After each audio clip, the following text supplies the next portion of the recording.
and over the next few days, so will science, experience, and community. When Professor Bert Smeets and I first started organizing the event, we chose Istanbul as the venue. On the one hand, this was due to the large LAMA2 patient population in Turkey. And on the other, it was to engage this part of Europe even more closely. And the fact that Professor Haluk Topaloğlu had been involved in the care of these patients from the very beginning was an additional and particularly welcome reason. I'm very grateful for the hospitality of the Nişantaşı University, Professor Olcay Ünver, and the assistance of our local partner, Flaptours. And of course, also the honor student of Professor Bert Smeets from Maastricht. And last but not least, Ilse from our own team, who is helping us with everything to run smoothly. When we talk about progress in LAMA2, we often think of research innovation, and rightly so. But the clinicians and scientists, they are the ones who are pushing boundaries every day. But today, I want to highlight the other true heroes of Istanbul. Because alongside scientific excellence, there's something even more powerful in this room: the patients and the families. You are the reason why we are here. My own journey began as a father. When my daughter Sarah was diagnosed, our world changed overnight. Like many of you, we were faced with uncertainty, but also with a choice: to face it alone or to come together. Through our Foundation for Sarah and LAMA2 Europe, we choose to build a community, one that believes that rare should never mean lonely, invisible, or without hope. We see the heroes of Istanbul. This conference is not just about sharing knowledge. It's about connecting, listening, and moving forward together. Because real progress happens when science and patients stand side by side. As a father, I hope for a different future for all those children. And as a community, I truly believe we can build this future together. Thank you very much for being here.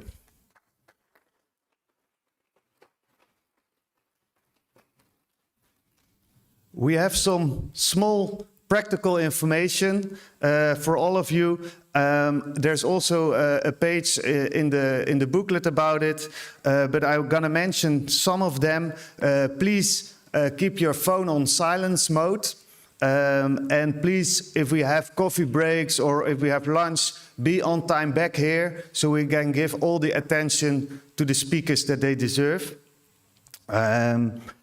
Another thing is that we have a video team, and I think this will benefit all of us way after this conference, because we can share all the videos of this conference online. If you don't want to be on video or on the pictures of the photographer, please let us know, and of course we will respect that. Yeah, the last thing maybe, if you need any assistance during the conference, of course you can come to us to ask, and we will help you as much as possible. There's already a slide on there, and I think this is one of the most important slides of the day. This is why we are here, and this is also the progress that you can see here. Because when we started our foundation, there was only Cure CMD, there was Impulsate, but nowadays we have a lot of patient organizations and a lot of families are joining. So I want to reflect on something that truly drives the progress in our community, and that's this connection and collaboration. Because LAMA2 is rare, but our community is not small. It's global, it's committed, and it's increasingly connected. Across the countries and cultures, patients and parents are finding each other. Patient organizations start working together more and more, and we are sharing knowledge, learning from one another, and aligning our efforts. Not because it's easy, because it's necessary and because it matters. This collaboration strengthens everything we do. It helps us to move faster, to speak more clearly and represent patients more powerfully. But beyond that, it creates something that is just as important, a sense of belonging. Families realize they are not alone. Patients see that their experiences and stories are shared, and together we become more than separate individuals or organizations. We become one community. I hope this conference in Istanbul is a reflection of that. And of that spirit, of course. It brings us together in a city where a bridge connects two continents, and where cultures meet, and where Europe reaches out to the rest of the world. It brings us together not just to exchange knowledge, but to connect as people with a shared purpose. And to show that shared purpose and the beauty of our common hopes, we want to make a piece of art today, together with you. And I hope for some help of our students to show you our world map.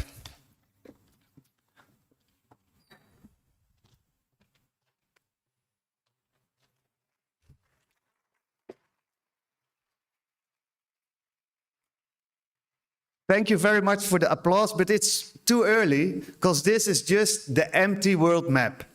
But during this conference, we will ask you to help create something together that captures the voice of our community. I want to make this an interactive world map. And throughout the event, everyone is invited to write down your wish for your child, for patients, for researchers, and of course for the future of LAMA2. It can be simple, personal, honest, and as the day goes by, I hope this map fills up with all the wishes of all the families, but also the researchers and the clinicians. And it becomes a reflection of who we are together. And at the same time, we capture these moments. Our video team is here to interview you and to talk about these wishes. So after the conference, these stories will continue. Through our social media and the social media of all the other patient organizations. We will share the voices behind the map, so they can be seen and heard far beyond this room. The map itself will also continue its journey, but how, that is still a surprise. I believe after you wrote down your own wishes, the banner represents not just ideas, but people. Not just the wishes, but our shared hope. And in that way, this map becomes more than a memory of a conference. It becomes a lasting connection between science and the lives they touch. And that, ultimately, is what the community is all about. Thank you.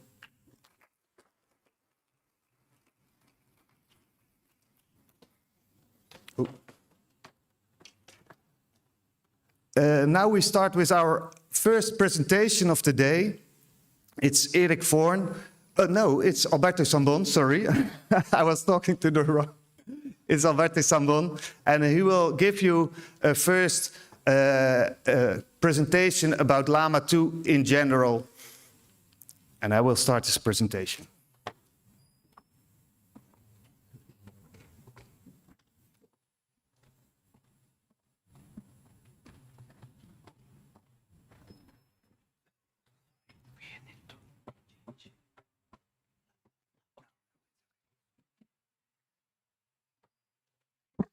Thank you very much.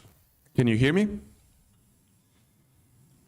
So my name is Alberto Zambon. I'm a neurologist, and thank you for inviting me to speak. We will start with a question, maybe. Hi, this is Julian Xavi from Girona, and our question for the experts is related to muscle deterioration. As we know, that affects the respiratory function and many other things in our life. We would like to know how fast will this deterioration be in the future. Thanks. I don't think this is working, but okay. Is it possible to switch off the lights here? Okay. So today I'm going to talk about expectations and treatments. So the way we thought about presenting this is through questions and answers. I've got nothing to disclose. I think before going to the questions of the patients, there is a premise I want to do. Probably most of you will already know. But we need to understand what is LAMA2-related dystrophy. So, of course, most of you will think about what we call congenital muscular dystrophy form, the most severe end of the spectrum. And you may also know that some patients have a milder form that we refer to as limb girdle muscular dystrophy. But I think it's important to understand that in the past few years, we understood that there is actually a spectrum between the two. So it's not two different entities, completely different, but probably there are cases which fall in between the two. Plus, we know that there are some unusual presentations. So when I'm referring to this concept, I want the families to understand that every individual has his own trajectory. So what I'm talking about in the presentation might not be true for all the patients. We know that there are several aspects of the disease that as clinicians we need to monitor, for example, respiratory function, feeding, nutrition, etc. And this might be relevant to some patients, but not for others, and not necessarily related to the severity of the muscle weakness. So coming to the first question, how fast does muscle deterioration progress? I answer with another question. So how do we measure muscle deterioration? So of course there are many ways as physicians that we can use. So one is muscle biopsy. So see how the damage in the muscle progress in time. Or we can use what we call biomarkers, which are basically, in this case, blood tests. For example, CPK, or we can take pictures at the muscle through imaging like muscle ultrasound or muscle MRI, or we can measure motor function, for example, through clinical scales with our physiotherapist. But nowadays, we don't have longitudinal individual trajectories regarding the muscle biopsy. For obvious reasons, we don't really know how biomarkers like CPK changes in times in a single individual. We still don't know, we hope we will have more information thanks to the French study about imaging, how does it change in time, and we know something about motor function. So when you go to the clinic, your physician, your physiotherapy may ask your child or yourself to perform some exercises. These are what we call functional scales, and that we know that some of them can capture change on a yearly basis. But I think also when we talk about numbers as clinicians, but particularly as families, it's not so easy to translate this into a clinical meaning. So I wanted to depict the natural history, let's say, of LAMA2 through these next slides. So if we are in the congenital muscular dystrophy form, let's say, your children might reach the ability, so they are likely to be sitting on their own, they are likely to move with what we call bottom shuffling, and they will then need a wheelchair to move, and probably through the years may need some support to support the trunk in some cases. But that's not always the case. So sometimes the disease is more stable, so it doesn't progress, it stays more stable in time. And we also know that even within the congenital muscular dystrophy subgroup, there are some children who might be able to walk with assistance for a while, and maybe after a few years they will need again to use the wheelchair for different reasons. But then there are also some extremes. So we know that there are some children who are more severely affected, who may need support for the trunk and for the head from the beginning. But also there are few exceptions to the rule in the CMD, let's say what we expect to be a CMD phenotype. So children able to walk with support, even walk without support for a while, and then going back to walking with support. A concept which is very important here is that the ability to attain the walking milestones in children with LAMA2, which again, it's unlikely in the CMD form, it's not achieved when achieved within the normal time frame that we expect normal children to achieve. So we might see some improvements even after 3, 4, 5 years. In the again, what we expect to be a limb girdle, again, it's not so easy for clinicians to predict what would be the trajectory of a child when we do a diagnosis based on genetic testing, for example, or muscle biopsy. So even if we predict a CMD phenotype, some children may be only able to walk with support. Some of them may be able to walk without support with some difficulties. But we also know that some children may be able to even run, and then, in time, they may lose this ability. So you understand there are very different trajectories, and it's very difficult to predict from the beginning, from the diagnosis. So what we can say, based on the information we have, that progression is usually slow. And you may observe some improvements of your child in the first years of life. Coming to the second question, which I linked to the third one, so it's at what age can specific symptom be expected, and how can contracture scoliosis, respiratory issues can be prevented or treated? So I linked the two. So when we talk about LAMA2, of course, you already know probably this information. We are not talking only about muscle weakness, so limb weakness, but we are talking about the weakness of respiratory muscles. We are talking about feeding difficulties. We are talking about orthopedic complications such as contractures, which means the reduction of the range of motion of the limbs, scoliosis and lordosis. Some of the children of the patients might experience epilepsy. There is also bone health, which is always an issue when you have reduced mobility. And as we mentioned yesterday, also the art. So I will go into more detail in the next slides. Respiratory issues are one of the main key aspects of LAMA2, especially in the most severe form. We know that there is a decline, again, in non-ambulant patients year by year. It's a very mild decline, but it's there. It's demonstrated through different studies. And again, when you go to the clinic, the clinician might ask you, if you're a patient, or might ask your child, if you're a parent, to blow into a tube. That's called spirometry. And we can derive different measures. And one of these is FVC. So if you see in the graph, I think the pointer is not really working, but in the graph there you see there is a trajectory. So that's why we measure these things every time you come to clinic, because it gives us an idea on how the respiratory strength is progressing. But also it's important, it's relevant for treatment, because we know that around half of patients will need to be supported, especially during the night, with non-invasive ventilation. So FVC, it's one of the, thank you. Okay. So FVC is one of the measures that we use to establish the need for NIV. So that's why we ask your children to perform it during clinical assessment. In terms of respiratory trajectory, there are basically, I think, two moments which are very important in life. Of course, as I said, every individual is different.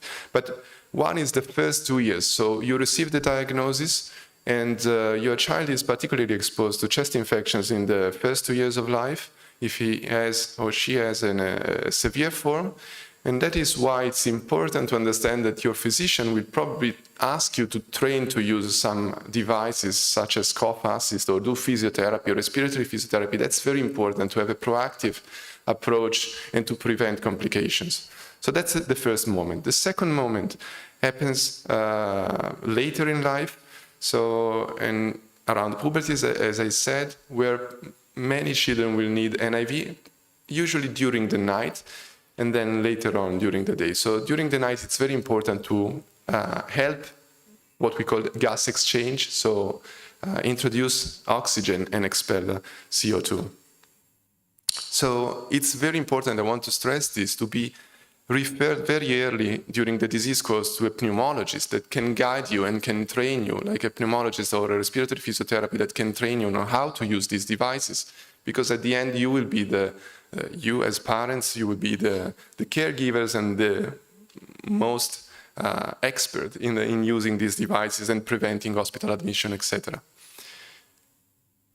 When it comes to feeding difficulties, again, we know that some of the children, around a quarter of them, again, with the severe form, will have some difficulties at birth, like poor sucking, for example, and they may experience some difficulties in chewing after 2 years. there are a few things that as a parent you should look for. It's how long does it take to complete a meal? So that's a very important measure that we use in the clinic, that we will ask you. And there is something that is called silent aspiration. So sometimes we do not protect our airways. So we might introduce some, let's say, food in the lungs, and so we are at higher risk of having respiratory infections. So that is something that we will ask you, like, is there any recurrent infections of the chest? This might be a sign that it's not completely safe to eat orally. And then another measure, so we measure the weight and the height of your child. That's because we want to monitor what we call failure to thrive, which is a term that means the ability to put on weight. So we know that up to 65% of children will have a failure to thrive, so difficulties to put on weight in the first years of life. So there is a moment when you may have a discussion with your physician about PEG, which is gastrostomy, so which is basically a tool through which we can support a calorie intake via a tube. And it's very variable, so that figure is not so easy to understand, but basically this tells you, so every step is a patient requiring PEG, starting from 0. And so we see that here, around a quarter of patients will need a PEG around 5 years of age. I will come back to that later, because I think it's a very important aspect of the disease.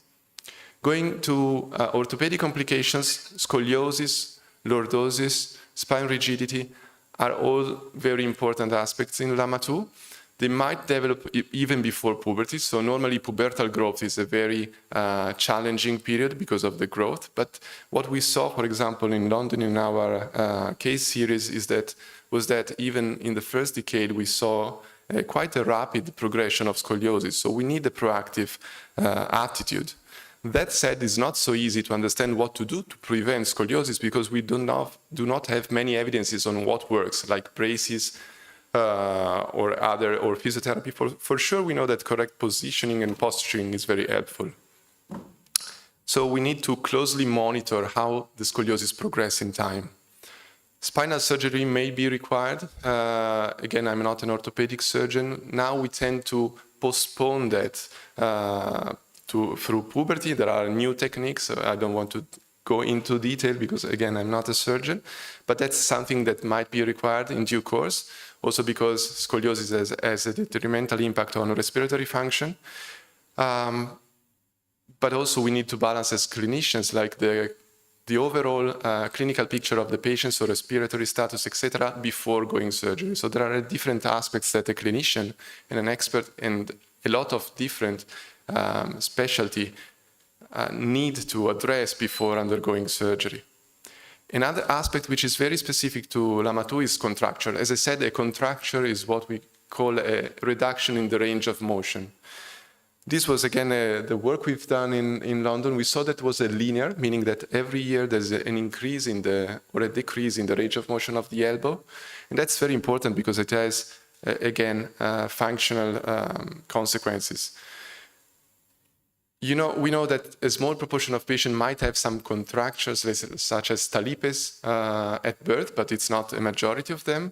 And we know that these contractures progress in time. And again, there are specific sites that we should look after, which are flexor muscles, but also the neck, also the spine, also the jaw. So there are different anatomical sites that as clinician we need to monitor for contractures development. Again, there will be a session about physiotherapy, so I'm not going into detail about exercise, but of course, proper posturing and positioning is thought to be quite important. You should avoid immobility. You should perform exercise whenever possible, like hydrotherapy, for example, should be very important. Stretching, although we do not know to which extent we can prevent contractures through stretching, but that's important to do. Of course, there are things that your physician might prescribe, such as orthosis, bracing, or standing. So these are all things we do to prevent the development of contracture. I think the key point here is that everything should be supervised by a physical therapist, so who prescribes exercises, orthosis, etc. Okay, there might be a role for surgery, but I'm not going into detail in that specific topic. And again, you have resources. Nowadays, we have access to different resources. There is the website of CureCMD, there is Parent Project for Duchenne, so you can find information with a very lay language, very useful, so you may look into that. When it comes to cognitive function, we know that most of the children will be normal. We have many graduate patients with LAMA2. We know that there are some abnormalities at the MRI of the brain, but these are not usually related to the cognitive function. But we know that around a third of patients might experience epilepsy in life. Again, when you receive a diagnosis, of course, I'm talking to patients who might be, in their teens or adults, or a family who has a child who's very young. So I try to give information which are valid for everyone. But let's say we don't expect really epilepsy to occur before the second half of the first decade. So don't be too worried when you receive the diagnosis, to be very careful of what is happening, because it's not really common to see epilepsy in the first few years of life. Okay. Again, cardiac function. This is an aspect which is not really understood in LAMA2. We know that we don't see really severe cases normally in children. However, your physician might ask you to perform ECG or echocardiogram on a regular basis. And this is important, again, because we don't have much information, so you shouldn't be scared about this. But if your physician asks to perform this test, you should understand that this is the reason why. It's because we don't know that much. Coming to question number 4, how does LAMA2 affect other organs and overall health? So, as I mentioned, bone health is quite important in general, where there is a reduction in mobility, because exercise and gravity is very important for bone health. So whenever we are not able to move, and we have reduced movement, our bones suffer from that. So we know that we can find, thanks to a Dutch study, we can find signs of osteoporosis in children. However, the study did not show any significant change. That said, your physician might ask you to support your child with vitamin D supplements, and that is something which has no basically contraindication, but it's very important for your child and for yourself, especially during winter time. Again, another very important aspect of the disease is facial weakness. Facial weakness lead to a different kind of problems. So it can impact oral function, speaking, swallowing, and there is not only facial weakness, but some patients, not all of them, may experience an enlargement of the tongue that we call macroglossia. And also they might experience what I call jaw contractures, so a difficulty to open the mouth. And this, of course, leads to difficulties in speaking, swallowing, dental hygiene. So it's important to not overlook. I mean, you know that there are a lot of aspects that we should look at, but these are also important aspects for the quality of life of your child, of yourself. So this should not be overlooked.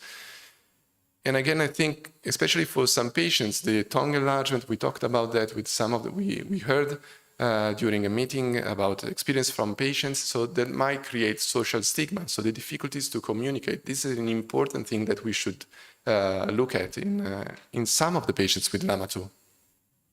When it comes to gastrointestinal system, again, reduced mobility usually is associated in different conditions with the difficulties to pass stools. So stipsis might be common, and again, your physician may prescribe laxatives, for example. And you should also look for gastroesophageal reflux, which is quite prevalent it's quite common in LAMA2. So again, look for burning in the chest or these kind of symptoms. So to answer question 4, again, modern health is important, but vitamin D probably is the therapy you should consider, not other therapies if there are no fractures. The psychological aspects are very important. There will be a session, I think, dedicated to that. Again, dental health is something we don't talk about, but it's important for overall quality of life, and gastrointestinal issues. And then coming to the last question, which is, what are the recommended dietary and nutritional guidelines? So I think this is quite important, because when we sit in the clinic, not only with patients with LAMA2, of course, we are often asked, what should I take? Should I take carnitine? Should I take coenzyme Q10? Should I take vitamins? Should I take supplements? So I want to be clear that at the moment, we don't have any evidence that any of these are working in LAMA2. So this is very important, because sometimes you get prescriptions of coenzyme Q or supplements which are quite expensive, I think. So it might be another cost for the family, but we don't really have evidence that this is useful. So I think the key concept here is avoid undernutrition, avoid excessive weight gain. This might sound like common sense advices, not medical advices. But what is really important is ensuring adequate caloric intake. And this is particularly relevant when you undergo surgery or when your child is not feeling well. And we know that there is a risk of hypoglycemia, which means that the blood sugar is low in patients. So this is something that we should look for, especially in stressful situations. So that's why we should guarantee calorie intake. How do we do that? So again, I go back to gastrostomy. Gastrostomy, I think, it's a topic we discussed that before with other colleagues, even with Bram. I think it's a procedure that scares patients and families. And I try to ask myself, what is the reason why there's so much not enthusiasm about gastrostomy, especially in the first stages of the disease, in different diseases? And I think part of this is because it might represent a disease failure. So that's probably a milestone, but I'm happy to hear from your feedback. A milestone which, let's say, state that my child is worsening. But we don't, as clinicians, look at PEG as something, as a disease failure, but as a proactive tool that, as I said, may ensure adequate caloric intake during illnesses, reduce respiratory risk. I mentioned what we call silent aspiration. So your child may have less chest infections, go less to the hospital. You can administer water and medications when the child is not feeling well, and improves overall stability. And I want to stress the fact that having a gastrostomy doesn't mean that your child cannot go to the restaurant and have oral feeds and taste what he likes, if, of course, this is safe. So this is a very important concept. So the PEG is just a button which is below the t-shirt, let's say. So you don't see it. You can go to the restaurant, because I think also stigma is something that scares patients. But the upside, let's say, is that we can really improve the life of patients, and we have witnesses of this. So to conclude, we know that LAMA2 is a spectrum of disorder with significant variability. So your child or yourself will have your own trajectory of the disease. So I presented a lot of things. As clinicians, we know more things thanks to clinical studies, and we try to anticipate, but you will have your own trajectory. So what might be relevant for a patient might not be relevant for another. We know that disease progression is generally slow, but we know also that some patients might experience a progression which is faster, especially during some periods of life, and particularly related to complications. But we know that complications are predictable and manageable by clinicians. So that's why we need multidisciplinary team. And also we need recommendations. We will talk about that later. And again, respiratory support, both NIV use and gastrostomy should be looked at as proactive interventions, not marker of failure from a patient's or family perspective. So thank you very much to all, and thank you for the invitation, and I'm open to questions.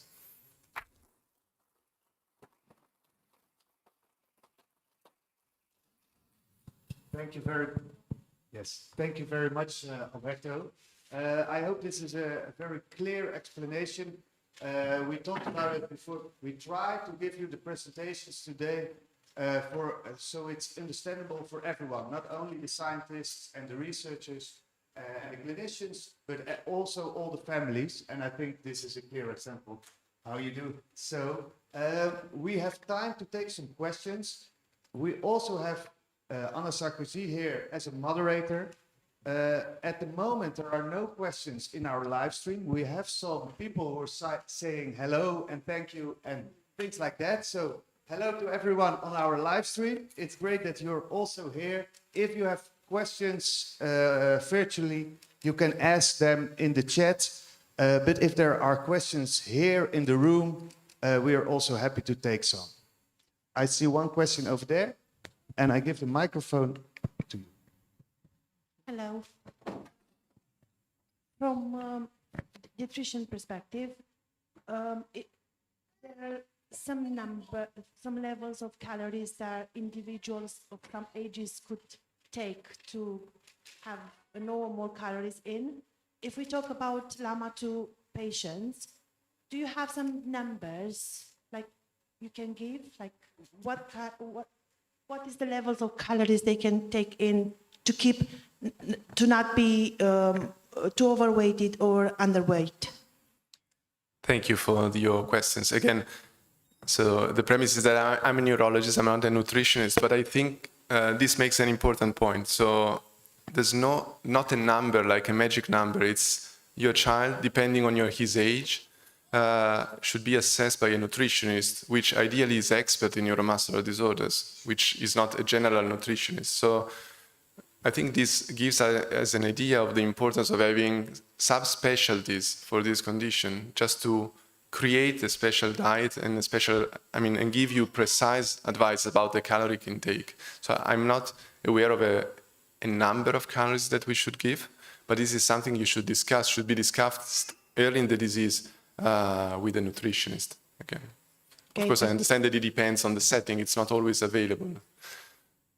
No, because I'm asking because I felt at some point that they didn't count the patient condition, so they advised me a standard calories, and we had some complication about that. Yes. So that's why this advice is very important for me. First, because it confirms the fact that I've overlighted that something is wrong with normal advices for a normal person and advices of calories that he can take in for a LAMA2 patients, which actually are more complication than normal. So it's not just overweight.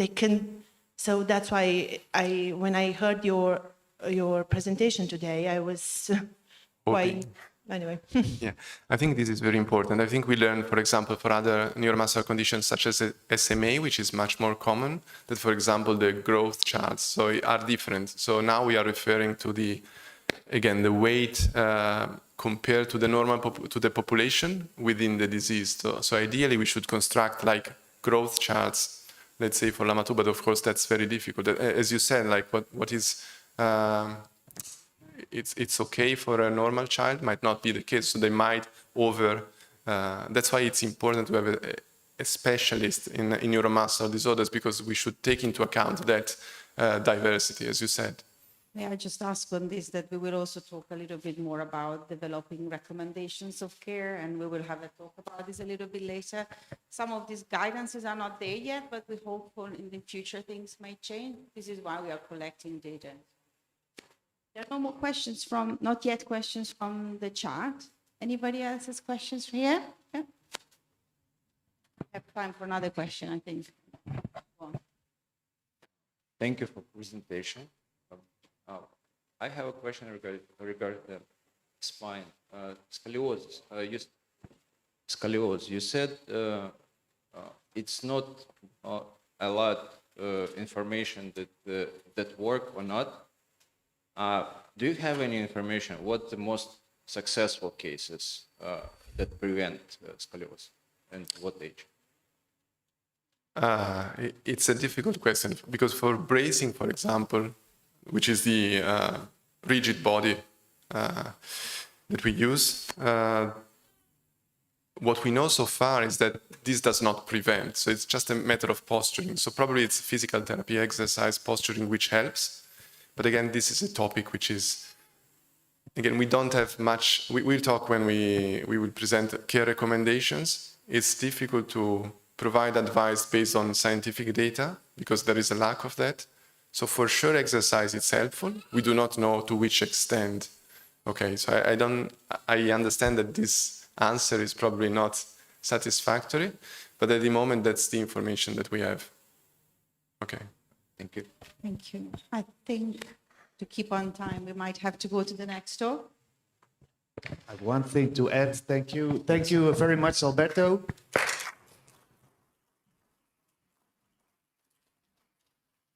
I saw some new people entering, and for them, I like to say we have also the children activities in another room. So if there are still children here, there are activities for them. I think they like that more than these presentations, of course. So you know, and we also have the Wordly app.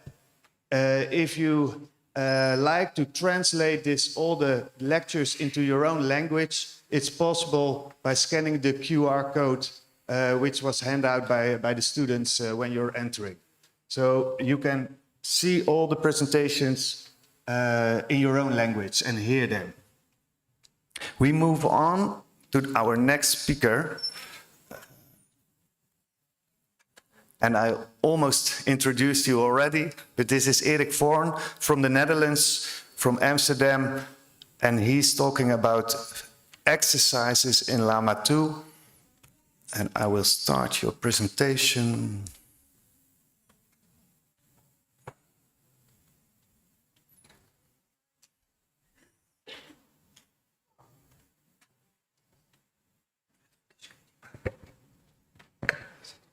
Yes, thank you very much, Bram. First of all, I fully agree with Bram. So if you are here and you are a child, please go to the physical activity room instead of here.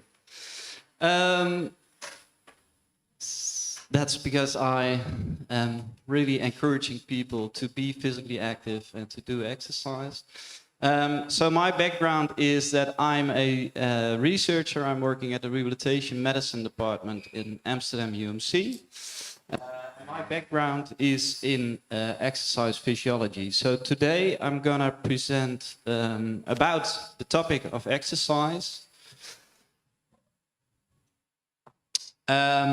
And a first important thing to mention is that we see a diversity of different neuromuscular diseases in Amsterdam. Amongst them are muscular dystrophies, not particularly, which is also the first disclaimer I have today. So I'm going to present on exercise. It's good to know that so far, as far as I know, and I'm quite well informed, there haven't been any studies on exercise specifically for LAMA2 patients. I think this is actually not the right presentation. It should be March 28th, because there's the question also in there. What's it on the screen? Just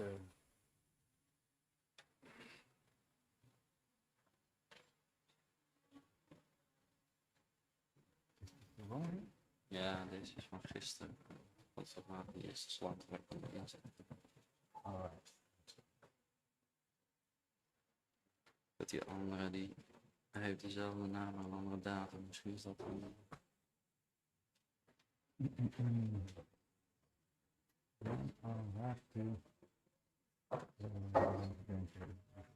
Anders introduceer ik... ik zit even te denken.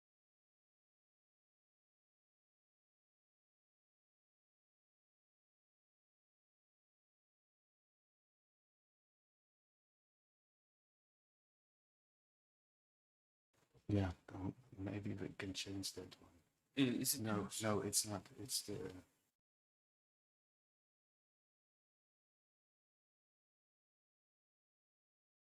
No?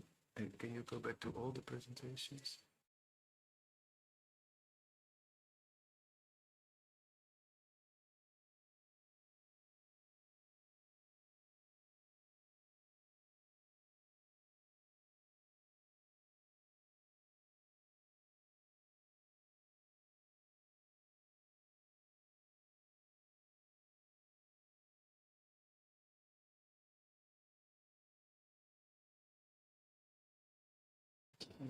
I was also giving a presentation the other day, and we just found out these are the slides for the presentation of yesterday. I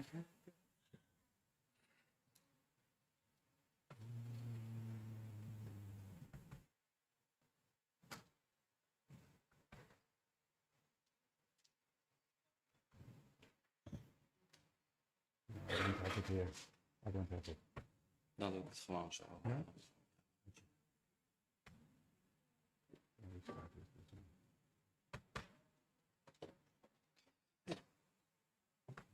put it on the screen, back on the screen.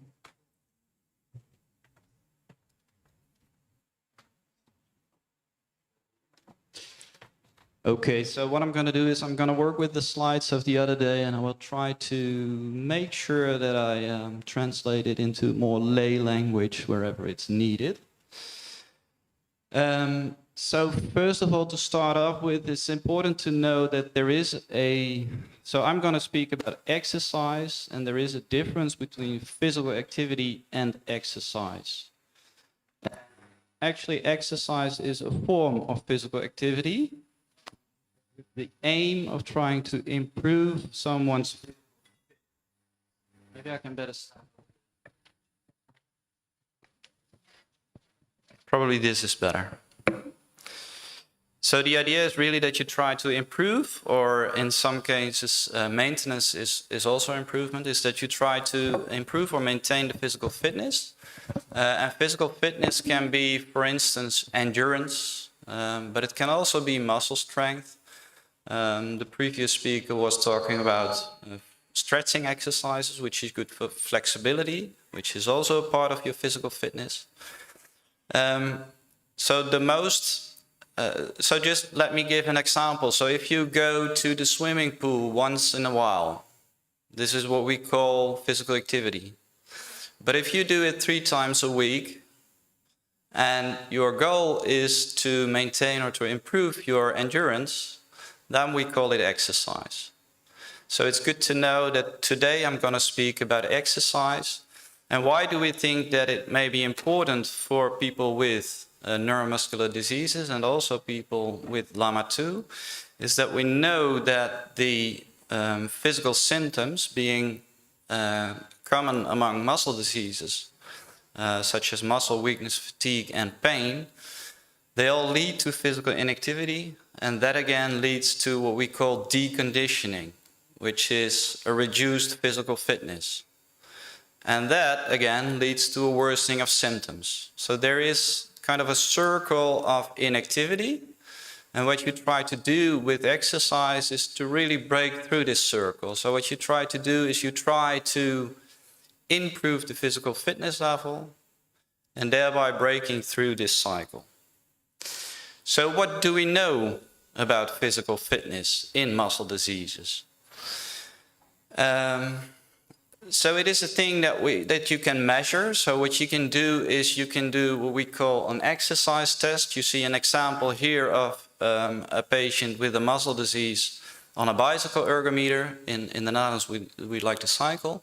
But you can do it with any form of ergometer that you have. So you can also do it with an arm ergometer. There are also equipment where you can use both the leg and the arms.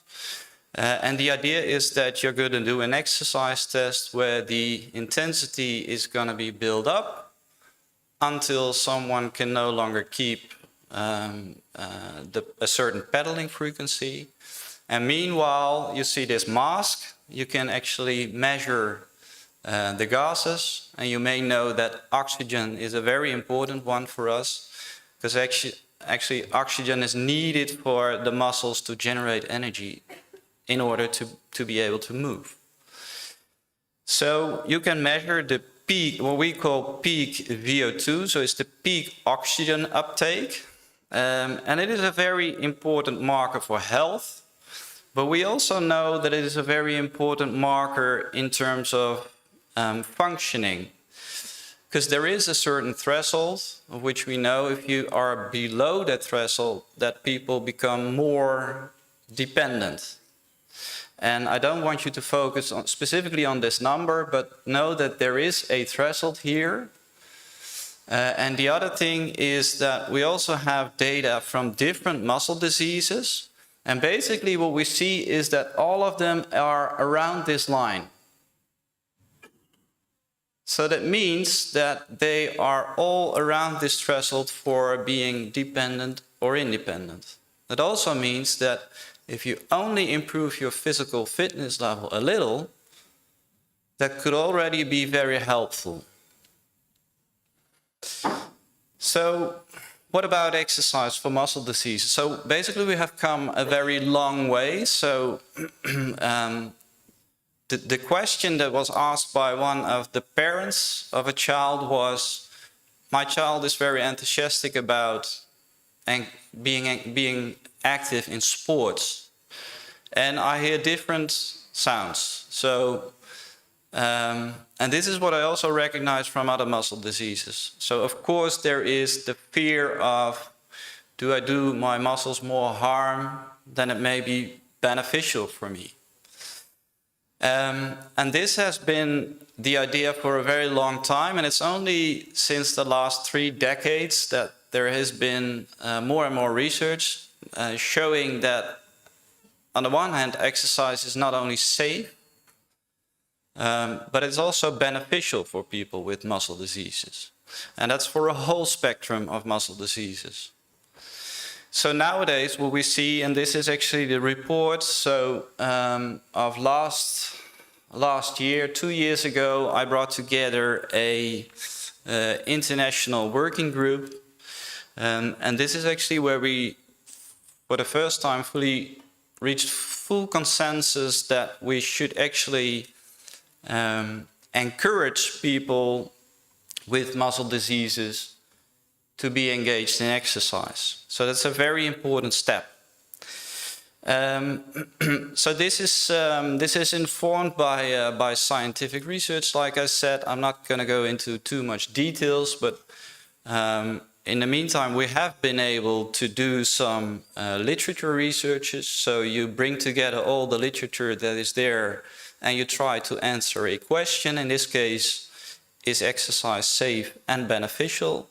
And we do have enough evidence now to say that that is actually the case.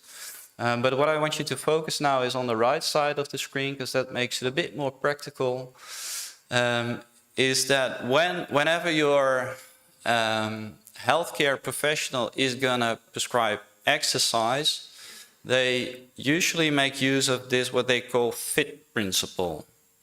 And FIT stands for the F, which is the frequency. So how many times a week should I do exercises?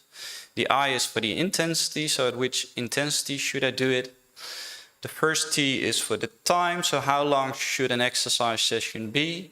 And the last T is for the type of exercise, so which type of exercise should I do? And what you see here is just an overview of what we found in literature. So in general, what we see is 3 times a week, and then the intensity is at, you can say, a certain percentage of someone's maximal capacity. The time is between 20 and 40 minutes per exercise session, and the duration of the programs we found was between 6 and 26 weeks, so up to, let's say, 6 months. And mostly the cycloergometer was used, and that's also because we know that when people cycle, they don't have the issue, for instance, of balance when you compare it, for instance, to walking. So cycling is very often used. So this was actually for yesterday's presentation. I'm just going to highlight one thing here. So this is an example of studies that have been done in different muscle diseases. They're called Becker and limb-girdle muscular dystrophy, so they are also muscular dystrophies. And what I wanted to show you with this is, so there have been done the aerobic exercise is also known as endurance exercise, so that's really mean to improve your endurance. And you also see an example of resistance exercise, which is aimed at improving muscle function. And for now, I'm going to focus on the endurance exercise program. So there is some things that I want to highlight. So the first thing you see here on this axis, you see the physical fitness level. And in this case, again, it's the peak VO2 that I just mentioned, the oxygen uptake. And on the x-axis, you see this is the assessment right before the exercise program, and this is right after. And the black lines are actually the people, in this case, with Becker muscular dystrophy. So the first thing that stands out is their physical fitness level is lower as compared to the healthy controls, who are the dotted lines, which makes sense. The other thing, what we also see is that there is an increase in physical fitness when people do an exercise program. And the last thing, which is very important, is that the response is more or less similar to what we see in healthy people. So this is very important information. Then another example, and this is work that has been done recently by my colleague Tanya Taifasalo from the US. This is very recent work. So in Duchenne muscular dystrophy, which is also often occurring at a very young age, and has similar questions to the ones that are here for LAMA2 in terms of should I do exercise or not?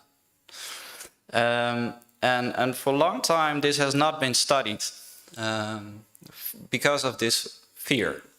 And I'm really glad that my colleague took the initiative. So to give you an idea, so this boy is doing two kind of exercise programs. So the first part of the program, the first 12 weeks was focused on endurance exercise.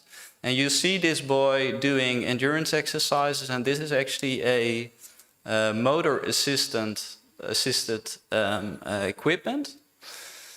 But that doesn't really matter, because what you try to do during the exercises, and that is what you see in your FIT principle, is you try to train at a certain heart rate.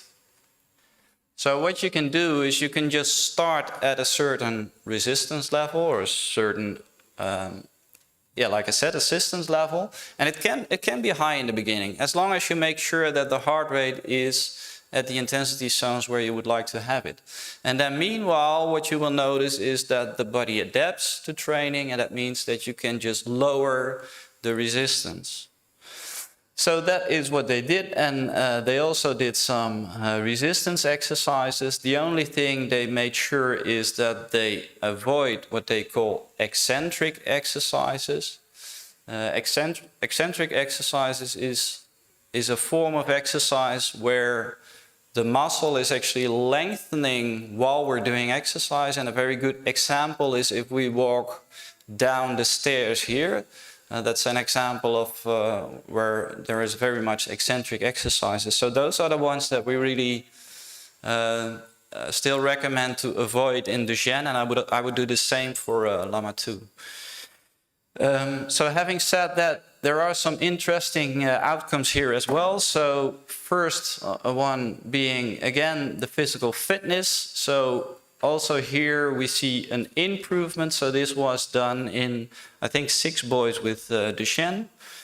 What we also see is on the left bottom, this is a marker that is used quite often for muscle damage. And the most important thing to see is that at least there is not an increase when you do an exercise program. It even shows here a slight decrease, but the most important thing is that it is not increasing, because that would give you a signal that there might be muscle damage. We also see that actually the muscle mass in this case is increasing. And we also see that the effects are not only there for physical fitness, but it's also broader than that. So in this case, they also found, for instance, improved inflammation markers. So we do know that in the meantime, that exercise can be done safely in people with muscle diseases, and that it has beneficial effects. So the other question is, how is it currently applied? And what I'm showing here is the data of a survey that we did. And the survey was part of the workshop that I just mentioned. And these are actually the survey results of the healthcare professionals, but we also asked people with muscle diseases themselves. So we had over 2,000 respondents, which is quite a large group.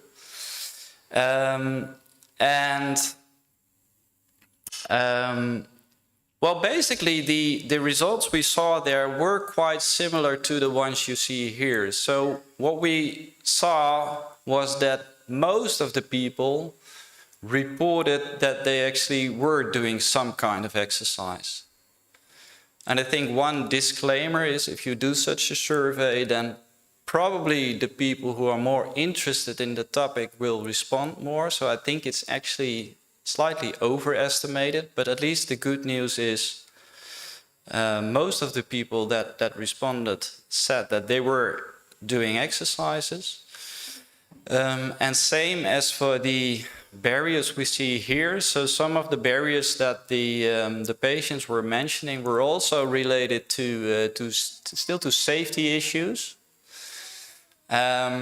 And another important one was the lack of knowledge of healthcare professionals. We found out that, on the other hand, a facilitator is being able to speak with a knowledgeable healthcare professional who can really help you, for instance, also with designing and prescribing exercise. So where it says here that the healthcare professional needs guidance, it's basically the same for patients, but of course they don't need it in terms of specific recommendations, but they rather have a healthcare professional who's knowledgeable and who can actually help them. So when it comes to recommendations, so these are slightly different. So I'm going to mention these, and then in addition some of the ones that the patients mentioned. So the first one is very important. So exercise should be personalized. And one thing you can do is at the beginning, when you consider to do exercise, is as a healthcare professional, but also for you as a patient or a parent, is to speak with your healthcare professional about the personal goals. Because what I'm telling you today is that exercise is good for physical fitness, but we also know from previous surveys that the reason why people consider to do exercise, they actually differ. So we found out that for adults, they actually say, I'm going to exercise because it's good for my health and my fitness. But we also hear it for children with other muscle diseases, that they do it for fun. So it's very important to start thinking of what are the goals of you to do such an exercise program. It's really important because your motivation, and that's one of the largest barriers. It's also for people without any diseases. It's really going to help with your motivation to continue the exercise program. So supervision was also mentioned by Alberto in the previous talk. I also want to stress that. So especially during the early stages of the exercise program, make sure that there is supervision to make sure that the exercises that you are doing, that they are done in the right way, but also at the right intensity level. That's really important, and I think later when you become more familiar with doing the exercises, I think you can actually reduce the supervision level. So particularly in the early stages, this is really important. There are some tools that you can help when it comes to monitoring the training program. And monitoring is another issue, which is very important, but we also see in studies that it is not done so well. And I think it has to do with the fact that people don't really see why it is important. So what we usually do is we ask people with muscle diseases to keep some kind of a diary or a logbook. And in there you can, for instance, indicate how heavy was this training session. Do I have any physical complaints in terms of muscle soreness or maybe more fatigue than normal? So it's really important to report things that are beyond what is normal. So people with muscle diseases, often they are fatigued, but in this case the question is, after an exercise, am I extremely more fatigued than normal? So it is important to not only monitor the training load, and the advice would be to rather start at lower intensity levels and then build it up, rather than starting at higher intensity levels. So that's very important. A very easy tool you can use is what is called the Borg scale. So you can just ask someone during or after the exercise, okay, how hard was this for you? And there are different skills. This is the one from 1 to 10. There's also one from 6 to 20. There's different skills in use. And like I said, monitoring recovery is also very important. So for you as a patient, I think it's important that you can also tell your healthcare professional that there are some resources that they can find. So this is an example where the outcomes of the workshop that we organized are presented. And I think the good thing is that there is also a translation in lay languages, and that is actually available in different languages. So with that, I'm going to end this presentation. So coming back to the question. So the question of the parent of the child was, should my child do sports because he likes to do it? My answer would be yes. I would definitely encourage to do it. But please make sure, especially in the beginning, that there is some close supervision to find out really the personal goals, the motivation, but also that exercise is done in the right way and a safe way. And with that, I would like to end the presentation, and I'm happy to take any questions.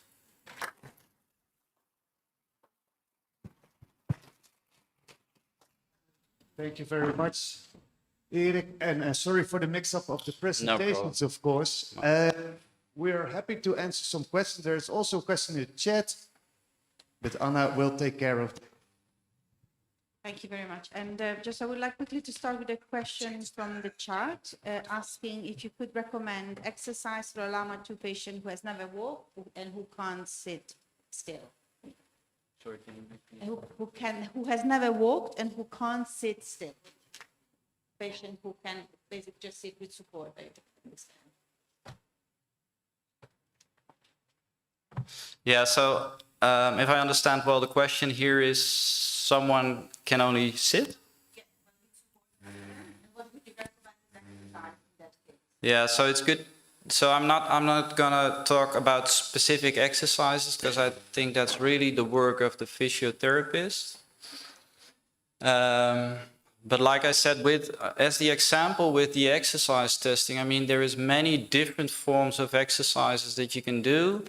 I just saw a great example in the playground where the children were playing with balloons in wheelchairs. I would be very much interested in knowing the physiological response. I think it actually increases the heart rate to a certain amount. So just to give an idea of that, it's really precision work, and I'm convinced that physiotherapists and also sports therapists, for instance, they are the experts that can come up with exercises for them. Thank you. I think, is there any questions? Yes, there was a question from there. In the meantime, can I, yeah. Quite a lot of questions in the.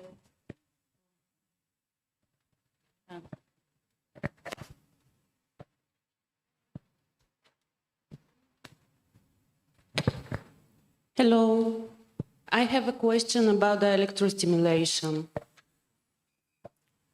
And probably your question is, should I use electrostimulation? Absolutely. Yeah, so there is what they call functional electrical stimulation. On lower hertz. Yeah, so the idea is that you externally stimulate the muscles in order to, well, help the muscles. There have only been done limited studies in muscle diseases. there are no clear indications that it's going to be helpful for what I was speaking about, physical fitness levels. So it's probably not going to increase the muscle strength. I don't know anything about the safety. I know that is also being used in, for instance, in spinal cord injury, but there it is more directed, for instance, at well, preventing wounds that they have due to inactivity. So from the perspective of physical fitness, I don't see any indications for beneficial effects yet. There's another question from the chat, and they say the doctor recommended not to perform repetitive exercise because the damage inside the muscles is irreversible. Is there a recommendation on the resistance of the exercise to not damage the muscle? Yeah, so this is basically what I hear all the time. I understand the concern, because the question here again is, do I harm the muscles more than it benefits them? So far, the evidence is saying the opposite. So also for people with muscle disease, and like I said, we don't have any evidence yet for LAMA2, but I think, I mean, it has been done now for such a whole spectrum of muscle diseases, all showing the same, that my recommendation would definitely be to encourage it. Okay, can we have time for another question before we go to the next? Okay.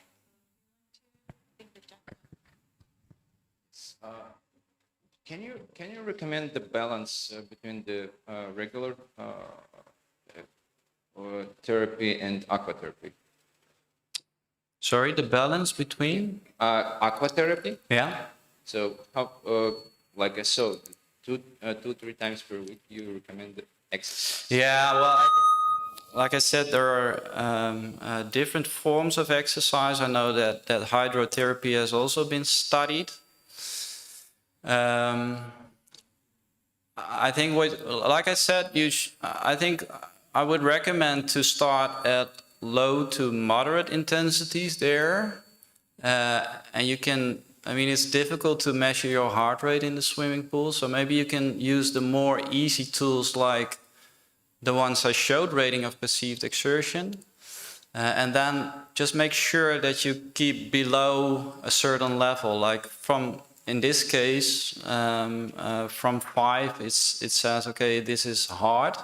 So I would definitely try to make sure that you at least start below that level. And I think in terms of the frequency, I think that's also what, it starts with what people can do, of course. I mean, yeah. Thank you. I think we might have to go ahead. And for further question probably can be asked this afternoon. There will be round tables, so yeah. I'm sure that we can talk with Eric this afternoon. So please, and also for the people in the chat, there is another question, so we can definitely pass this to Eric afterwards.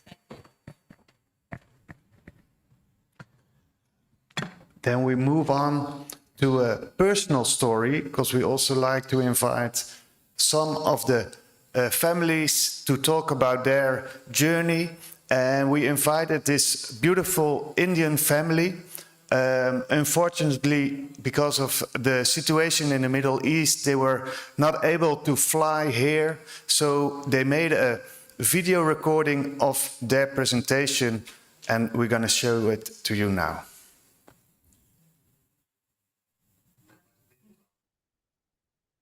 Namaste from India. First of all, it's quite disheartening to video record our speech instead of presenting it physically. It's all happening because of war. And flights are canceling because of Middle East situation. Thanks to the organizing team and special thanks to Bram. We can't explain the type of strength he fills us with, and finally giving us opportunity to speak over here. We will quickly introduce ourselves. Hi, I'm Raghav. Hi, I'm Shruti. We are the founders of LAMA2 India. We have spent our careers building the software solutions for multinational companies. Now we are working the most critical project of our lifetime, which is finding cure for our daughter. India, a country which had no representative in last LAMA2 Global Conference. But this year, and for sure onwards, it is our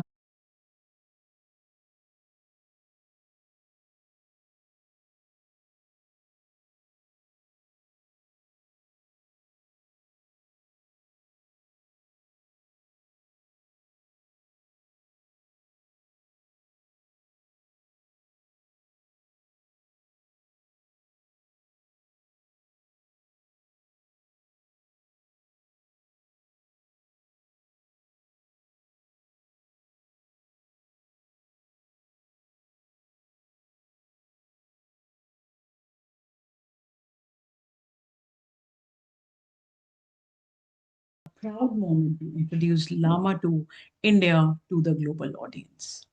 Any possible roadway to Lama to cure needs patient cohort, and India, being the largest populated country, has the potential to fill that gap. And same can be vetted with our efforts of finding 120 plus Lama 2 patients in a very short span.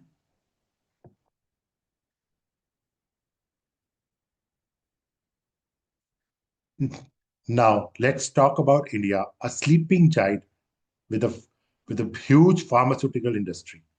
With a population of a whopping 1.4 billion and a high birth rate, who knows how many patients are hiding here? There's a possibility of finding a large patient cohort. So, yes, we are late to join this fight in India. In fact, India was missing from all the global conferences we had on LAMA2 earlier. But a global cure isn't truly global if it excludes 1/6 of the world's population. Now, Bram wanted me to speak out about our journey, right? And Ishika, our loving daughter, a Lama2 warrior, has turned 2 in January. So this journey starts in majority of the same negative emotion which each and everyone present in this forum have felt. Shock, crying, non-acceptance, and finally, gradually, just joining each and every pieces towards a positive emotion. Same was ours. Ishika dropped her hands. When she was hardly 3-4 months, we noticed something peculiar about the hand dropping activity. And that's when we realized that something is not right. And our world crumbled at that time. Diagnosis, uncertainty, no cure, nothing. These all negative words we were only hearing. They were crying. There were endless cries. And it's not easy to accept that, but yes, we have gone through the hell during that time. But when God had some plan, right? He really want you to work about something. He Really hear this presentation. So I'm gonna ask the next speaker to start, and we're gonna, after the coffee break, try to show this video with the good sound, because this is not the right sound at the moment.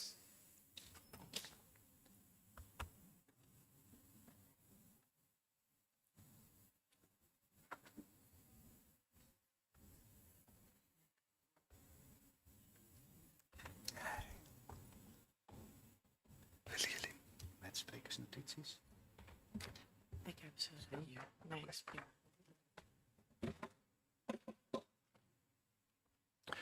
So I'm going to introduce Marloes van Lieshout and Sandra Altena-Rense. They're from Radboud University, and they will give a presentation over psychosocial aspects of living with LAMA2 disease.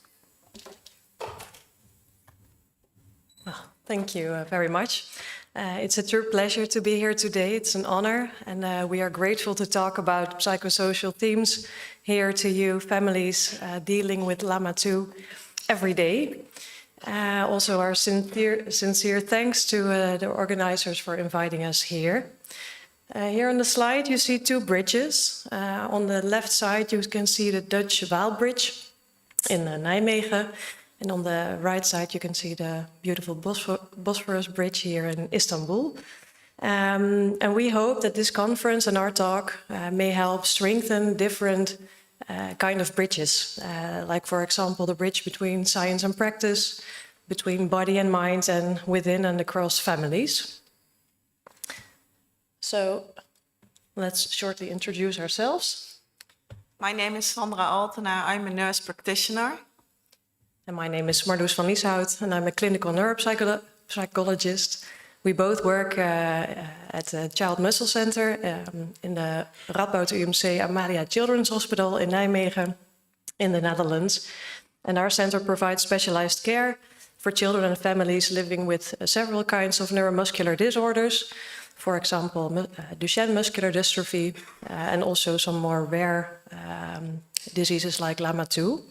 And we are also actively involved in research aimed at improving diagnosis, treatment, and long-term outcomes.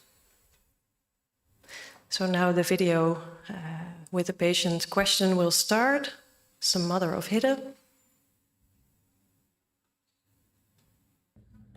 Hi everybody.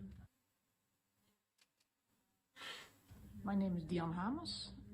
I have a son with LAMA2 disease. His name is Hidde and he's 19 years old. Hidde is mostly positive and looks at opportunities, but sometimes it's hard. And for example, when he is confronted with things which are hard for him, for example, taking a car, driving lessons. Of course, I support him and I try to help him, but well, of course, I find it difficult for him when things don't go well. So my question for you is, how can I mentally support him? The question to us is how to mentally support Hidde the best. And here we will get back to that question, of course. Here are some more patient questions that exist in families dealing with LAMA2 or also in other neuromuscular disorders. And of course, all those questions can differ between family members and also can differ over time. We will get back to these during our presentation. And in the first part of the talk, we will provide some psychological background, theoretical psychological background on neuromuscular disease. Unfortunately, there is not much evidence on LAMA2 specifically. Actually, there are no studies performed, as far as I know, on psychological themes. Even in all neuromuscular conditions or even progressive medical conditions in pediatric neuromuscular disorders, there is still very less well-performed studies. So we based our presentation on everything we do know. And also the second part of the presentation will inform about practical strategies for mental support. I think many of you will recognize that living with a progressive and a serious illness brings a wide range of emotions. And we know it's important to acknowledge that all those reactions and emotions are very, very normal reactions in a situation that is far from ordinary. And in diseases that are uncommon, we also see that the search for recognition, like being understood, feeling heard, feeling seen, is an important part of coping as well. And a study in 2022, as shown here, across several progressive rare conditions, showed that families have a lot of overlapping needs, which you can see here.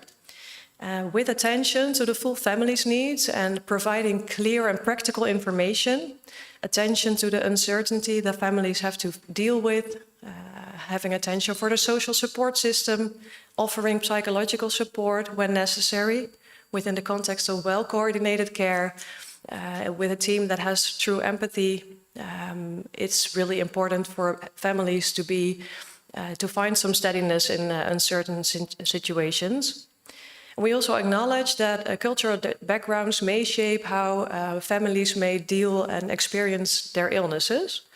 At the same time, many themes in LAMA2 or in other neuromuscular disorders are remarkably consistent across countries. So we very much welcome your perspectives as well, of course, especially in the discussion and the roundtable sessions, because you are the ones with the lived experience, and we are very happy to hear from you about your perspectives. So having a progressive muscle disease such as LAMA2 is, we see that families often move through a lot of emotions, starting or ranging from the emotional shock around the moment of diagnosis, also the hope that new treatments perhaps may bring, and everything that's in between them. And as the condition progresses, many families experience what we call living loss. Living loss is about the gradual changes that appear in abilities, or the realization that some abilities can never be achieved.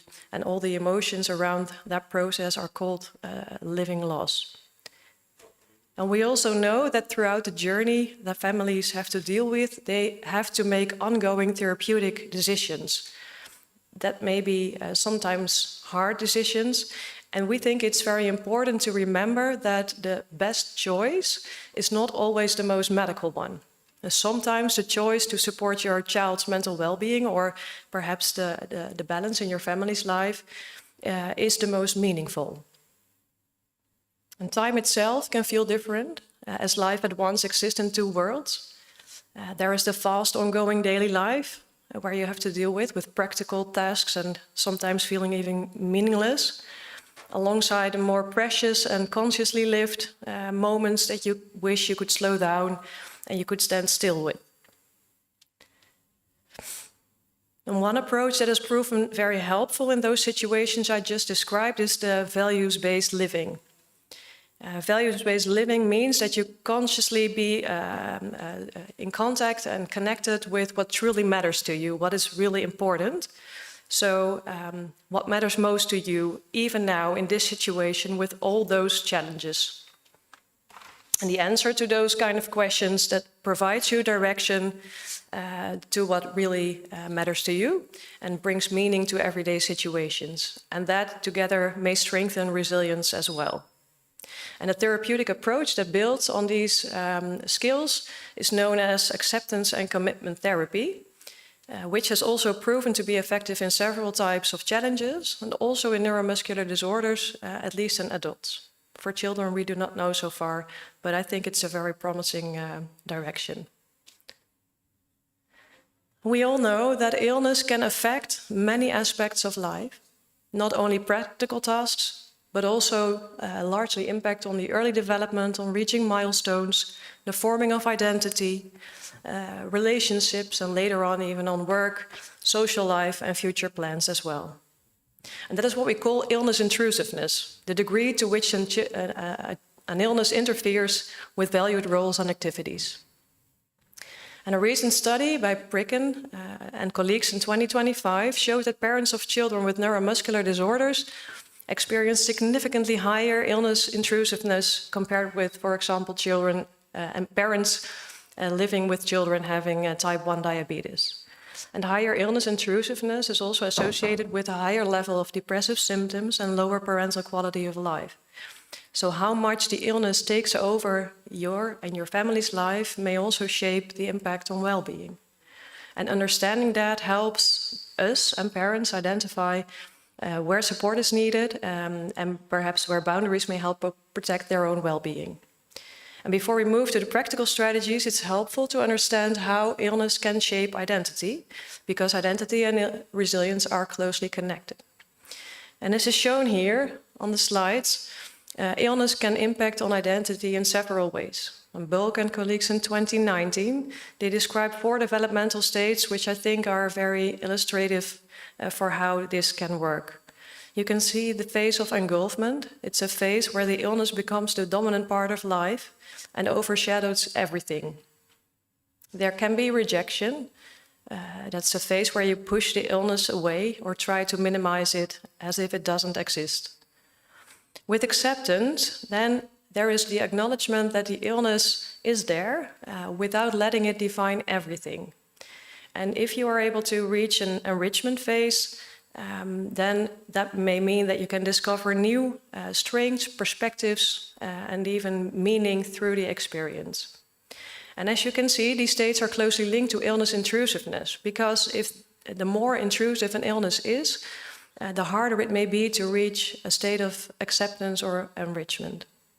And there comes the values-based living approach again, because when children and families stay connected to what is really important for them, like connection or autonomy, creativity, play, curiosity, then it is possible to let the identity, the feeling of oneself, can grow far beyond what illness is. For children with LAMA2, it is a precious and a delicate process, because their identity is still forming, and without support, the illness might and can easily take over and maybe the central storyline. So by helping children engage in those value-based experiences, moments where they can explore, where they can choose, where they can have some autonomy, participate, and where they can feel competent about themselves within their abilities and their level of skills, we support a movement toward an acceptance or even the enrichment phase. And here the slide is to remember that serious illness is never a real individual process. For family members also need to find healthy ways to integrate the impact of the illness into their own stories and identities. Children may need guidance to help with this process. So also the siblings within the families might need some support with that. And also seeing all families together as a family as a whole, it's important to ask to what extent is the family's identity shaped by the illness? Is there still space for other emotions, for other activities, for wishes and needs for every family member to exist alongside it? And with these several layers in illness intrusiveness and identity formation, it is shown, I think, how difficult it can be for families to address all the right support for their children and for themselves. But we don't tend to send a discouraging message with this, but rather providing some recognition on how hard it can be. The encouragement lies in the fact that you don't have to do everything perfectly. In fact, maybe you shouldn't.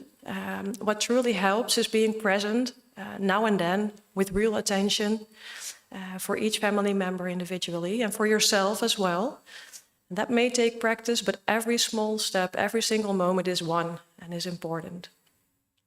So now with some psychological background and knowledge on identity and illness intrusiveness, we head to a more practical part of the story. How do you further support your child mentally?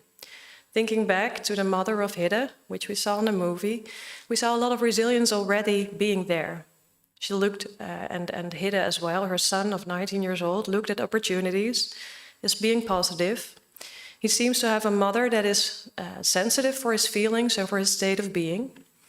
And this is important because one important aspect and things that parents can do is creating space for emotions. Children may feel frustration, sadness, anger, all kinds of feelings, a sense of being different. And naming and normalizing these feelings helps reduce the emotional weight they carry. And it helps children to regulate their own emotional state of being. And they also can mirror the emotion regulation skills from their parents as well.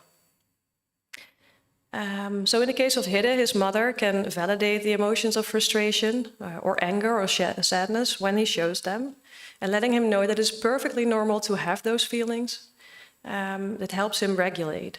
And he can see how his mother adapts to all those situations, and he can mirror how she is doing. And thereby the person of Hidde himself, he can feel it's very much okay how he is. An important aspect here is that you should be aware that you should not too much fill in the child's emotion that he has with your own emotions. Because children, they understand the world on another way as we do, depending on the developmental phase they are living in. And they benefit from experience their own emotions in their own time. And it helps to provide them some language to understand these emotions better. You help you guide your child with his emotion regulation. And giving them a space and following their pace is essential for healthy emotional development. And the second key element we think, and we also know from the literature, is important to support is the autonomy. Thinking back of Hidde, his mother can help by unraveling the value behind the fact that Hidde might not be able to take driving lessons. It might have something to do with autonomy. It also might have something to do with a living loss moment, the realization for Hidde that he might not be able to take driving lessons as its age-related peers will. Giving space for the emotion that come together there with that realization is important, but also finding other ways of how to reach some kind of autonomy or some kind of independence, if you want, might help. And that means that you have to be creative sometimes. Depending on developmental age and skill that your child has, autonomy can be found on several levels, also in small choices, for a little child, what to wear, how to organize a task, or to participate in age-appropriate medical decisions that can strengthen a child's sense of competency and identity. Bringing us to the third strategy, building resilience together. It is said before, it's important not to do all things by yourself. It helps to do things together.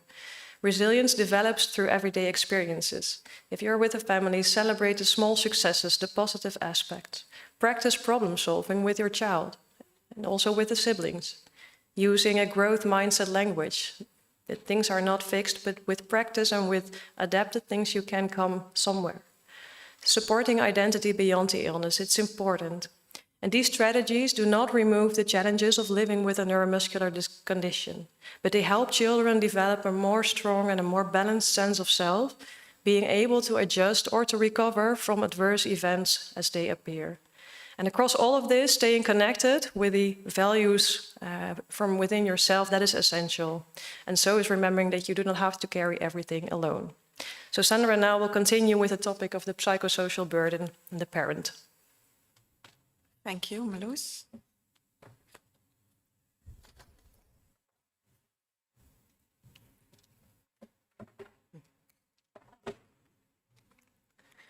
So in our center, we did a qualitative study to better understand how families experience daily life. We interviewed 8 parents, including parents of LAMA2 muscular dystrophy.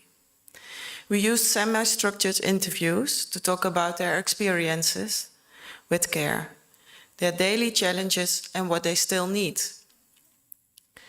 Our goal was not to count numbers, but to really understand their perspectives, their emotions, and the practical barriers they face. These insights helped us care and make it better aligned with what the family really needs. So this slide shows the psychological burden on informal caregivers. Caregivers often experience constant stress, as well as feelings of anger and sadness, and many worries about the future. According to Kanters, the more severe the disease, the more time and effort it requires, and the higher the burden becomes. On half of the caregivers reported mental health problems related to caregiving, and 40% experienced physical health issues.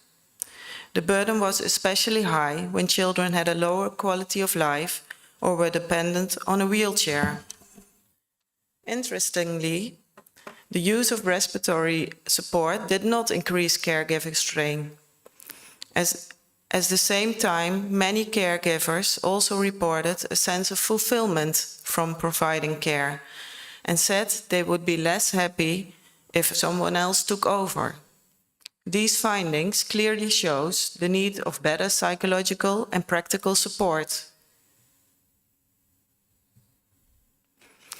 This slide shows both the financial and the psychological impact on caregiving. International study shows the intensive caregiving can strongly affect work and income. Many caregivers reduce their working hours or stop completely. This can lead to major income loss. sometimes up to 40%. These are not just numbers. In real life, this means stress, fewer career opportunities, and less financial security. At the same time, caregiving also has a strong psychological impact. Higher care intensity is like more stress, anxiety, and depressive symptoms, and lower quality of life. Financial pressure and work problems often make this even worse, creating a cycle where emotional and financial stress reinforce each other. Overall, caregiving affects both the wallet and the well-being of the caregivers. When we look at siblings of children with a chronic condition, we see a mix of emotion. They often feel love and loyalty, but also jealousy, guilt, anxiety, and responsibility. This is completely normal. What helps is often simple. Spending one-on-one time with parents, even short moments, helps children feel seen. Honest and age-appropriate explanation are also very important. Without clear information, children often imagine things that are worse than the reality. It's important to allow space for all emotions, without judgment. Being involved in care can be meaningful, but it should never feel like a burden. And children also need space for their own activities and interests, so their identity is not only shaped by the illness. A chronic condition affects the whole family. Parents face grief, stress, uncertainty, and this influences their whole family system. Siblings may take on care roles, and this can strengthen bonds, but also create emotional strain. Families learn to cope together with challenges, but also with resilience and connection. This shows that support should focus on the whole family. This slide focuses on social isolation among caregivers. Many caregivers withdraw from social activities and feel misunderstood by family, friends, or colleagues. This is very common in long-term caregiving. It can strongly affect well-being and increase feelings of loneliness and emotional strain. What helps are peer support groups and caregiving communities. These offer a place to share experiences, to find support, and to learn coping strategies. Here we see 3 ways to support your child. First of all, psychoeducation. This means explaining your child's needs to people around them, for example, at school, in sports, or at home. This helps reduce stigma and increasing understanding and support. Second, preparing for difficult situations. Children may face situations they cannot do things in the same way as others. It helps to practice short sentences, like, I can't do this because my muscles work differently. Role play is also very effective because it builds confidence. And third, being an advocate for your child. This means speaking up for their needs. Ask for adjustments, encourage participation, and involve people around you. Together, you create an environment where the child can grow and feel heard. Our recommendations. Caregiving is long-term and goes far beyond medical care. It affects emotional, social, and financial well-being.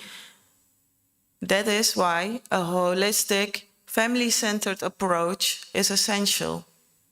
This means continuous and tailored support in every stage of the disease, including psychological support, respite care, flexible work options, and peer support. For caregivers, this also means it is important to ask for help, to take breaks, and to connect with others. The goal is to move from reactive care to proactive, family-centered care. LAMA2-related muscular dystrophy affects every part of the family life. Resilience, values, and connection helps families cope. Support should reduce the impact on daily life as much as possible. Caregivers need ongoing holistic support. And most importantly, loving your child, even on difficult days, when you feel tired or stressed, is the foundation. Your love, even when it feels imperfect, truly supports their growth, their well-being, and the future. And we would like to thank our team.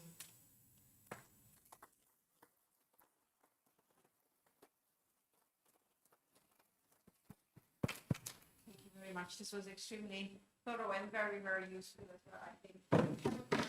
Shall I see you already up there? Maybe we can start with a question here.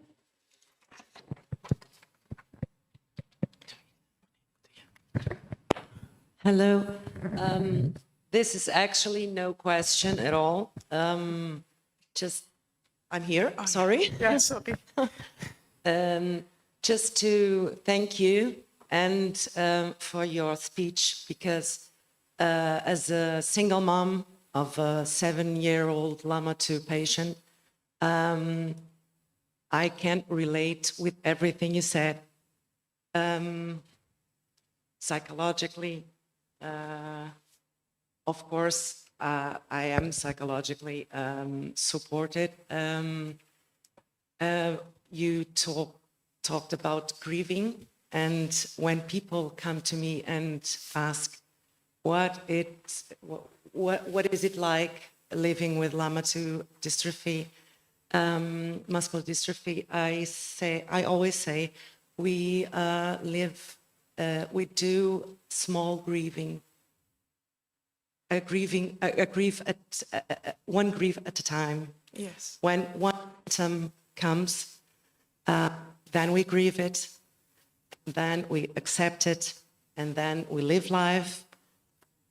Another symptom comes, and then we have to grieve it again, and so on and so on. And this is, of course, a personal opinion, and it's only from my experience. All the things that you've said, it's very, very important for parents that are now having the diagnosis, to tell them what they are going to go through during this journey. But most important thing that I want to say is that me and my son, we are very close to each other, and we talk about the disease every day. He asks me questions like, "Mama, will I ever be able to walk?" And I say, "No, you won't, but that's no issue at all. You will be able to do the things you want to do." He actually plays football on his wheelchair.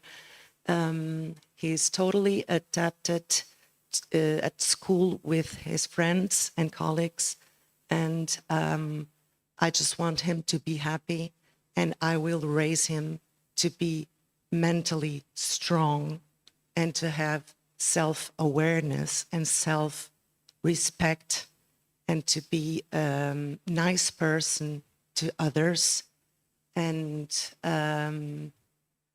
well, just to be happy. That's what I wanted to say. Thank you so much, because I related. Thank you. Thank you very much, and thank you for sharing. Thank you. I just wanted to, before we go to the next questions, to highlight that all the questions that cannot be answered now will be brought back to the speakers in the roundtable this afternoon. So both here live in the audience, in the hall and online. There is a question from online, which highlights a little bit the challenges of everyday life, like going to appointments, daily exercise, going to school, checks at the dog with the doctor, physiotherapist. These are really consuming the free time of kids. And this can have, of course, they could be psychological noticeable for the child and the family. How to deal with this?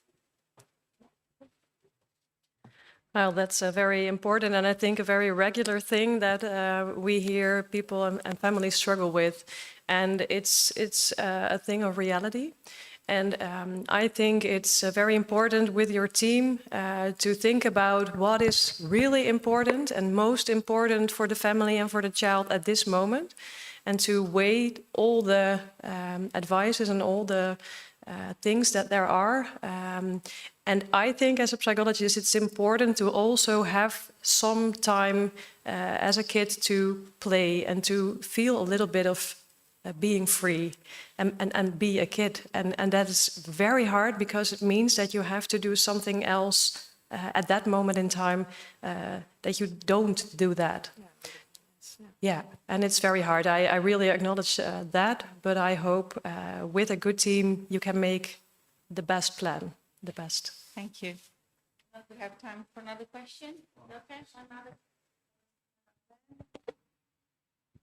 Just behind you. Hi. You said that we should be sincere with the children, maybe siblings too.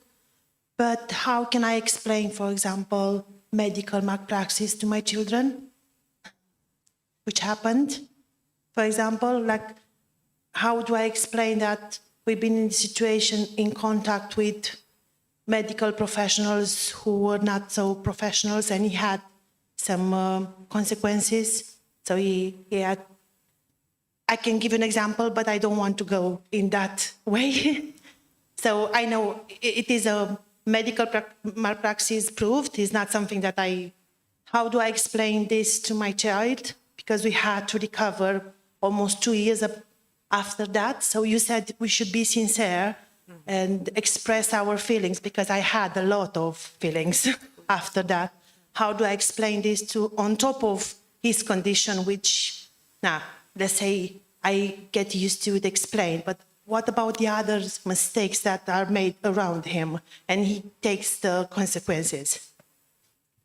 Yeah, if I understand you correctly, your question is how can I explain medical themes that he has to deal with, or mistakes that are done around him?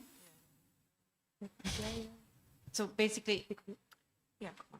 The question is how to explain if there is a mistake that has happened in terms of his care. Yeah. Okay. Have enough time? First of all, I think it's important to accommodate with yourself before you explain, so you can ask for waiting time with your child. So mama has to think about it, so I need a little bit of time how I can explain it to you. And then we always advise to give honest answers, because children feel everything, and to perhaps make it in small pieces. So start a little bit in the language he or she understands. So you can ask time with your child, so you can tell your emotions for a little bit. So I'm now too angry or sad, or I have to have a little bit of space, and then I can talk with you about it. Do you have? Thank you. Maybe one addition to that is that an honest information to a child does not have to mean that you have to tell everything, and also it's important that it make it simple and age appropriate. So really think about what you are going to tell on forehand. Keep it simple, and honest doesn't mean that you have to tell everything at that moment. So I think that's important as well. Thank you very much. I think, as I said, we can bring all other questions to the roundtables, but I think we probably need a coffee now. And if okay with you, we will do it at 10 minutes shorter, so back at 20 past to keep up with the program. Thank you, everybody.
on our live stream.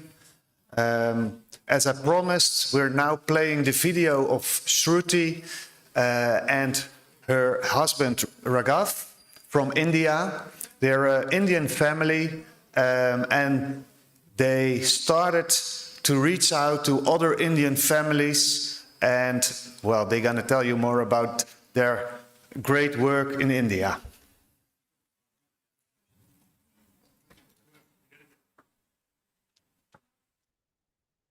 Namaste from India. First of all, it's quite disheartening to video record our speech instead of presenting it physically. It's all happening because of war. And flights are canceling because of Middle East situation. Thanks to the organizing team and special thanks to Bram. We can't explain the type of strength he fills us with, and finally giving us opportunity to speak over here. We will quickly introduce ourselves. Hi, I'm Raghav. Hi, I'm Shruti. We are the founders of LAMA2 India. We have spent our careers building these software solutions for multinational companies. Now we are working on the most critical project of our lifetime, which is finding cure for our daughter. India, a country which had no representative in last LAMA2 Global Conference. But this year, and for sure onwards, it is our proud moment to introduce LAMA2 India to the global audience. Any possible roadway to LAMA2 cure needs patient cohort, and India, being the largest populated country, has the potential to fill that gap. And same can be vetted with our efforts of finding 120 plus LAMA2 patients in a very short span.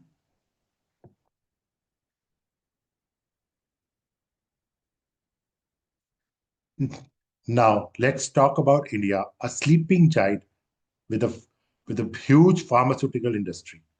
With a population of a whopping 1.4 billion and a high birth rate, who knows how many patients are hiding here?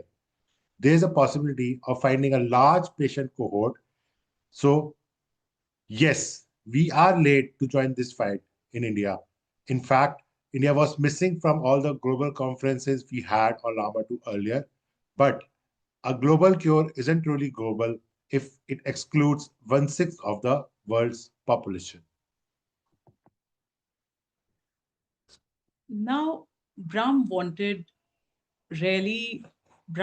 me to speak out about our journey, right? And Ishika, our loving daughter, a LAMA2 warrior, has turned 2 in January.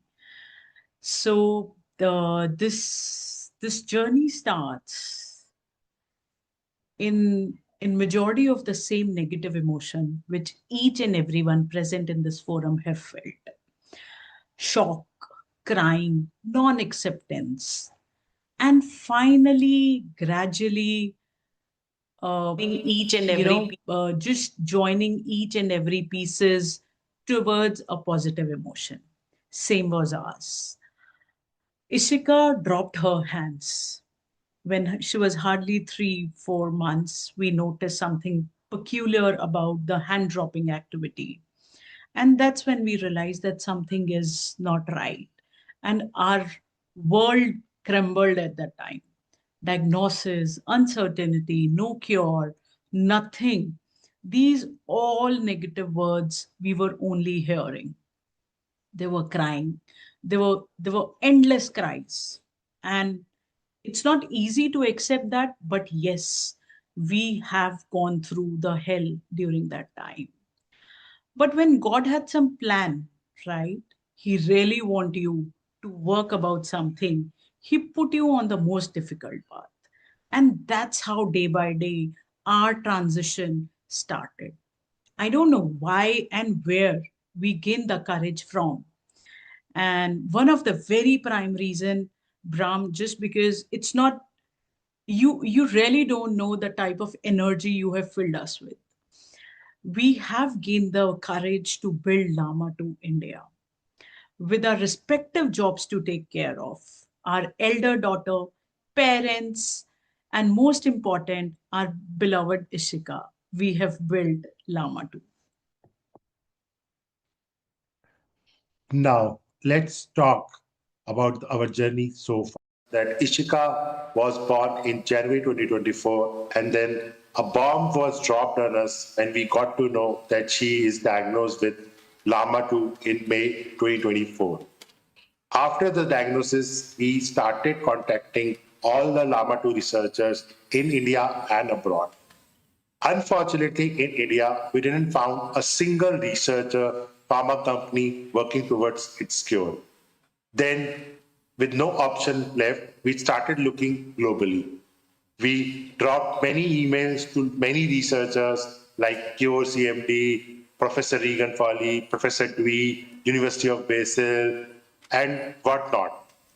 We used to ask, if you have something over LAMA2, any kind of a therapy, possible cure, possible clinical trial, anything which can be done for our child, anything which we can do through which she can improve her mobility, through which even if she can, can hold her neck, and what is her lifespan, how long she can live. So we have so many questions which were not answered by Indian researchers and scientists. And then from Cure CMD, we got an email that, 3 families are there in India whom we can contact. So we dropped them the email, and then in August 2024, we got our second ever LAMA2 patient, first being Ishika. That's how we started, and we kept going from 1 to 2, 2 to 3, and we used to write emails to all the global audience, say hi, we have got 5 patients, say hi, we have got 10 patients now. So now we have reached around 120 LAMA2 patients in India this year, and we are pretty much sure that going with this pace, the prevalence point of 1 to patient of 1 million in Asian country will soon be rewritten. Also, in January last year, we officially registered our trust, LAMA2 CMD India. We also tried to contact many government officers, government bodies to do something for LAMA2. Like we tried to contact our Prime Minister, Mr. Narendra Modi, and our Health Minister for seeking their help for easing clinical trial policies in India, and also help us to add this LAMA2 in our national rare disease policy. In the end, by God's grace, and it's our another proud moment to introduce to the world that for the first time, India is going to start the natural history study on LAMA2, and that is only possible with I guess the joint efforts which people are putting in. So thank you. Therapies, therapists, whom to contact, whom to talk to, which doctor to contact, what is bypass, what is sleep study, what should be done. Those questions, as a mother, that guilt, the curiosity, all the time, there's heaviness, there's pressure in the head, right? I remember I used to watch the videos of majority of the people who's attending the conference, maybe physically or virtually. They have helped knowingly or unknowingly to an Indian family. And in short, we are also guiding our Indian parents basis on your videos which you people post. So we are every day learning from each one of you present. Even after diagnosis, right? Families are largely on their own. They always live in the silos, right? There is no comprehensive insurance coverage for the lifelong care. LAMA2 currently sits outside the formal national rare disease funding pathway, like Raghav just mentioned a few minutes before. It makes the survival dependent not only on science, but on personal resources. For many families, disease is not just rare, it's invisible because diagnostics and expertise are concentrated in only few large cities. In the end, we would just like to say, we were walking alone, disheartened, dejected, and then God sent one hand, and another, and another. And that's how the whole caravan begins. And the chain is becoming so strong that we no longer feel alone, right? And I guess the picture itself is saying that we all are coming together and finding the cure for our children. Thank you. It was a very interesting conference, I'm sure, and it will be a very interesting conference for sure. Just to summarize our video, we laugh with our daughter every day, right? They are the purest soul who just give you smiles, right? They are the most talkative soul, I guess I could feel. Everyday exercise is a must, right? It's like a food for their body. But I think we are blessed with a lot of things if we'll start focusing on those positives. The bond she shared with her elder sister is one of the blessing in disguise God has bestowed on us. So we'll just summarize. Let's join the fight. Let's join the fight to find a roadway of therapy for LAMA2. Since we are not physically present, we really hope to connect with each and every one of you present in this conference via our social media channels and the QR code provided on the screen. Looking forward to meet all. Thank you. Thank you.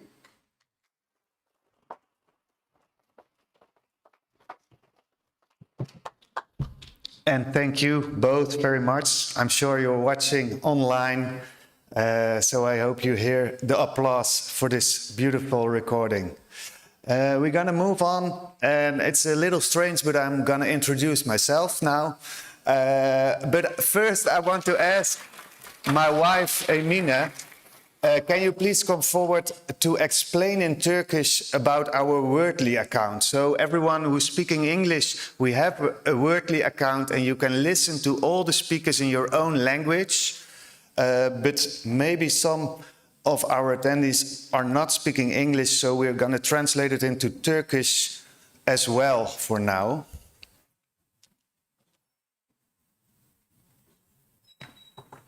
Merhabalar, hoş geldiniz. Emine Kara ben, Sara'nın annesi. Şimdi Türk misafirlerimiz için bu bilgide Wordly app'e girerseniz Türkçe olarak konferansı dinleyebilirsiniz ya daha iyi anlayabilirsiniz. Bu konu hakkında bir sorunuz olursa lütfen bana gelin veya buradaki arkadaşlara dönün. Yardımcı olmaya çalışırız. Teşekkürler. Thank you very much. And, well, you already met Emine now. This is my wife, and together with Emine, we founded our LAMA2 Foundation for Sarah. This is our family. The oldest daughter is Sarah, and our youngest daughter is Lana. And I want to emphasize that this is our family, but our family is much bigger. And like in the last talk was already mentioned, the support of our family, my parents, the parents of Emine, all our brothers and sisters, is also very, very important for us. And I'm sure that we wouldn't be here where we are right now as a family and as a patient organization without their help. So I want to start with a video we made 9 years ago, but I think this video is still very accurate.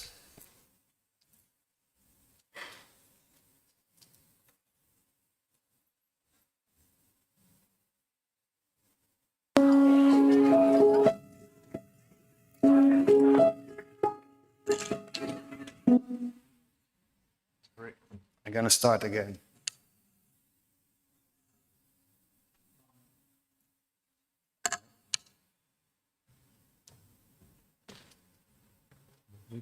No. please, don't do it.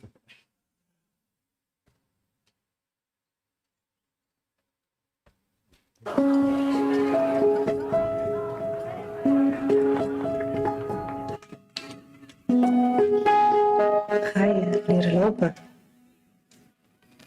Ga je leren fietsen en zwemmen?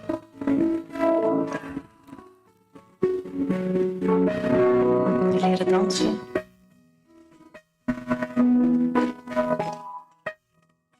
Ga je het begrijpen?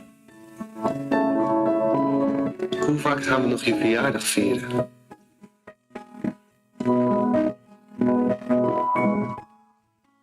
Zal je sterk genoeg zijn om zelf te kunnen blijven ademen? Vanwege Sarah haar zeldzame spierziekte hebben haar ouders zoveel meer vragen dan andere ouders. Help hen antwoorden te vinden op al die vragen.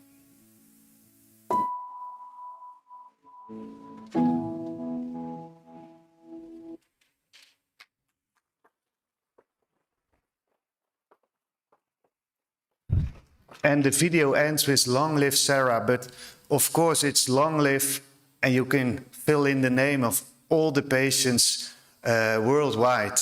I don't have to tell you that this muscular dystrophy is ultra rare. When we got the diagnosis, there was no cure and no treatment, but also very limited research and very little information about it. And we felt very lonely and insecure about the future because of that. So we wanted to change it. And we started Stichting Voor Sarah, or the For Sarah Foundation. We started to talk about our experiences in newspapers, on radio, on television. And everyone who wants to hear our story, we invited in our home because we wanted to change things. And we got the help of a very strong and very friendly guy, Rico Verhoeven. Some of you might know him. He's the world champion kickboxing, and he's fighting for the world champion boxing as well in May. And he offered his help. And he is still very active for us. And he's a very good friend of us and of Sarah. And I think his fighter mentality also helps us. And he learned Sarah to fight as well. And I think this has been very important for us in the last couple of years. We want to move the LAMA2 field forward, and we do so by funding research, trying to improve the care, building a community, and creating awareness. And I think if all those boxes are matched, we are accelerating the research as well, and we can represent the patient voice. So we have two websites. Of course, we started with forsara.nl. It's mainly for fundraising, and also it's very much focused on the patients. Nowadays, mostly the Dutch patients, but of course all the other patients are welcome to share their story as well. But we also have the lama2.com website, where we provide more scientific information, and we have more worldwide reach. So we work together on lama2.com also with other patient organizations like LAMA2 France and Impulsate, but nowadays many more. We try to do a lot of events and fundraising, because of course the research can only be done if we can help to fund it. So we do a lot of awareness campaigns on our social media, and you maybe already met Beeldspraak, the video company, which is our sponsor for a very long time, and we are very committed to help. But we also do a lot of events. And for example, a video on social media that hits more than 1 million views really helps to raise the awareness about this muscular dystrophy.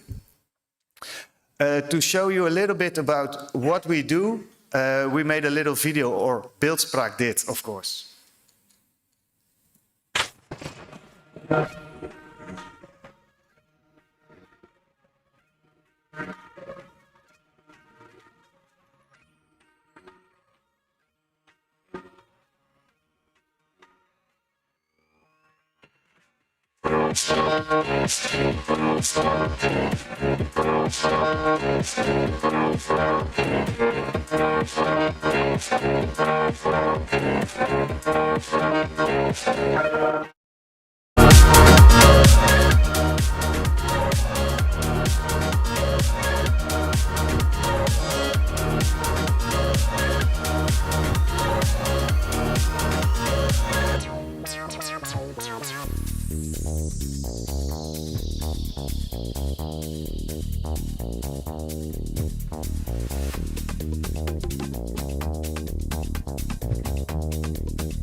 Nijsspierziekte komt in Nederland maar bij ongeveer 30 mensen voor.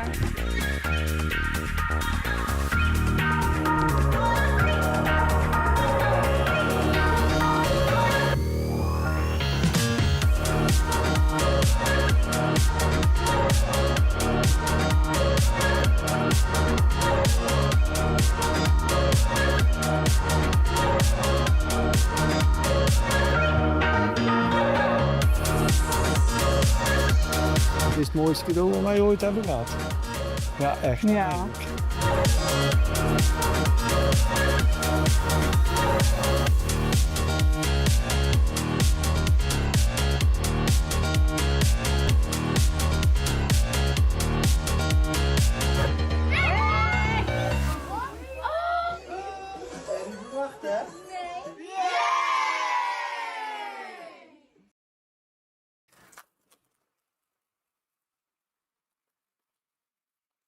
We had quite a busy year, as you can see. But this is just 1 minute, and I think it shows several things. First of all, Sarah is helping herself now a lot. She's making those explainer videos to tell about her muscular dystrophy.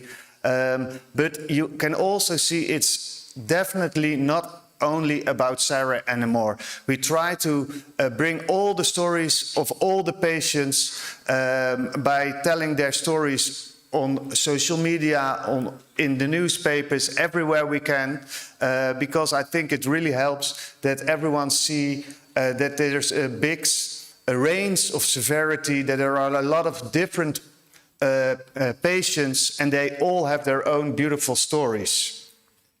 You can also see that fundraising is very important. We do a lot of events, but of course, this video shows it not that much, but we're also working on the progress on talking to all the researchers all the time to try to facilitate their research.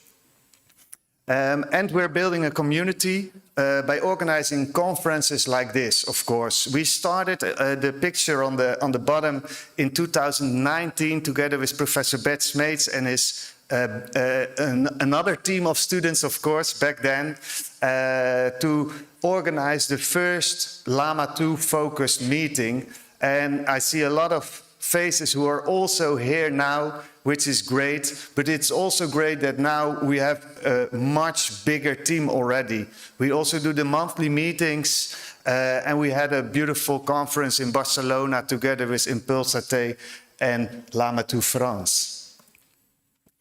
And we tried to fund research. The first year after we started our foundation, we raised almost 100,000 euros, but we have a continuous growth of revenue.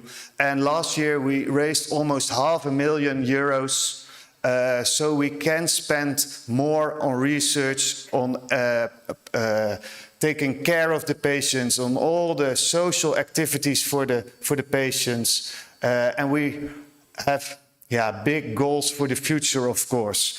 We're funding research in the Netherlands. Of course, yesterday you heard about the Maastricht University research, and we're funding the natural history study in the Radboud, UMC, where 26 patients are enrolled, which is quite a lot. It's not the biggest number, of course, but there are only 30 patients in the Netherlands.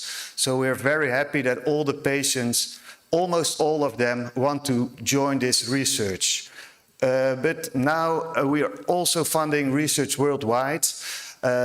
We also heard yesterday, of course, the first talk about the research being done in Basel, and we also funded the biomarker study of Reagan Foley. And we are happy to help more in the future. Today's reality for the LAMA2 community is still not very good. I think there's a very small and scattered patient group. That's because of the rarity, of course, but there's also a lack of shared data. There are differences in healthcare provision between the countries, and I think research is not always focused on what the patients really need or want. So how can we improve that?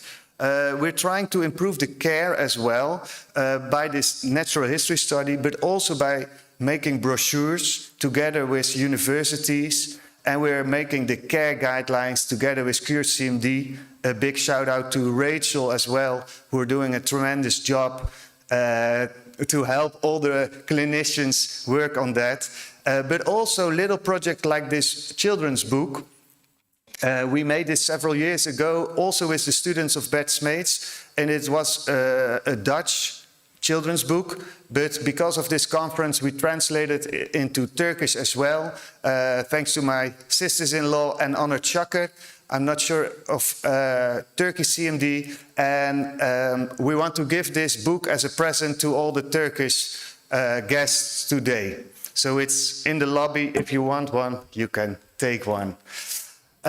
We also made this brochure to support the families. It has a lot of practical information. I think you already found it in your goodie bag.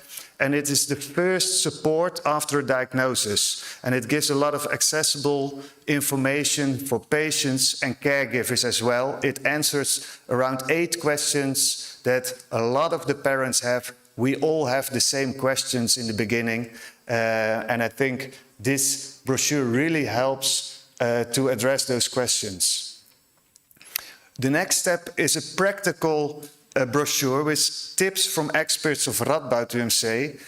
This is more focused on medical advice. It's not yet the care guidelines, but it's a lot of information about daily care and support and how to stay as healthy as possible. We are almost done writing it, and I think we can publish this brochure this summer. And of course, the ultimate goal is international care recommendations, but we have a talk on that later. So we believe in collaboration, not only with the Dutch university hospitals, but also with other Dutch foundations, big organizations for muscle diseases in general, but we're closely together, and I think this helps us a lot. But we're also trying to expand the international collaboration between all the patient organizations worldwide, because we believe that working together is really helping to accelerate the progress. So I'm very glad that a lot of you are here in the room, and I want to mention also LAMA2 Portugal, of course, because you're not on the slide yet, but there's also a Portuguese foundation now. Not only the university hospitals, but also startups like Seal and Millicron. There are pharmaceutical companies like Modalis very much involved in the LAMA2 research. And I think this will help us as families, but also other researchers in the future. These are some pictures of the family days. We organize a family day in the Netherlands every year. And the first year it was a little group of Dutch patients, but nowadays also German and Belgian patients are joining. And I understand that it's a long travel if you're living much further away, but everyone is welcome on our family days. We have one in September this year as well. And I think this really helps to share information and to share experiences, because the people who are living with this disease are understanding you way better than anyone else. We have some dilemmas. We already talked about it yesterday. The dilemma between scientific perfection or just a practical approach and how do we find a solution as soon as possible, but also giving hope versus realistic expectations. Because we talk to a lot of patients, and when we talk to them, Mo is also in the room, I think. Mo was on the front page of the biggest newspaper of the Netherlands, and he said, I'm not really hoping for a cure, I'm hoping that I can put on my own coat again, because this will really makes me feel better. And Mika, another Dutch patient, said, I really hope that I will be able to sign my own name on an official document again, because I really miss it, that I can sign my own name, because it's for me, that is very important. So it's the small improvements in daily life that they are hoping for. Of course, we all hope for a cure as well, but little improvements can make a big difference already. So I think there's no time to waste. We can work on research for years to come, and I think this is very important, and it has to be good, of course. But sometimes you also have to ask the question, what's holding us back and what could be different as early as tomorrow? So I hope this is also something that everyone reminds while working back home after this conference. I tried to find some answers about the question, what do we need? And if I'm looking to the scientists, I think to involve the patients from the start of your projects is very important. Select relevant outcome measures, but also the outcome measures that are important for the patients. Of course, also for the research, but also for the patients. And maybe the most important one, communicate in a way that everyone can understand it, because it's very difficult a lot of times. From clinicians, I hope that you all refer to the patient organizations, the patient organization internationally or in your own country. There are a lot of them now, and they can really help to support new patients on their journey. And of course, share your knowledge and share the studies and publications also with us, so we can share them with all the other patients and families. And from the industry, I think this is also very important, transparency and accessibility of your work, but also honest communication. And I refer to what I just said about the balance between giving hope and giving a realistic view of what is possible. I think Modalis is now in the picture a lot. Of course, everyone is hoping for clinical trials, but it brings also a big responsibility for the company, but also for us as patient organizations to inform everyone about this in a way that really helps. How can you help? And now I'm looking to the families mostly. I think you can share your data in the QCMD data registry, for example, or other registries. Gustavo will give a talk about the registry right after me, but also share your personal stories, because it really helps to understand the impact of this disease. You can give practical advice for daily life to other families. Some of you have children which are older. They can give a lot of advice to the younger ones. Involvement in natural history studies is also very important, because the more patients are involved, the more information the scientists can get. And last but not least, of course, the fundraising.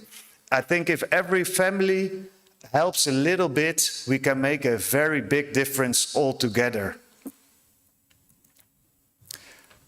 My last call to action would be, please work with us, ask us how we can contribute, use our community to improve your research, and use our communication to inform all the patients. We would be happy to help to translate difficult scientific papers into more layman language and information that is available for all the patients. And keep in mind, think from the patient's perspective all the time, because together we can save time. And I think for a lot of the families, time is everything for our children. Thank you very much. I'm happy to take any questions.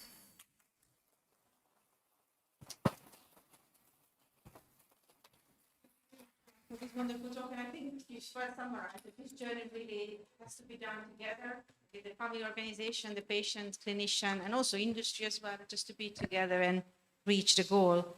Are there any questions? I can't see any questions from the chat. Yes.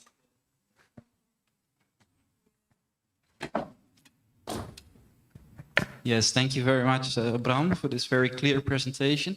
So you were speaking about a mismatch between patient needs and research. And I was wondering, do you, because you gave some anecdotal information, do you have more information than that? Or would it be useful to have it, for instance, using surveys or by other means? And I'm also asking because the main Dutch funder, the Spierfonds, they decided 10 years ago, quite a radical decision, to only invest money for therapy development. But there was a lot of resistance, and 3 years ago they did an inventory among patients with muscle diseases, simply asking them, okay, you can spend 100 euros of money, where would you spend it on? Yeah.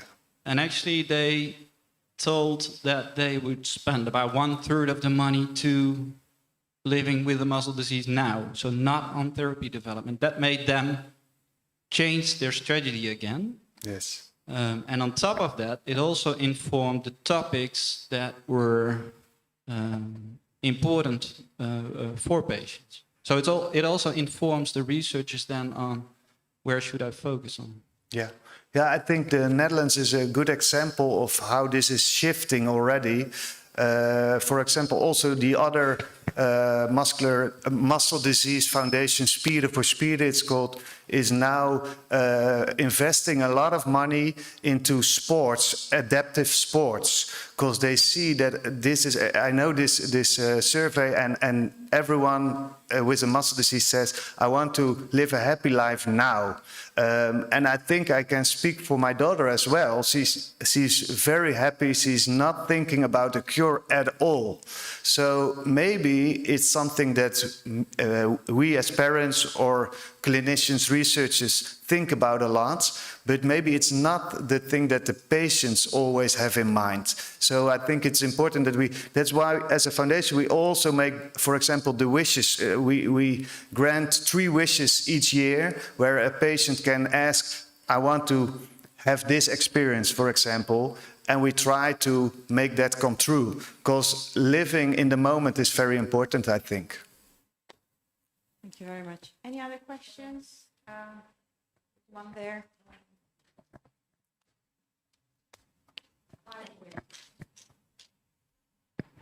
Sorry, it's not a question. By the way, as Bram was saying, I think the main thing we want as parents, of course, as a dream, would be a cure, but I would say, realistically, what we as parents ask to the science is a treatment that increases our patients' life quality. This is the main and the most important topic, and the most important thing for us as parents is our children, our patients to have life quality, as Mo to be able to dress a jacket, as the other patient to be able to write his own name. That's the main thing, I think personally.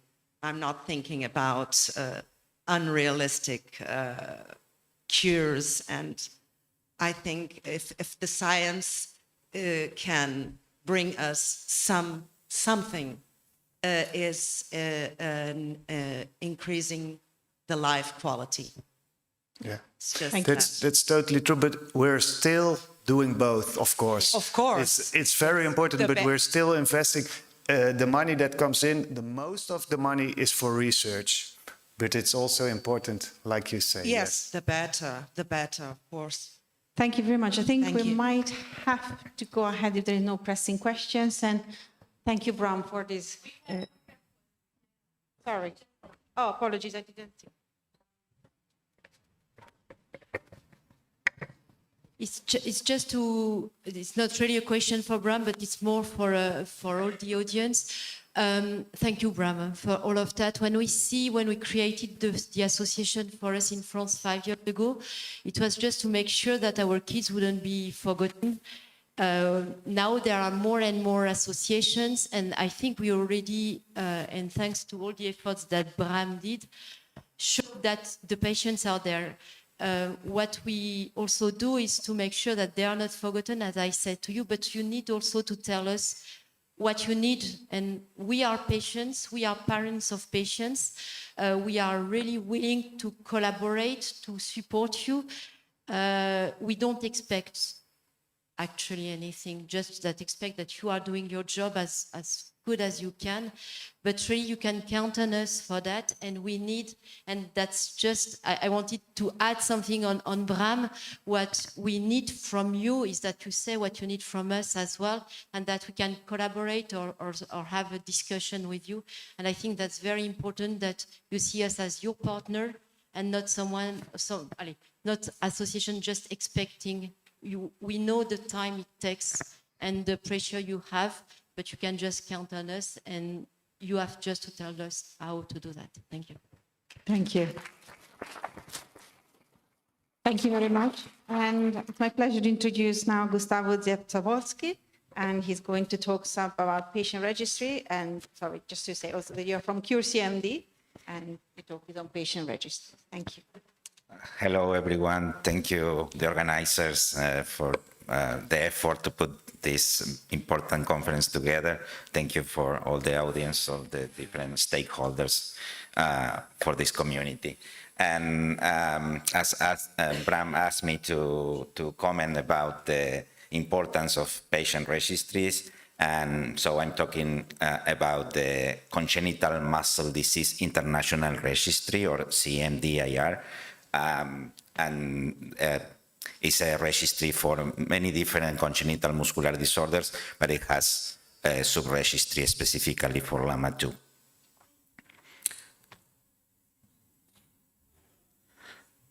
So why is it important to have a registry? And it's important because especially for rare diseases, to know how many patients we have out there, where in the world are they located. The data that you provide helps understand the genetic and phenotypic variability, and we can understand also better the quality of life and other stuff by self-reported surveys that we have in the registry.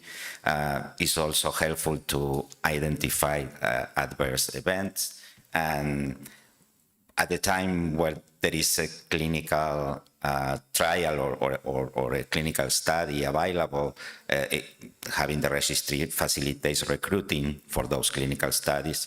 And also it's important when there is a need for collection of biological specimens for analysis and experimentation, and definitely contains vital information from affected individuals and their caregivers to help inform the clinical care and guide the research priorities. So just to show you a few examples of what we can see with the data from the registry, we can understand the geographical distribution and know how many patients are in different countries. Right now, there are 530 LAMA2 affected individuals registered from 57 different countries. And looking at the data from different natural history studies yesterday, it's clear that there are many patients in those clinical studies that are not registered here. So this is also a call for the physicians or the healthcare providers that are doing these studies to talk with the families to go to the registry and register. I didn't mention this is a family or a patient-reported registry. There are some other registries that are the data is entered by the physicians, but in this case, it's only patient-reported. And we can look at other data like the genetic status. And in our cohort, we know that 72% have reported or confirmed pathogenic mutations. And we know that the rest, that the ones that are, they don't provided pathogenic mutations is in many cases because they haven't done genetic testing. In other cases, there is testing in progress, or they have find variants of unknown significance, so I'm not sure yet if the mutation is the pathogenic mutation or not, or cases where they have found only one mutation, but they couldn't find the second one. And always the registry can help us know this. Knowing this, we can help us help you find providers or find research labs that are looking for difficult variants to locate in the genome. And other example we can show with this pie graph ambulation status, and we know that 11% of the patients in our cohort, in our registry, only 11% were able to walk at the time of registration, and 84% were never able to walk, or 5% were able to walk and lost the ability. And the last example or information is that we have surveys, topics that cover all the aspects of the CMDs, in all the aspects that Alberto mentioned in the first talk this morning about motor function, respiratory function, cardiac function, gastrointestinal feeding, nutrition, orthopedics, everything, neurological function, and also different medical events, hospitalizations, the kind of medications or supplements you are taking, and all this is important to build knowledge and to build help with understand the disease better and understand the natural history study of the disease. So in a way, the CMDIR is in a way the patient voice, because with your help we can collect the patient's perspective, and the patient perspective today is considered more than ever by the different stakeholders, especially regulators and payers. The FDA and the EMA is now considering the opinion of the patients more than before. There is a trend now to try to understand better what the patients are experiencing and what they want for the future, or what they expect from a treatment. So it's important to have this data.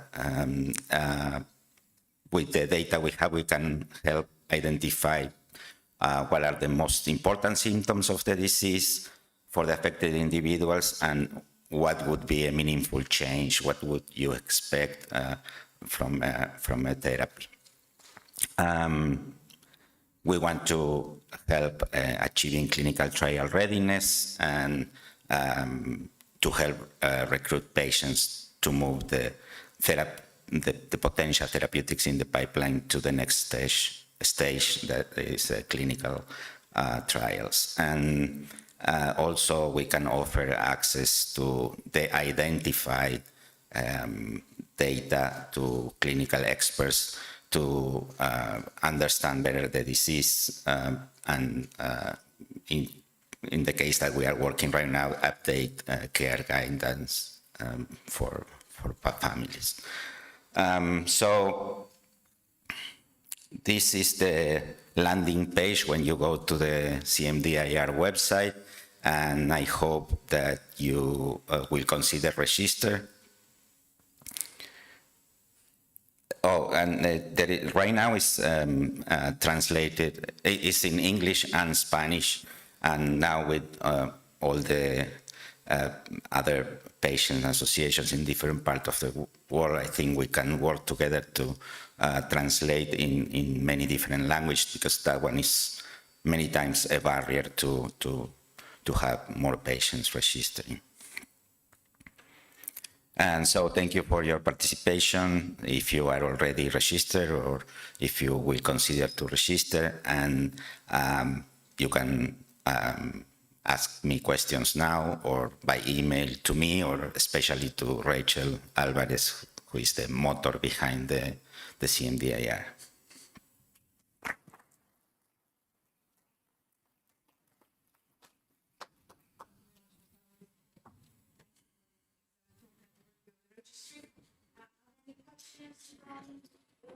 Yeah, I have a question, Gustavo. The figures you presented at the beginning, the 530 patients, it's the one who are subscribed on the CMDIR, I suppose. This one? Yeah, it's just the one you got through the registry in America. No. This is the whole world. The numbers 530, and I know I was looking at the database yesterday. We have 6 patients from the Netherlands, for example, and we know that Nicole Bormans is doing the natural history study with 28 patients, so they are not registered. Most of them, they are not registered, or that's why I was wondering, actually this is through the CMDIR that you have these figures, it's that? Yes. So is it important because there are national registries or not? So that's a question of national question, let's say.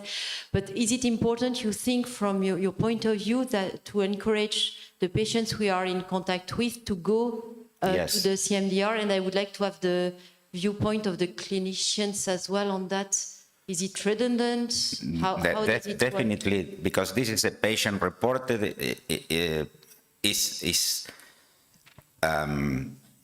is free for every patient in the world to register. They don't need any permission, or they are the only ones that can consent to share the data or not. So I just have a small, there is no problem, and I think we can work on that, but there is always the questions of the patients about the data and the sensitive questions. So if you can give us a bit more insight on how it is, or this kind of thing like this, we can more easily convince the patients to register, I think. Yeah, even if you, for some reason, or because if your physician doesn't want you to share the data for any reason that I cannot understand, at least to be registered, having your name, where you live, is important. For example, in the video from the Indian family, they mentioned that they contacted us, and we were able, because we have the consent from the families, to share the address or email, so we put them in contact together. So at least for I mean, we can use the CMDIR. It's better to have all the medical data, but also as a list, a contact list is important too.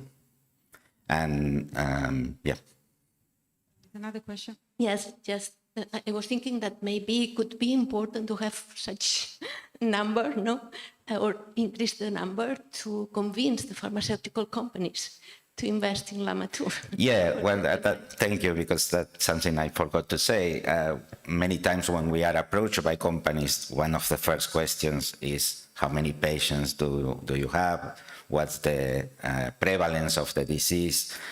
And this is very difficult to understand. The case of India, for example, with 1.4 billion people, and we don't know how many people are there, so it's impossible to have an accurate number of prevalence. But as much as we can spread the word and people register, we will have more accurate numbers. Just wanted to highlight also Africa is great, and Yes. there have been international efforts also to increase, access for genetic testing in other countries in Africa. Clearly, it's a continent that still has, at least southern part. Yeah, in February we had a conference, Treat ND conference, and actually one of the themes of the conference was how to reach globally And Central America as well. I mean, anyway, yeah. as many countries as possible. As clinicians, we can definitely, make families more and more aware of the opportunity to register as much as possible. Any other questions? Can see a hand there. The last one, and then we'll go on. Hi, thank you for the presentation. I just wanted to ask you what type of data will be useful to all the people that are working, except number of cases. Is there any other information that would be good to collect? For example, I don't know, every year blood tests or every month and other things? Especially the surveys that are very thorough, very complete, and I know that it takes time, and if you go to the database, you see that there are many gaps where people didn't respond, but I usually call it the sleeping beauty, because we have an example a couple of years ago when there was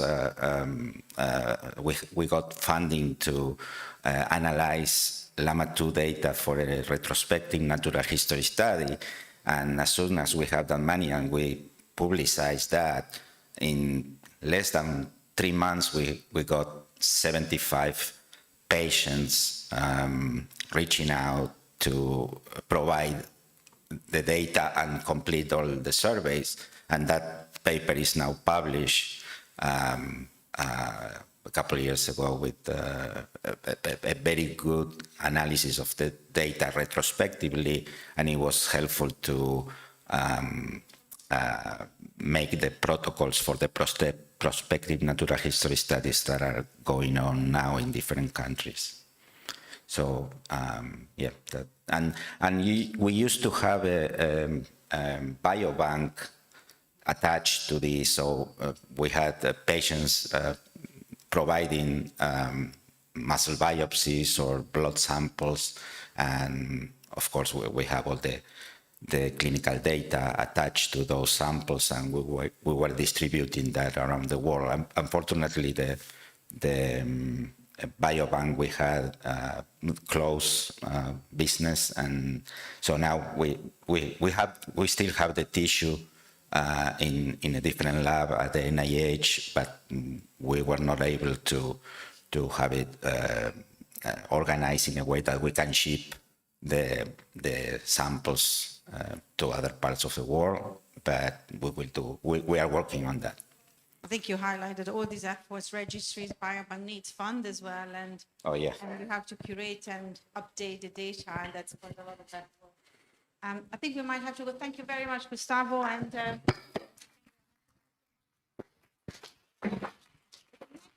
the next talk will be by Alberto, Bram, and myself, and we're going to talk about care guidelines.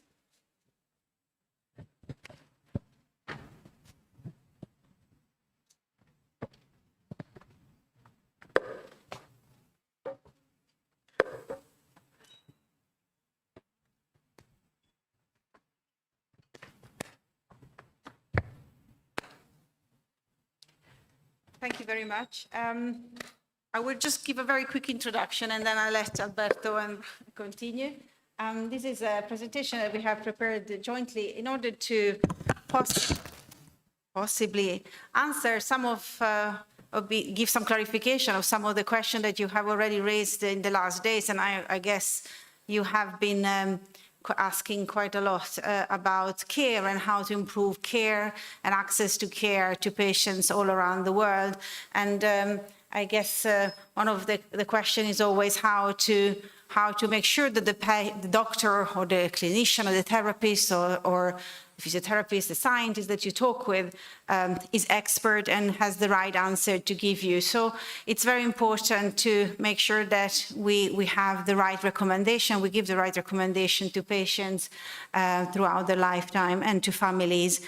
And so the questions are, what are the right treatments, when to give them, what to do first, and how to anticipate and prevent complications. So really, the question is, how do we have care guidelines or recommendation of care for congenital muscle diseases? And in particular, of course, today we're talking about LAMA2.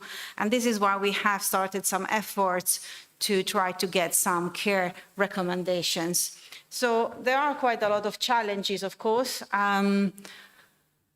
You heard already, these are rare diseases. We are aware that the numbers are probably higher than what we think, but the patients are rare and sparse around the world. And this often makes some doctors not expert because they might have never seen a patient or a child with LAMA2 muscular dystrophy, or perhaps even if they do see children and adults with this condition, they might not have the right tools and knowledge. And sometimes this knowledge is really spread around the world. And often you as parents and you as affected person living with a condition are probably much more acknowledged about the complication of the disease, and perhaps better than a doctor who has less expertise. So we really would like, as doctors who do see patients and families with this condition, to try to gather more knowledge and share it with as widely as possible with clinicians, but also with, of course, with families and patients, and increase publications and knowledge. And clearly, if you do not have guidance and there are no right interventions, there might be consequences like delay possible treatments or interventions, or delay preventable, hospitalizations. Like Alberto said, that some interventions are preventative in order to help care, like like interventions with PEG or ventilation. And if you perhaps delay some of these interventions, there might be some consequences. So it's important to understand what is the right recommendation of care and try to make sure that everybody has the same care around the world, and not that somebody is living in one country or the other has different care. And somehow leveling the field, so make every patient receiving the same care, also helps trial readiness, because all the patients around the world will have the same standards of care and make them leveled when the treatment comes, when other treatments come available. So maybe I can let you go from here. Thank you very much.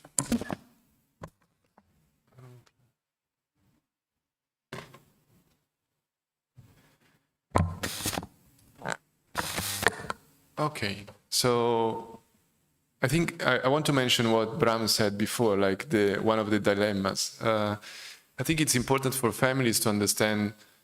So we have the same objective, so improve the care for patients, but I think there is a lot of discussion between clinicians and patient representatives regarding the guidelines, because of course as clinicians we need to work within a framework, we need methodology, we need scientific-based evidence, and this takes time. But on the other hand, there is a need of now having recommendations, practical guidance now from the families.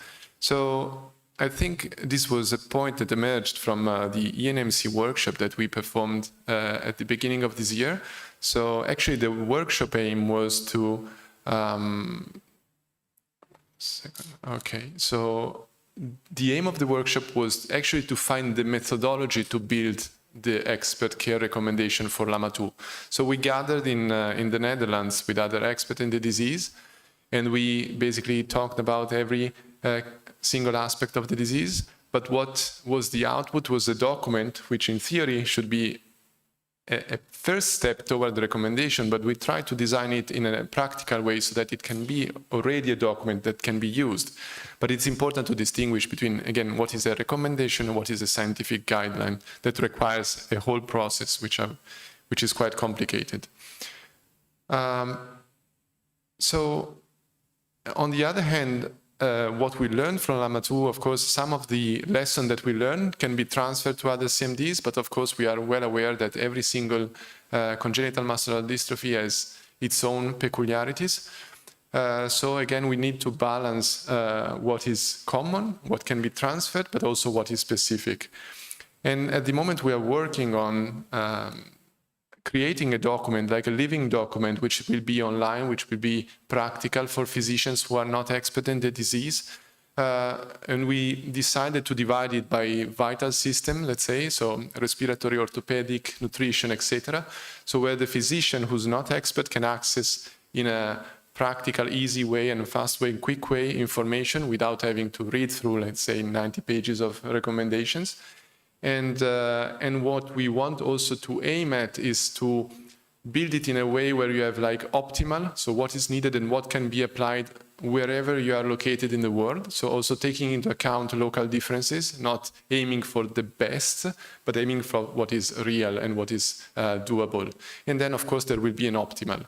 And then we will also try to outline what is important for each different condition. So the way we envisage this document is something which is practical, maybe app-based, multimedia-based, something that can, upon which we can build our knowledge. So if new recommendation, new evidence comes, then this will increase the level of evidence for each recommendation, and we will be able to answer more and more questions in the future thanks to new research. So I think this could be, and this of course it's driven by QSND and Forsara, so there is a real push from the Patients Association and also to keep us as clinicians on focus, like on practical objectives and not on discussion about methodology, etc. So we hope that this will be a really useful tool for clinicians around the world. Again, the objective is to create something simple, but it's not easy to find the balance between simplicity and then being naive, let's say. So we need to give information, and that will require a lot of work and a lot of working groups. We will start with working groups based on experts, but we are open to new inputs in the future. So that's how we think about it, a sort of Wikipedia-like tool where you can apply wherever you work, because maybe you work in different countries, but you have knowledge about the disease, or you see a patient which is different, who is different, and you can provide new information or ask to update, upload. So that's an objective that we hope we will manage to complete. So we need help from the whole community, as I said. So of course there are the experts, there are the researchers, they have their own clinical experience. I was talking with a mother before, but with rare disorders, every patient is new information. So everything you've learned up to there, then you assess a new patient, you talk with another people, and you understand that there is something you missed. So it's an evolving process. And this is why it's important to have feedback from patients and families, and to create a platform by which we can communicate with the same lay language. As we said, communication is important, so we need to speak the same language. And of course, we need funding and partners to bring this to a living document, something that works. So I think I've said everything. I don't know, Bram, probably you want to close up, or I thank you. So he's here for mental support. As long as he doesn't organize a crowdfunding match between me and your kickboxing, I'm okay. So, so thank you very much.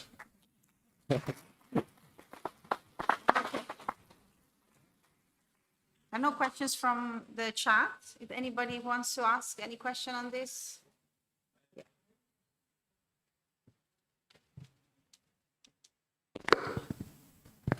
Thank you very much. First of all, I would like to apologize for my level of English language. I will try to ask clearly. How can our medical information, for example, from the community in Russia, can be used in, for example, in Great Britain. Can you trust for this research and the numbers of each patient? Because we have different equipment, we have different university, different type of research. So how can it help you? My son is 2 years old, and we have book like this of the research and a lot of information in it. How can you trust, for example, in Europe, to this information?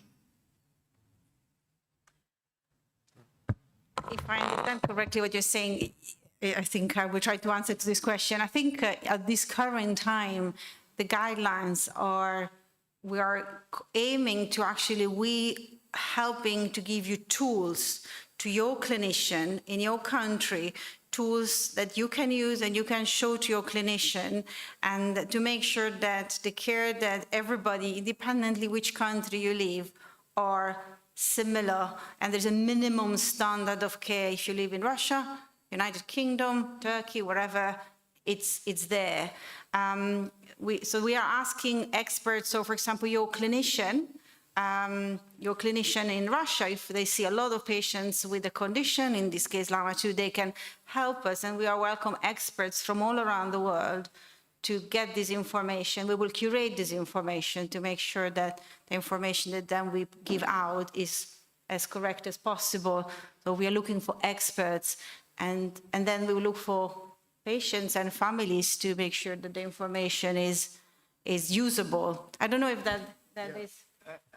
And maybe I can add, we're trying, if all the information is there, we're talking with an IT expert to make like an app, so it's easy to find. So you can search on a topic, or you can search on age or whatever.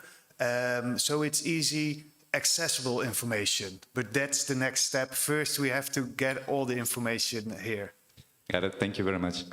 And hopefully this could be translated in as many languages as possible to also, break the language barrier as well.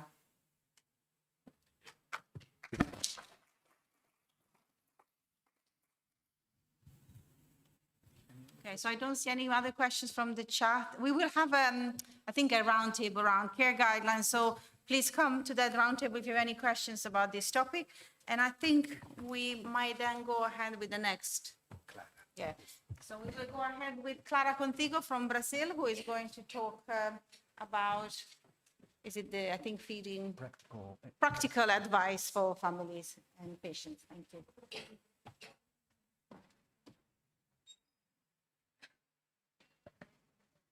Hello, my name is Clara. I'm a child neurologist from the University of São Paulo, I'm Brazil. Ashley.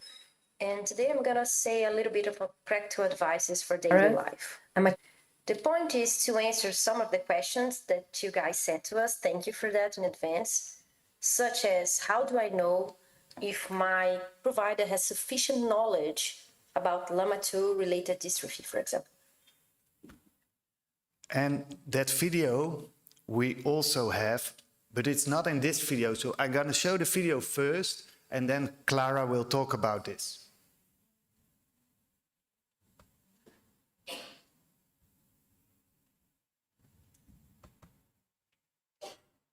Hi, I'm Ashley Brookman. Hi, And we live in the United States. Carter has, and I have a question for a specialist.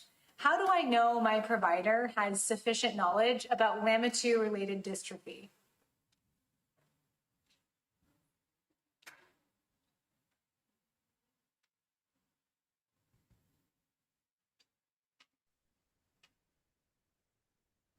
Hello, my name is Clara. I'm a child neurologist from the University of São Paulo, Brazil. And today I'm gonna say a little bit of practical advices for daily life. The point is to answer some of the questions that you guys sent to us. Thank you for that in advance.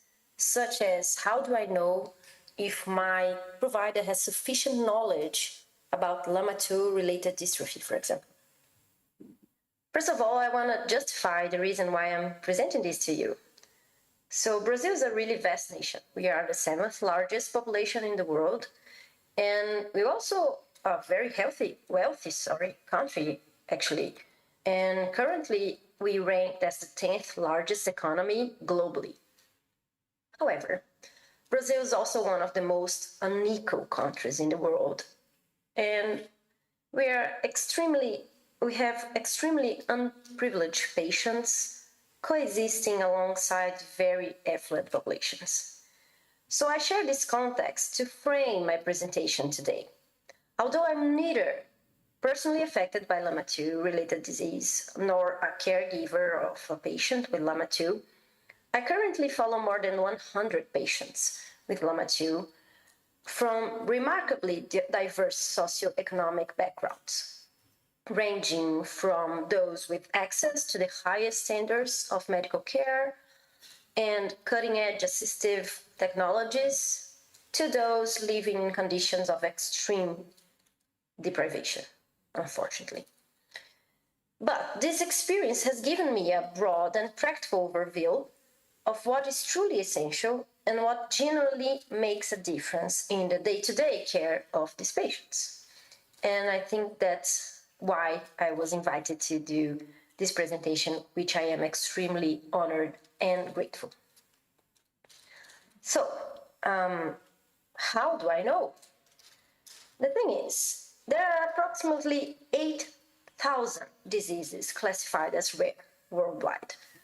However, medical training in most settings focuses primarily on the management of common conditions, such as hypertension, diabetes, and asthma, pneumonia, sometimes cancer. So, being straightforward with you, answering one of your questions, no, most of the physicians are not specialists in congenital muscular dystrophy. So I think that's important to say that one of the fundamental pillars of appropriate follow-up and treatment for individuals with a rare disease in the active is, most of all, the active engagement of patients and their families in understanding and managing the condition. You have to be the specialists yourselves. Obviously, every patient needs to have and should have at least one annual consultation with a specialist in LAMA2 related disorders. And for a significant portion of their care, they will inevitably be seen by non-specialist physicians as well. And that's why at that point, it's important for patients to be empowered. And that becomes extremely evident. Families must understand the basic and essential needs associated with the disease. That is the focus of my discussion. So to know if your provider, your physician, and other medical care providers and nurses, PTs, phonos, to know if they're good, they're probably connected to a huge center specialized in rare disease with a neuromuscular center, so you can check that online.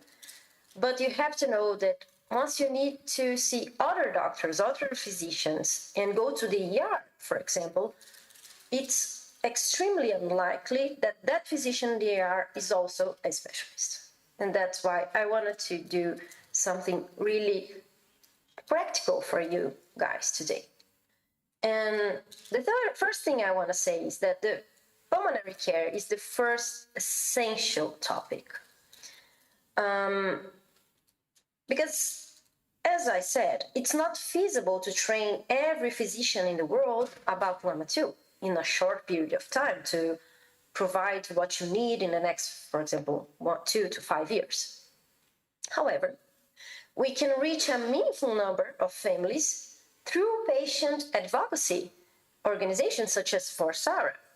And what patients need to know and what they should actively share in this responsibility in the patient's care is what I will outline right now. So, about pulmonary care, first of all, we need to know how to recognize signs of respiratory impairment. This is because respiratory complications represent the greatest risk of hospitalization and life-threatening events in individuals with LAMA2. So this topic will be divided here in 3 topics, actually. So how to recognize signs of respiratory impairment, how to determine which assistive respiratory technologies are needed, and what to do in an emergency situation. So to recognize signs of respiratory impairment, you need to see the clinical warning signs, which are recurrent chest infections, signs of respiratory fatigue, such as rapid or labored breathing, shortness of breath, interrupted speech. One thing that might not be easily connected, but it's also related to hypoventilation in the night, is morning headaches and poor or fragmented sleep. The patient that wakes up like a lot of times during the night or snores a lot. Patient that actually has difficulty gaining weight or is losing weight, for example. And so these are clinical warning signs that something is going on and that you have to prove with diagnostic tests such as spirometry and polysomnography. That's the test that you do during the night. And this test should be done annually. So it's important to say that not all the patients are going to be able to perform this spirometry because it's actually a really hard to understand axillary exam. But if they cannot, then we can always do the clinical part alongside with the sleep study.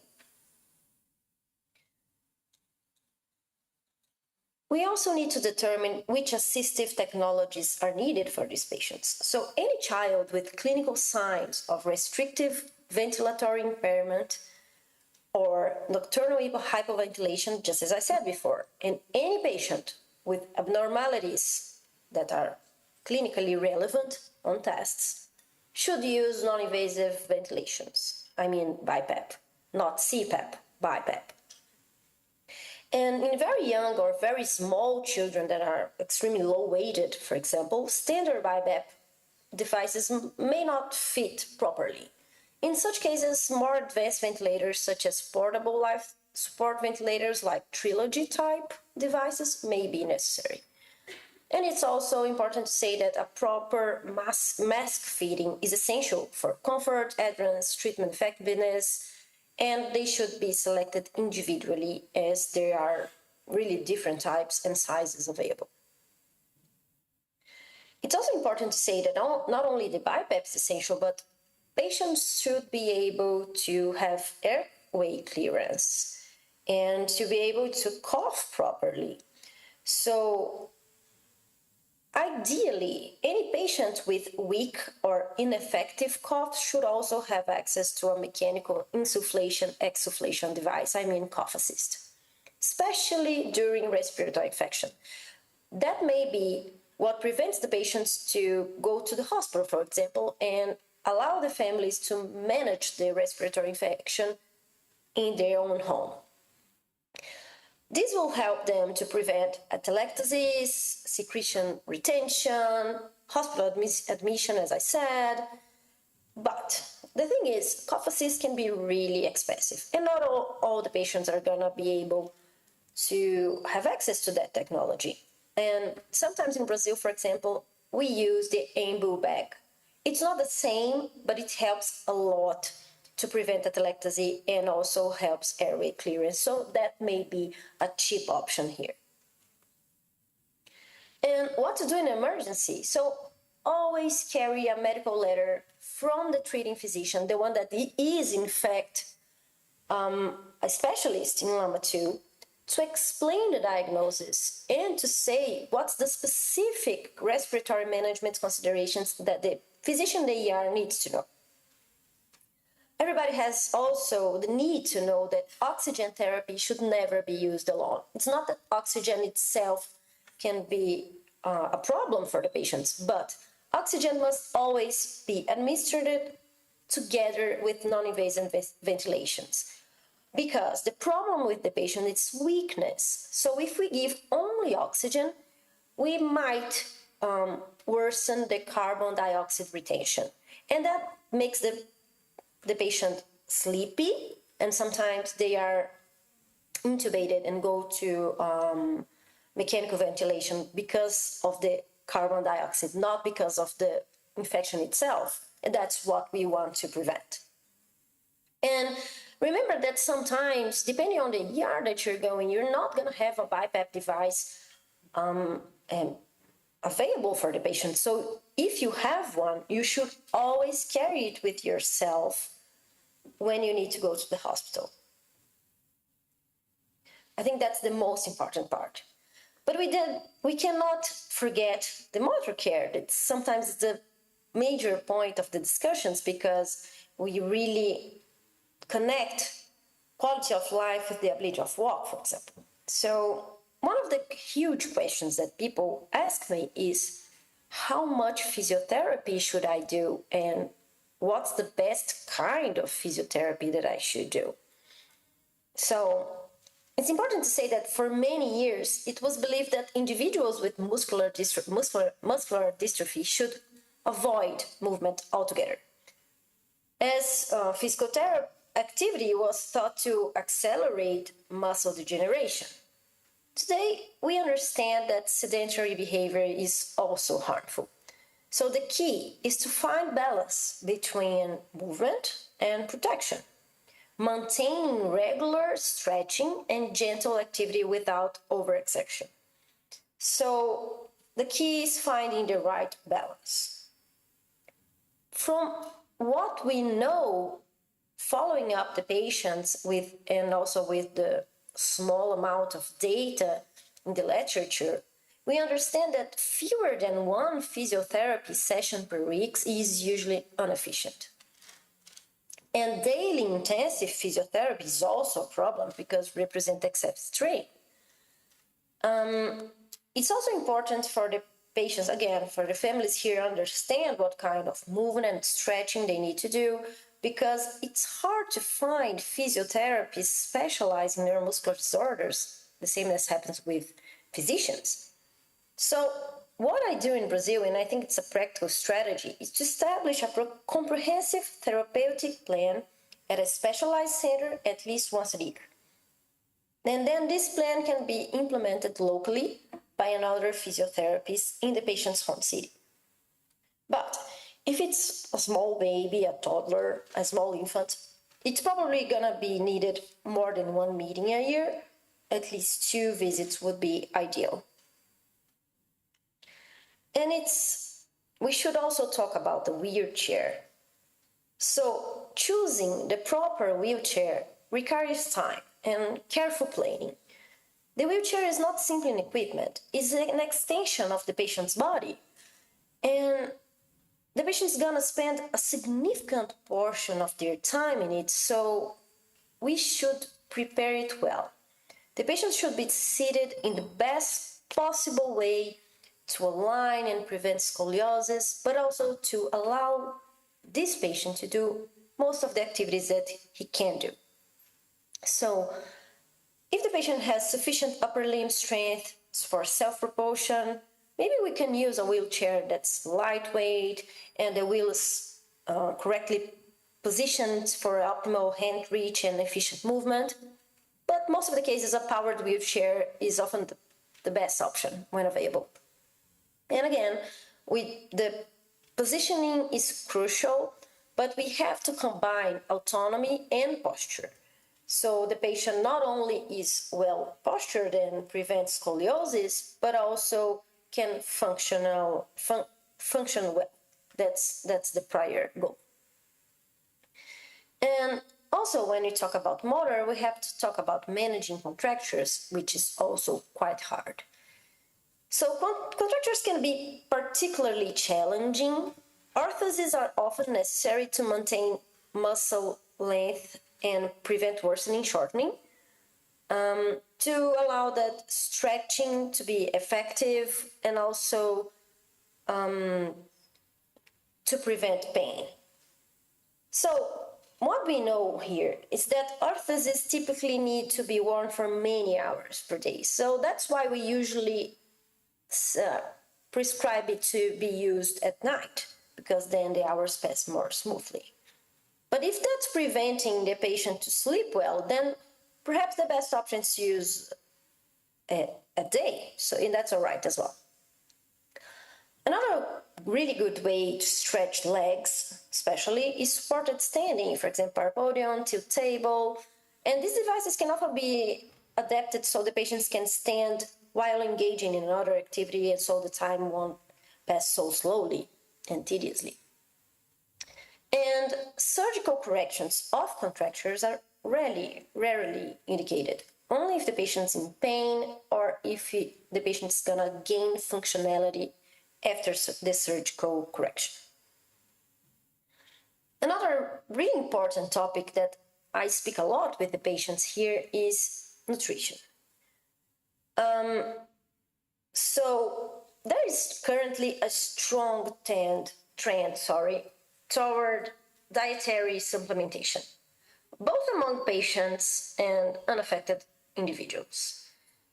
But scientific evidence supporting routine supplementation in neuromuscular disorders and in other scenarios as well are very limited. So it is important here to remember that everything requires time, family and patient's energy, and obviously financial resources. And the families are already managing an extremely demanding routine. So we should prioritize carefully. But in general, we should always have a balanced diet. And for some patients who have difficulty gaining weight, high calorie and high protein oral nutritional supplements may be indicated. But when we talk about creatine and CoQ, there's still really just a small amount of data, and it's not conclusive. And here in nutrition, we can also add information about bone health. So we know that the patients with muscular dystrophies have an increased risk of osteopenia and osteoporosis. And that is an increased risk as well for fractures, which is not good. Sometimes it's related to pain or to surgeries or to the loss of some motor functionality. For this reason, dietary calcium intake should always be reinforced, especially through milk and dairy products, because calcium obtained through diet is usually absorbed more effectively than calcium from supplementation. And that also is less related to complications such as kidney stone formation.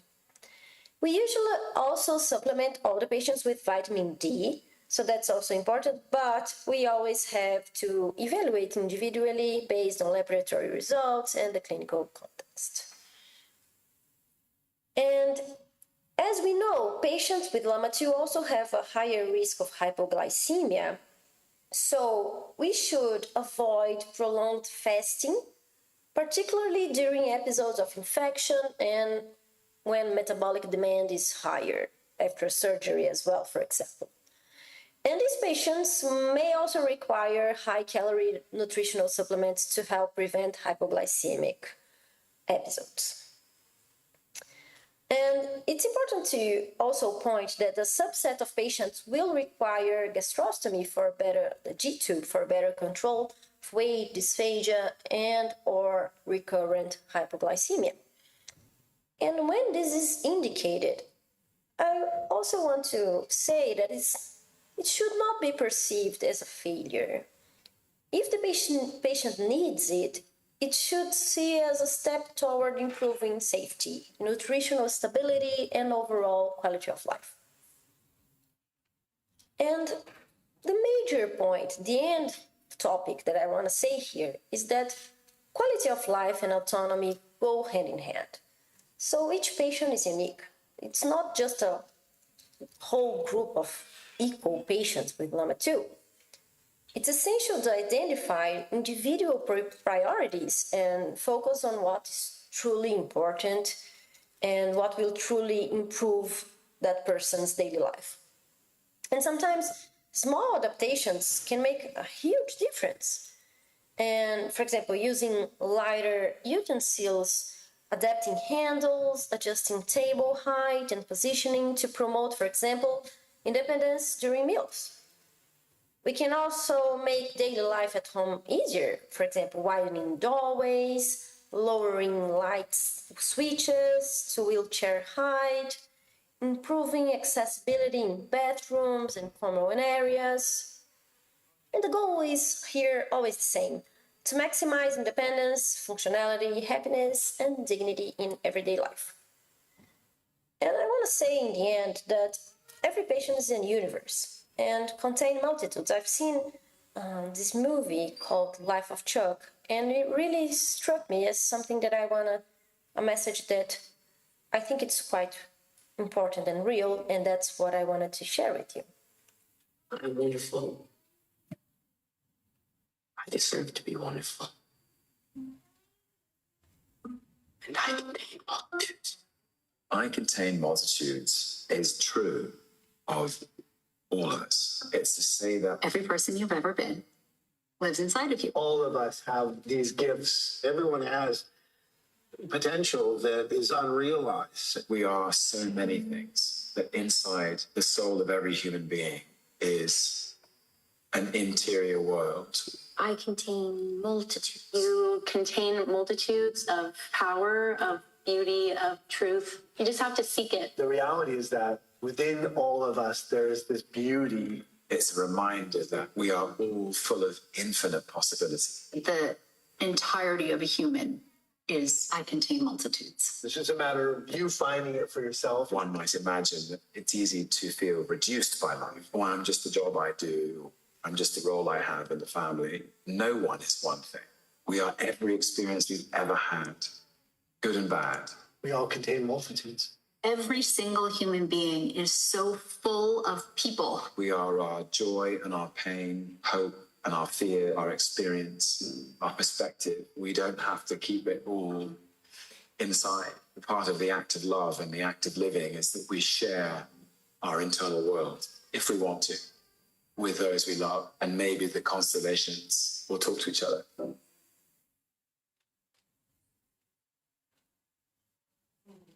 And that's it. Thank you so much for your time. I'm available to talk to you later in the round table for hopefully. And thank you again for the organization, for the invitation. And again, I'm extremely grateful for everything.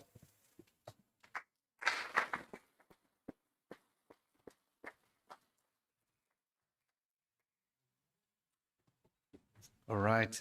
Thank you very much, Clara, for this very practical and informative presentation. We're going to move on to a personal story of Justin Moy. I'm not going to say too much. I know it's an impressive story, and I'm sure you're going to like it as well. I'm going to start his slides.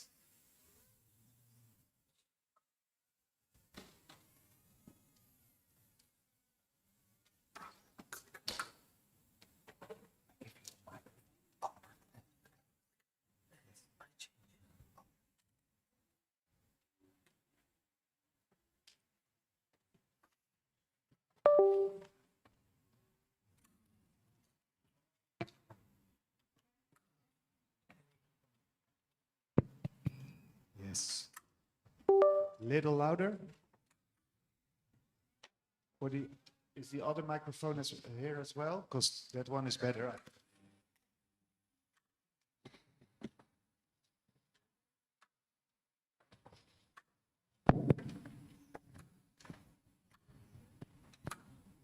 I can. Perfect. Hello, everybody. I'm the last thing standing between you and lunch, so I'll make sure to keep it brief. My name is Justin Moy. I'm 25 years old, and I live with LAMA2 congenital muscular dystrophy. I'm from Boston, Massachusetts, and I am a PhD student studying bioinformatics at Boston University. I will let you know there is one scientific slide in here, but that's it. So I'm going to try to wrap up everything that we've kind of talked about in this first morning session, and I'm going to do it kind of through the lens of my own personal story and kind of the story of my family, my community, and everything that has helped bring me to where I am here today. So to start off, I was one of those floppy babies. I was my mom's firstborn son, and she didn't really know what to expect out of a baby. But my grandmother, my pediatrician, everybody was like, your baby is floppy. He's not moving. What's wrong with him? And so luckily, I had a very good pediatrician, and they immediately sent me to neurology. And that's where I was able to get my diagnosis of what was then called Marrosin deficient congenital muscular dystrophy. I didn't actually get a genetic diagnosis of LAMA2 until I was 15 years old. They based their entire diagnosis off of the Marrosin stain by taking a muscle biopsy. I still have that scar on my left thigh. But as you can see here, at that time, my parents didn't really know what to do. My family didn't know what to do.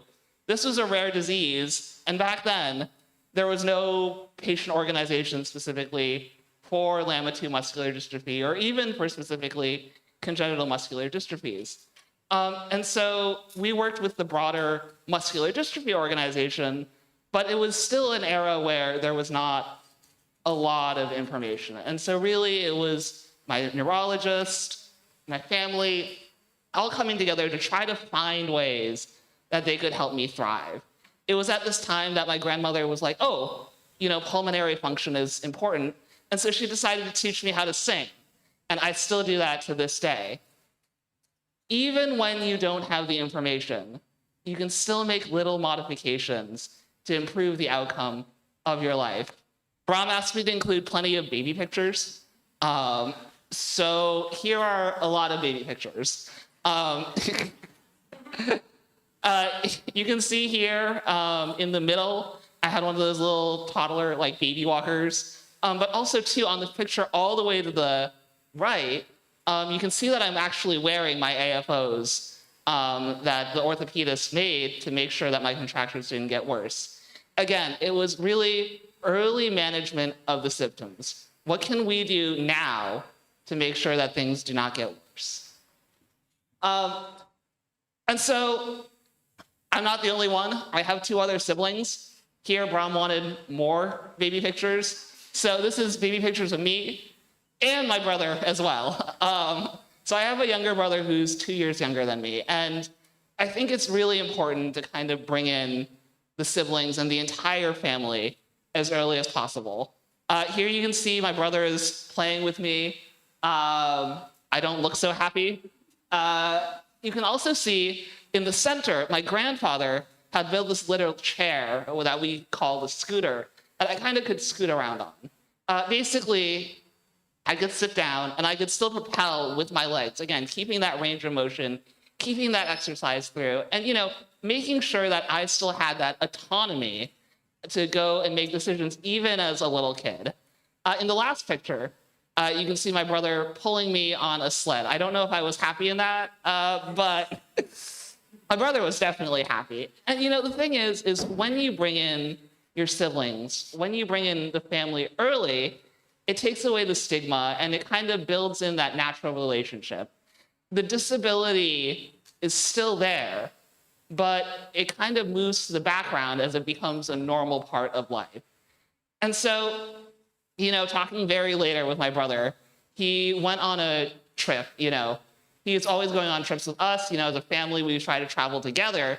But he went on this trip to Europe. And he said to me after he came back, after going through the airport and everything, he was like, Justin, I was very happy and relaxed that I didn't have to open a door and push a wheelchair through the door at the same time. And so it's acknowledging that these things can be difficult. And it's acknowledging that you can have, again, this sort of relationship where you are open with your family and that they can say to you, hey, this is hard, this is difficult. But really what I want to talk about here is this support system then kind of pushes you into the broader community. And for me, we had a great public school. And so I ended up going to our public school throughout. And so here, this is the first time that you're opening up to really not your family, to your entire community. This is when you're going to be more independent. And how do you navigate that? How did I navigate that? I think it starts with curiosity. You know, kids are really, really, really curious. They will stare at you if you're in a wheelchair. They will look at you differently, but it's not because they hate you. It's because they've just never seen something like that. And you can use that as an opening to engage with your peers, with your classmates. And so for me, you know, our school had an elevator. My classmates loved riding the elevator. So they loved pushing me so that they could ride the elevator. And it's kind of engaging in those small little ways that you really bring people towards you, and that I was able to make friends and build community. One of the big things, you know, in every elementary school is gym class. And in fourth grade, all of the fourth graders had to do the mile run. And so, you know, you run 4 times around the track.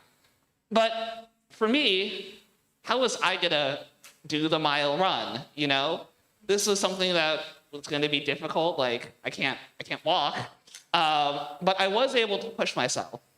And so my fourth grade teacher decided, you're gonna run the mile run, and I'm gonna train you so that you can push yourself for the mile run. And so every single lunch, my fourth grade teacher would come with me and just walk along as I pushed myself through the school. I trained every single day. And so by the time that we got to the mile run, I was able to do a quarter mile. But I was still able to participate with my friends, with my classmates, and show them that I could, again, you know, with a little bit of modification, do similar activities, that I could be part of the community. So the other picture here I have a picture of me on the school bus. Our school had an accessible school bus, so I rode the school bus to school every day.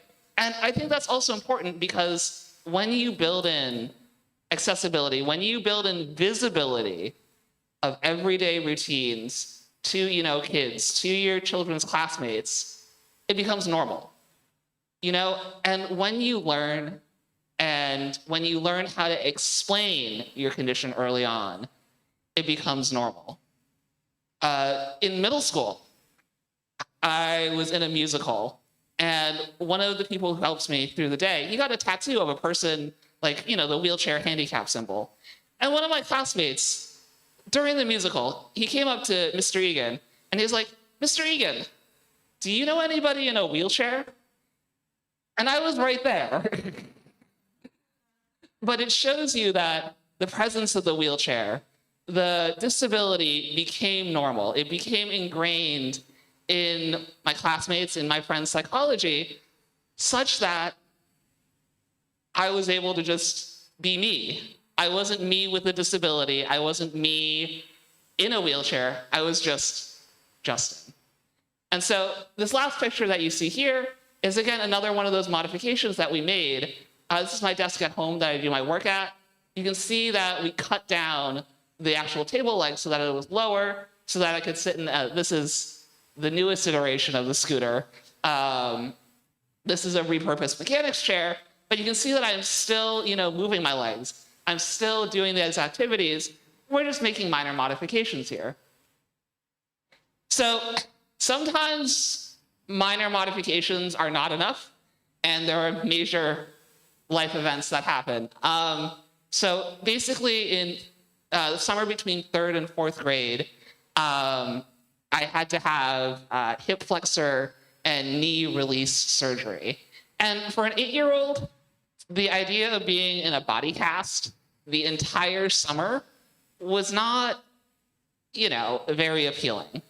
But we knew it was something that had to happen. Again, year through year, my contractures kept on getting worse and worse and worse, and my range of motion and my daily abilities was decreasing.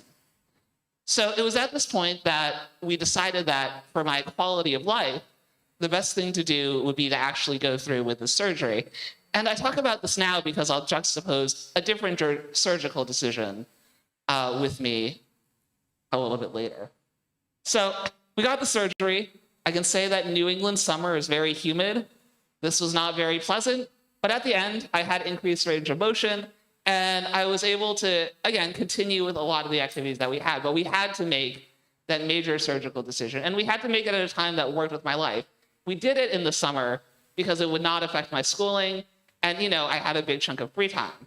Was it unpleasant? Yes. Was it uncomfortable? Yes. Did it have to be done? Yes. So even though, we have these major changes, we have these minor changes, we still have all of these normal activities of life. I'm very fortunate that my parents, my friends, my family, they all like doing stuff, and they, take me along and help me do the things that they do. Here you can see a picture of me and my mom as we're kayaking in Walden Pond. There is Arches National Park, my favorite national park. And then here you can see my friend really liked running. So he decided, Justin, I'm going to push you in a half marathon. And this was when he was 11 years old, but we still made it work.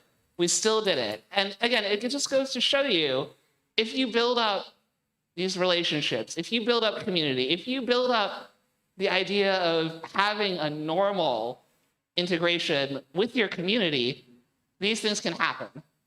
Now, the other normal activity that I don't have on here, but I would like to talk about, is skiing. I really enjoy skiing. I ski in what's called a bi-ski. It's like a little sled that goes, you basically sit down in it, and there's two little skis on the bottom. Now, for the longest time, I ski about twice a year, every year, since I was 4. But for the longest time, I would ski without my hands tied up. Now we duct tape them together. And the reason we duct tape them together is because one year we were skiing, I hit a patch of ice, and my arm basically, ski fell over, and my arm got pinned underneath the whole entire bi-ski setup. I slid a few, 5, 10 feet. And then my arm really hurt. I basically pulled my arm, the entire shoulder. Why do I bring this up? This was an accident. It shouldn't have happened. I was injured. I was in pain. But these things happen. Accidents happen. And the only thing that you can do after an accident is figure out what's wrong and make it safer. Hence, I look like I'm a hostage now when I ski. My arms are bonded together and duct taped. But just because you have an injury, just because you have an accident, doesn't mean you should avoid or stop what's happening.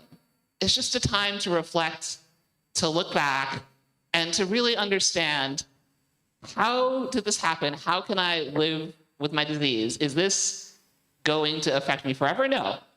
How can I make my life better? And a big part of making my life better is advocacy, something that we're all very familiar here with, but something that can be hard to get into initially. And so I think my first kind of introduction to advocacy was through my mom, who's in the audience.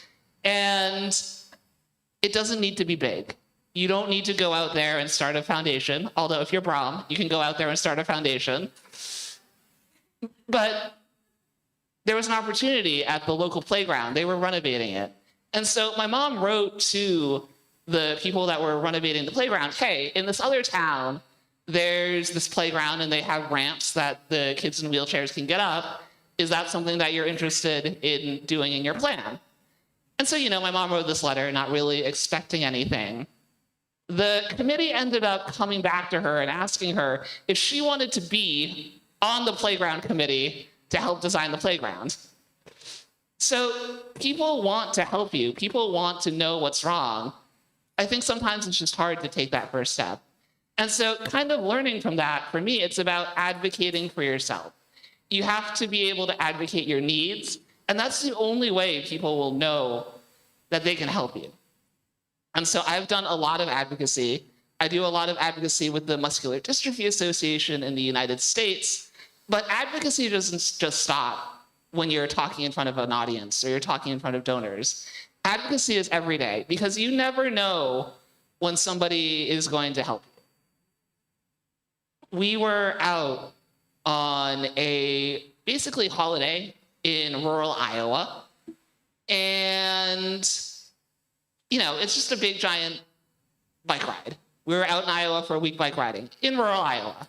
Now we came across this firehouse, and inside of this firehouse, it turns out that they were raising money for the Muscular Dystrophy Association. And this was in rural Iowa. It was such a coincidence. But basically, you never know who you're going to run into. You never know if they have already helped you, and you never know if you're going to be able to help them. And so I bring this up again because when we were in Washington, D.C., and I was advocating with our lawmakers for increased research funding, it turns out one of the staff members of the lawmaker was actually my classmate from high school. So again, as you build connections, as you talk to people in your community, you never know when these are going to pop up again. You never know when these people are going to be able to help you, and you don't know how and in what scenario it's going to happen. It might not even be related to your disease. So building that broader community. So with that in mind, I do a lot of advocacy, but again, so I'm a PhD student. This is not the science slide. But I bring up my academic career journey because the first part of this journey was actually a surgical decision. As you can see, I have scoliosis. It's pretty bad. And so the summer before I decided to go to college, I had to make a decision as to whether or not I wanted spinal fusion surgery. Again, the scoliosis is getting bad. And at least at the time, the idea was that there's a window there before that you need to make sure that you fix the spine before the spine fuses. And so that window probably would have been during the end of high school. So we talked with our physicians, we talked with our doctors, and our orthopedist said, this is the best medical decision that you could make. It'll improve your respiratory function, it will improve your posture, but at the same time, there was a chance that I would need a tracheostomy. I love to sing, I love to talk, I love to eat. And so all of those things would have not been able to happen if I had decided to go with surgery. Additionally, my range of motion would have been decreased had they fused my spine. And so ultimately, even though the best medical decision was to get the spinal fusion surgery, I decided not to get it. And what helped me make this decision was I was at a fundraiser, and one of the firefighters there was talking to me, and he said, I was talking to him about, this big decision I had to make. And he said, it's better that you live a life that might be shorter, but a life that you can enjoy, rather than a longer life where you'll be miserable. And so it really comes back to that quality of care. And that's why I decided to ultimately, in that year, go to college. I made my decision on the very last day before the deadline. But I ultimately went to Worcester Polytechnic Institute for my undergraduate. I then did my master's degree at the NIH with Karsten and Reagan, and that's actually how I met Bram and Bert. And then now I'm doing my PhD at Boston University, where I focus on cell-cell communication and also on LAMA2. So here's the one science slide. So essentially, if you were here yesterday listening to the scientific talks, we know that there is a whole host of different cells that play a role in the actual muscle biology and in the phenotype that we see in LAMA2 muscular dystrophy. And we know that this is very different, and we know that the muscle is very different in a very complex environment. So the goal of my research projects is to basically understand in a spatial manner how genes are expressed. So if you think of a slice of muscle tissue, like a fruit pie, right? You have blueberries, you have strawberries, you have raspberries, you have all these different fruit on your fruit pie, right?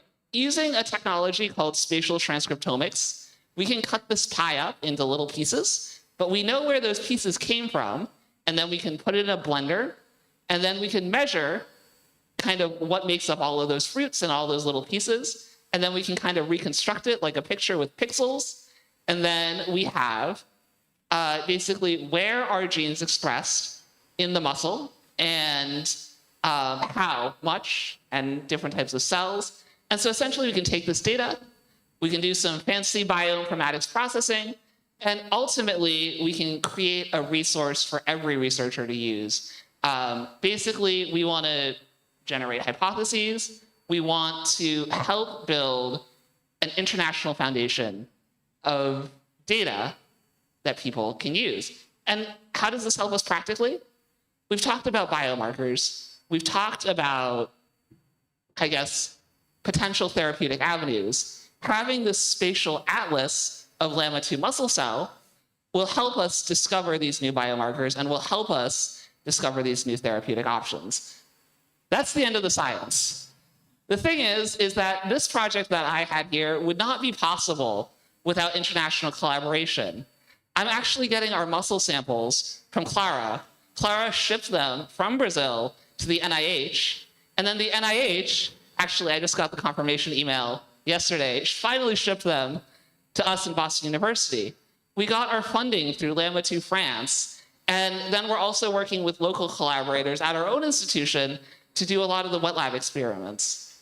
What I'm saying here is that the place that I'm at today, where I can come in front of you and say that I am doing a LAMA2 project, is not just because one day I decided I'm going to do a LAMA2 project. It's because I built a community. That's what we're here doing today. That's what we're going to be doing in the next session. And that's what we're going to be doing at lunch. So I want to thank you all for being here, for being a part of my community, and for building a community that can reach so many other people. Thank you.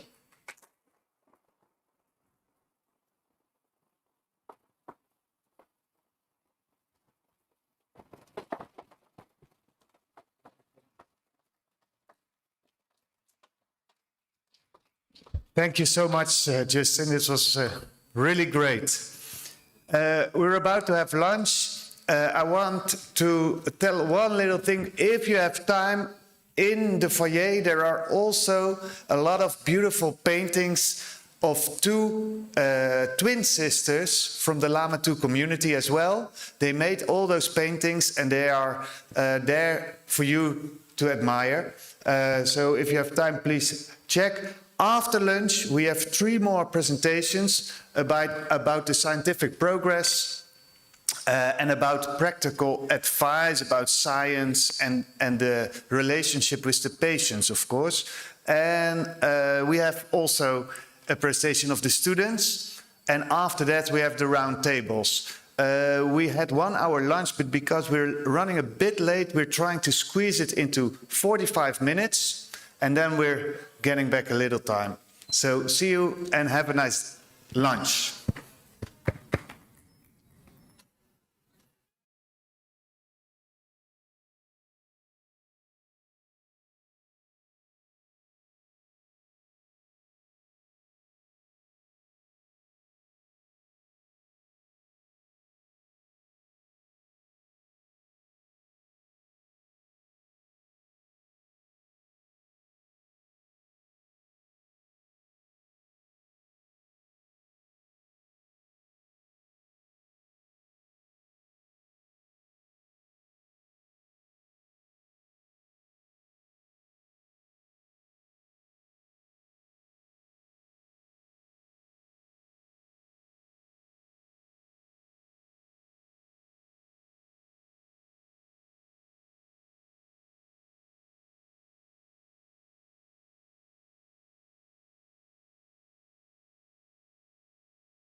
Everybody, I hope you have had a nice lunch.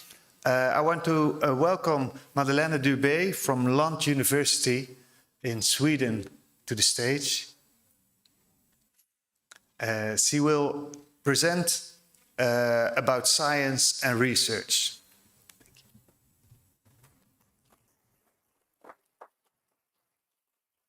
So thank you, Bram and Bert, and also Haluk for organizing this very important conference. But above all, I really want to thank the patients and their families for sharing their personal experiences and history. It means a lot to us researchers who are not seeing the patients, because we only see cells and animals. So it's really, really helpful and useful for us. And on a personal note also, I have been studying now LAMA2 CMD for more than 20 years. And I was at a conference some 15 years ago in the United States.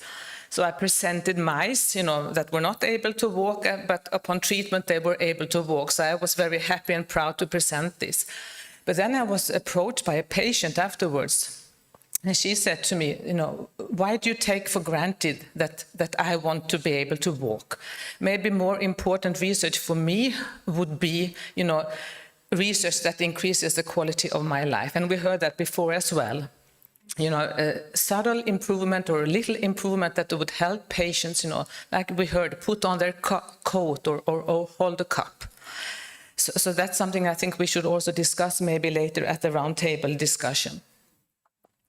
I want to just start by sharing this video. Hi, my name is Felix, and I'm the father of Answer Luke here, who was diagnosed with LAMA2 muscular dystrophy at age 1. His condition is relatively unknown in Singapore, and we haven't met any other families who has a member with LAMA2 as well. We were quite hopeful that there would be a cure.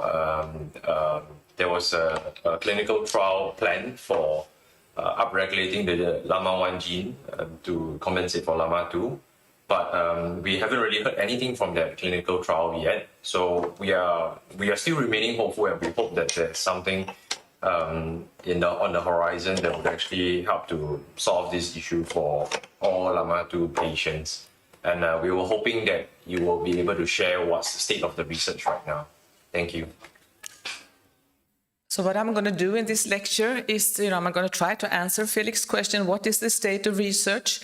And I'm going to start by giving you an introduction to the proteins that we are discussing during this conference, namely the laminins.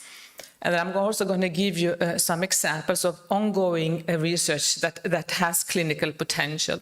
And then we will end with some reflections, and also I'd be happy to take questions, but also we will also have a roundtable discussion afterwards where we can discuss in more detail. But let me introduce you to these proteins, laminins. And these are proteins, you can say, that they act like a biological glue, and they act like scaffolding for cells. And they have this cross-shaped structure. And I think you can maybe imagine laminins as being the mortar between the bricks.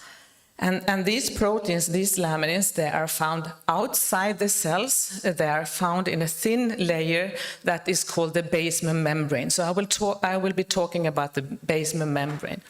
And the basement membrane surrounds, for example, muscle cells, as you can see here on this picture. You see the structure in pink. That's the basement membrane that is very rich in laminins. And laminins, for example, some cells, they also sit on the basement membranes. And basically you can say that laminins, they help cells stick together, they help the cells stay in the right place, and laminins also enable cells to communicate with their surrounding. And there are many different types of laminins. The laminin isoform that you know is laminin 211. It's highly expressed in muscle and nerve. And you also know that there are mutations in the gene encoding the alpha-2 chain, the LAMA2 gene, that is causing the disease, LAMA2 CMD or LGMD type.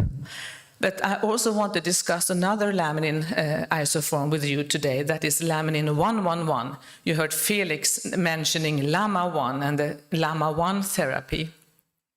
And LAMA1 encodes the alpha-1 chain of this heterotrimeric molecule. It is not found in muscle and nerve, typically in the adult body, but it's found in the embryonic muscle, in the developing muscles. And in the adult body, this laminin 111 is found in our kidneys. Now, these laminin proteins, they form networks, and how they form this network, that is work done by Peter Yushchenko. Pete, maybe you want to raise your hand so that everybody can see you. He spent his whole career working on laminins. So these laminins, they form networks, and they also, these laminins, they adhere to cells. Here you see a cell membrane, that's sort of the surface of a muscle cells. And on this cell membrane, there are cell surface receptors sitting. I'll be talking a bit about integrins and dystroglycans. These are two cell surface receptors that are present on muscle cells. So basically, laminins, they bind to these cell surface receptors, and that binding provides support to the cells, but it also sends important signals to the muscle cells. So basically, this binding that you're seeing here, laminin binding to the cell surface receptors, one of the signals is the survival signal. So this binding tells the muscle cell, stay alive. And what happens then if you don't have laminins at all? Well, first of all, without laminins, there will be no proper embryonic development. Without laminins, we would not exist, basically.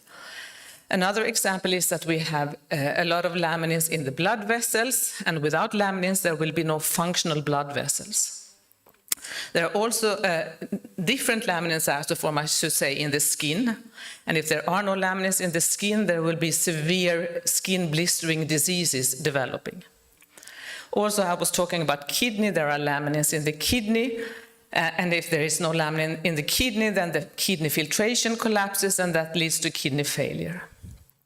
And of course, if there is no laminin in skeletal muscle or peripheral nervous system, there will be muscle and nerve defects. And basically what it looks like at the molecular level then, if there are mutations in the gene leading to a complete deficiency or partial deficiency, there is no laminin 211 basically. That leads to a secondary reduction of one of the cell surface receptor, one of the subunit, there will be less expression. But instead, there is a compensatory upregulation of another laminin molecule.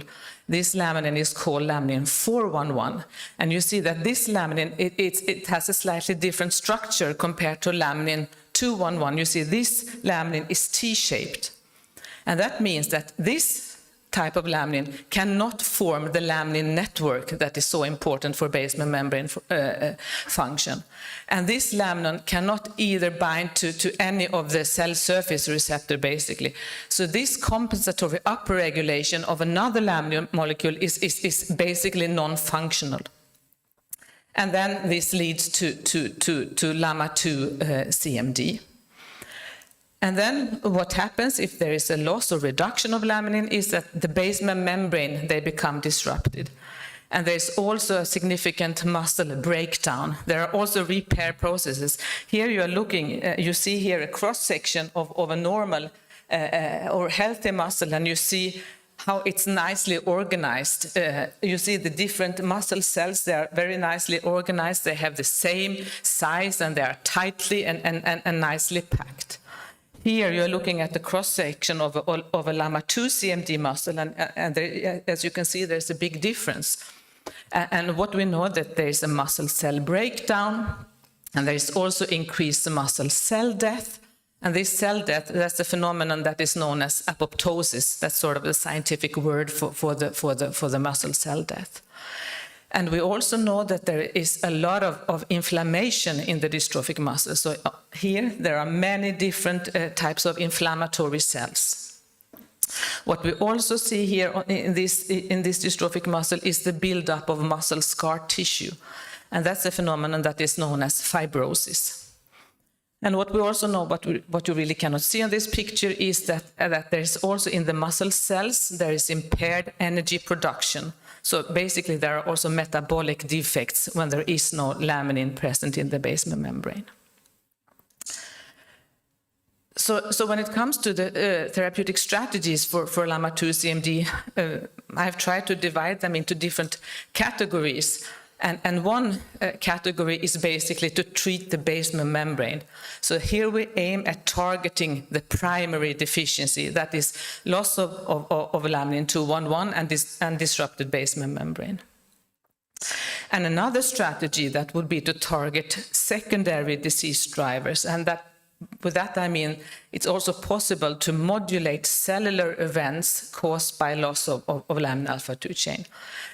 Such therapeutic strategy is not really aimed to cure the disease, but could in fact help to increase the quality of life. The improvement would not be as big as when you target the primary deficiency and try to repair the basement membrane, but it could really have some supportive functions if you target secondary disease drivers. And I'm going to talk about the first two therapeutic strategies. But there have also been publications on how you can use genome editing, advanced genome editing to repair basically the mutations. And also cell therapy is under development, and that is, for example, work that Bert is doing in his lab, try to develop cell therapy for the disease, and many other labs as well. But I also want to stress that there have been, in animals, there have been more than 60 different therapeutic approaches that have been tested in the different mouse models. And of course, I only have, 25 minutes, so I cannot really talk about them all. I have selected a few ones that I think are very interesting. And we as scientists, I'm not a clinician, we work with cells from patients, but we also work with animals, and in particular mouse models.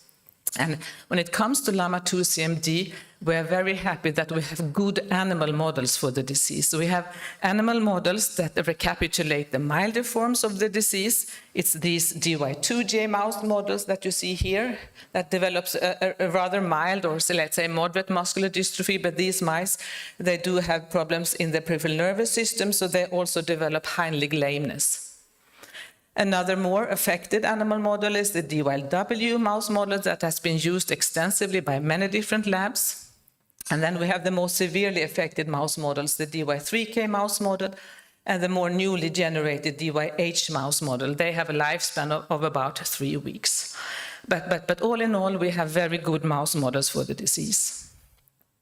And in the next slide here, I want to highlight the development of a new and highly valuable mouse model, and the need for an additional mouse model that was discussed in Barcelona meeting in 2023.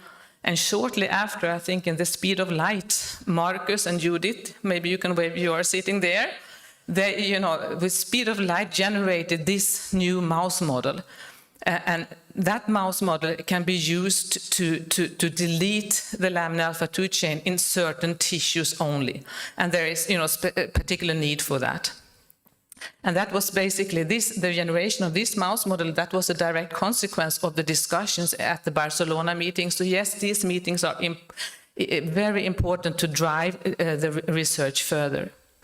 And what Marcus and Judith showed is that the laminin alpha-2 chain is important for the function of muscle stem cells and also for muscle repair. And here I also want to take the chance to talk about the need for animal experiments, because this is an area where we as researchers and patient organizations can work better together. Because I think that we all who are in this room, we are aware of the importance of animals for doing medical research and also drug development. But I'm quite worried about the trends in Europe and also in the United States. For example, in the UK, the government has set out a plan to phase out animal experience and move more towards alternative methods. That means, it's abandon animal experiment. And also in the Netherlands, the Senate approved a budget that will end public funding for primate research by 2030. also forcing the researchers to move to alternative methods. And there are similar worrying trends also in the United States. And I think that these rising premature pushes towards alternative methods will have a large negative consequences for medical science.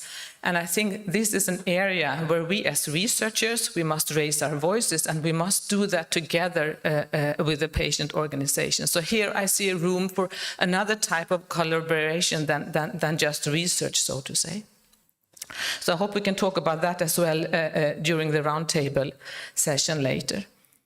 But if we then move to some examples for clinical potential for LAMA2-CMD, gene therapy and/or gene editing may offer hope for LAMA2-CMD.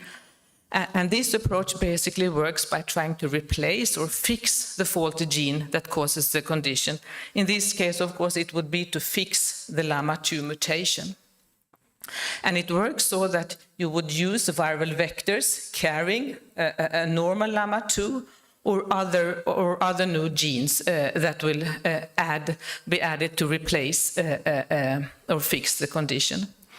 Now there's a couple of problems with this strategy, and one is the large size of the LAMA2 gene. It hampers the development of gene therapy. And also immune responses to LAMA2 or other genes could be major challenges. So basically, what could be the solutions to this? And that could be treatment with linker molecules. That's one of the therapeutic strategies that I want to discuss. And the other avenue is laminin alpha-1 or LAMA1 treatment. And if we start by talking about the linker molecule, this is again work by Markus Rugg, Judith Reinhardt, Peter Yushchenko again, and they are all here in the audience. And the fourth person is Karen McKee, but she's not here. But these linker molecules, they have been designed to restore the structure and function of muscle fibers lacking lamin alpha-2 chain. And it has been shown that the basement membrane can very nicely and efficiently be corrected with these linker molecules that are called mini-agrin and alpha-LN nitrogen. And these linker molecules, they are composed of parts of other proteins that are produced in the body naturally, so then you would expect that there will be no major immune responses. And I have tried to list, this is work published by Markus and Peter over many years now. I have just listed the main references here. And these linker molecules, they enable cell surface receptor anchorage again, and they also enable laminin network formation. And these linker molecules, they have been tested alone or together now in many different mouse models and also by different delivery methods. And overall, these linker molecules, they reduce muscular dystrophy and nerve defects, and in particular when they are combined. And it basically works like this. Remember that there's this compensatory upregulation of this protein that cannot bind to the receptor, and it cannot polymerize and form this network either. But with the addition of the linker molecule mini-agrin, the receptor connection is nicely restored. And then if you also add the other linker molecule, alpha-LN nitrogen, then you restore the laminin network and polymerization in LAMA2-CMD mouse models.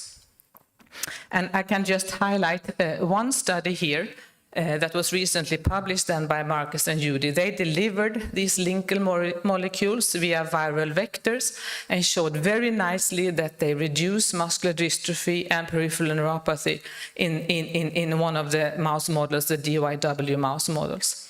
So first, they targeted the linker to muscle, and what they can show that muscular dystrophy was corrected, but since they did not target the linker to the peripheral nerve, these mice still developed Heinrich lameness.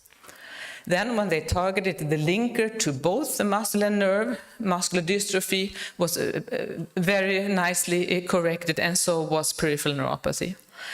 I think I won't have that much time. There's a video here, but it's also available on the web, and you can take a look on the videos for yourself. And Judith and Marcus, they are moving this forward with their startup company, Seal Therapeutics, and maybe you want to comment later what the status is. So that was one therapeutic avenue with high clinical potential. The other option is to correct the basement membrane with laminin alpha-1 chain. And this is work that we have done in my lab by Kinga Gavlik. Maybe Kinga, you can raise she's in the audience as well. And this is also work by Dean Birkin, Ronald Cohn, and Dwi Kamaladavi, and the company Modalis is also taking this forward. And we have a Modalis representative there in the audience. And laminin alpha-1 is structurally and functionally very similar to laminin alpha-2. It binds to both cell surface receptors and is expressed in embryonic muscle. So basically it looks like this. Instead of having laminin 211, you introduce laminin 111 and in order to prevent LAMA2 CMD. And we have shown now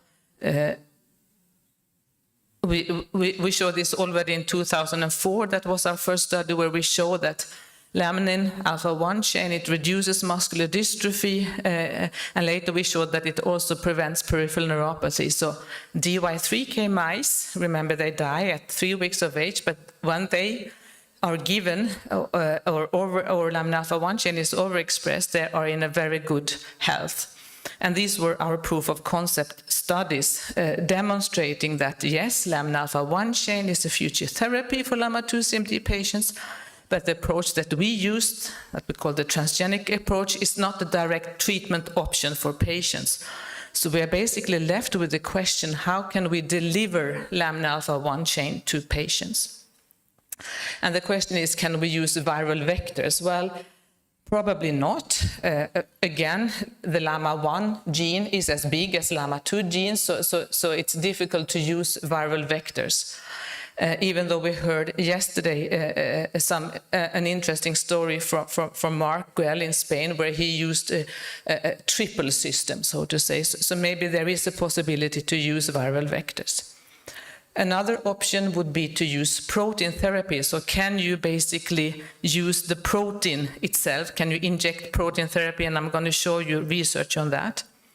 And the third way is basically to increase the body's own production of laminin alpha-1 chain using advanced gene editing tools.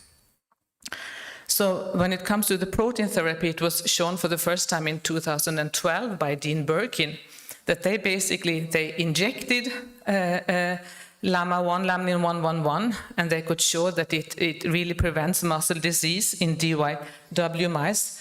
Here you are looking at an intramuscular injection, and here you are looking at a systemic delivery. These are untreated muscles, and here you see the beneficial effects of protein therapy. Then, in collaboration with Ronald Cohn and Dwi Kamaladavi, King and I were involved in this study where they used gene editing tools to upregulate the laminin alpha-1 chain. And they used the delivery of these gene editing tools by viral vectors. And I'm not going to go through into the details. But you see here is an untreated muscle. There is no laminin alpha-1 chain. But upon treatment with these gene editing tools delivered by viral vector, there is an upregulation of laminin alpha-1. And that also had they also could demonstrate then functional improvement. In this graph, they are showing how far basically the mice could move. And this study that was published in 2019, and recently there was a study here from Yidan Lu, where they used a similar approach, but by another mouse model. And then Modalis is taking this also further. So they have also recently showed that you can activate the expression of laminin alpha-1 chain by gene editing, and that it really improves the disease phenotype in mice. So here you are basically looking at untreated muscle. Here you see the upregulation of laminin alpha-1 chain, and that has functional consequences such as increased body weight and also increased grip strength. And maybe we can hear from Modalis on how you are moving this forward afterwards. And another important study from Modalis was that they showed that the systemic delivery of these gene editing tools, they were well tolerated in infant and juvenile monkeys. I think that was a very important experiment. So basically to summarize, so far, linker molecules and lamina-alpha-1 chain respectively, they significantly reduce LAMA2 CMD in the different mouse models. I just want to say a few words also about the possibilities to modulate cellular events caused by loss of lamina-alpha-1 chain. And here we're talking about how we can targeting secondary disease drivers. And in a normal situation, laminin binds to the receptors, and that is all good and well. But there are many cellular events that are impaired when there is no laminin in the basement membrane. So I already told you that when laminin is missing, there is increased cell death. I also told you that there is increased scar tissue formation. And other cellular events that happen is that there is increased protein destruction. Proteins are normally destroyed in a waste bin in the cell that is called the proteasome, and we have shown that there is increased protein destruction. There is also increased self-eating in the muscle cells. That's a phenomenon that we know as autophagy. That's also increased when there is no laminin. And I also told you about the impaired energy production. Typically, energy is produced in the cell in this energy factory called mitochondria. And treatment with various compounds that modulate these cellular events, they have been tested in different mouse models. And I'm just going to highlight here a few examples. So for example, I talked about this enhanced muscle scar tissue fibrosis formation. So fibrosis has been shown to be reduced by losartan, and losartan, that's a medication basically for high blood pressure. It also reduces the fibrosis, and also other compounds have been used as well to try to reduce fibrosis in dystrophic muscle. Another compound is omega-pil that was shown to reduce the increased cell death, the phenomenon that we know as apoptosis.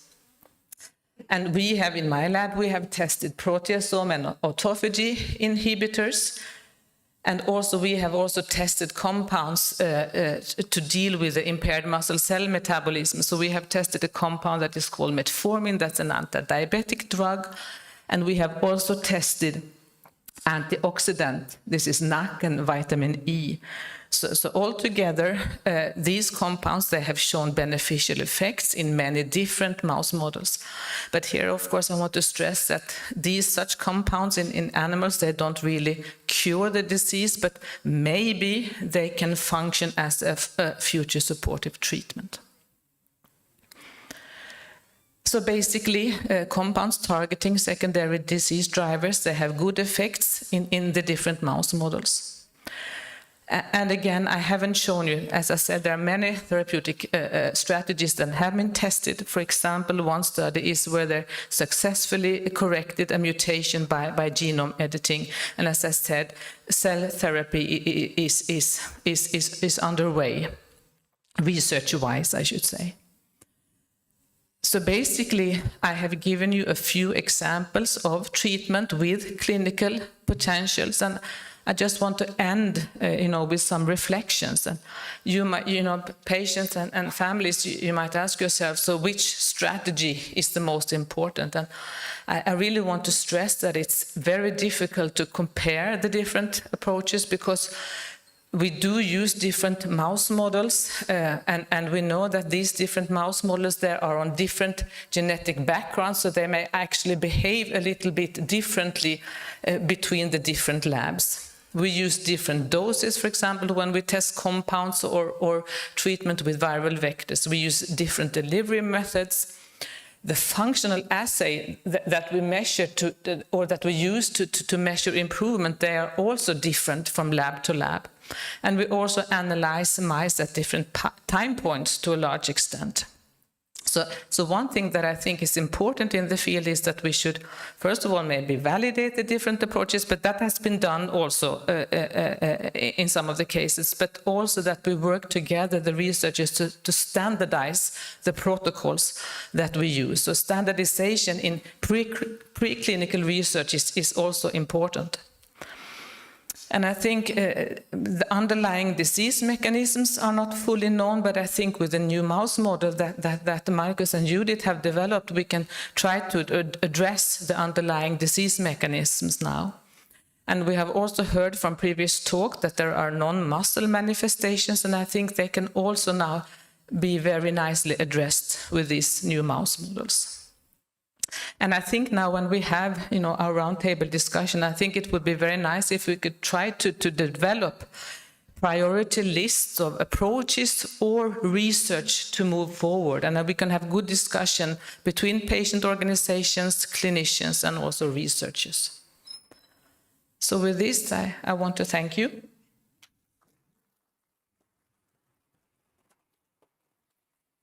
Thank you, Madeleine, for this very comprehensive talk. I guess it was a big task to summarize everything. We just, in order to maybe speed things up, except if there is a very, very pressing question, I would suggest that maybe we can, okay, there's one question, so maybe we can do one question, then go to the round table. Okay.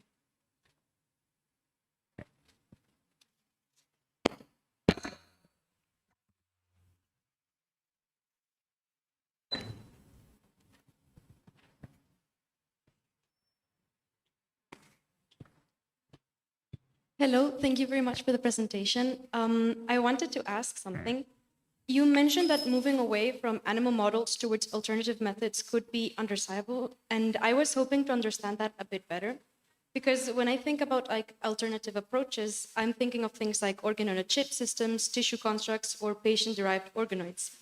I am aware that these technologies are not yet fully developed, but wouldn't reducing reliance on animal models help push their development further? And in turn, could this support more personalized medicine, since therapies could potentially be tested on patient-specific cells? And although I understand that these systems may not fully capture the whole body complexity, but given that also animal models differ from human biology, could this shift still lead to more human-relevant and tailored treatments? I think it's a good point that we're making. Probably we need both. But I think one example is, for example, now, we study a muscle disease, and we thought that, this protein was produced by muscle cells. Now, very nice work, for example, from Judith and Marcus showed that, it's not produced by the muscle cells, it comes from another cell type.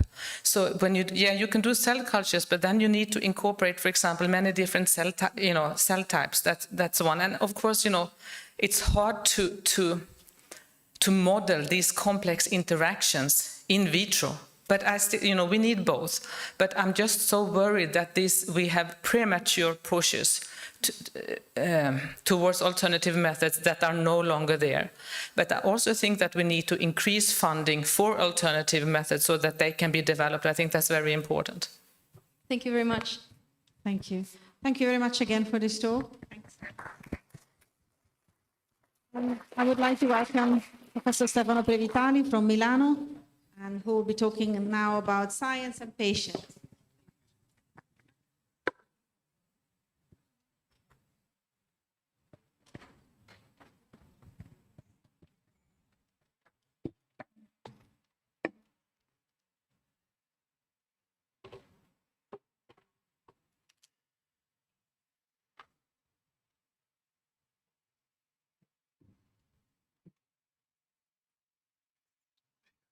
Okay, thank you very much.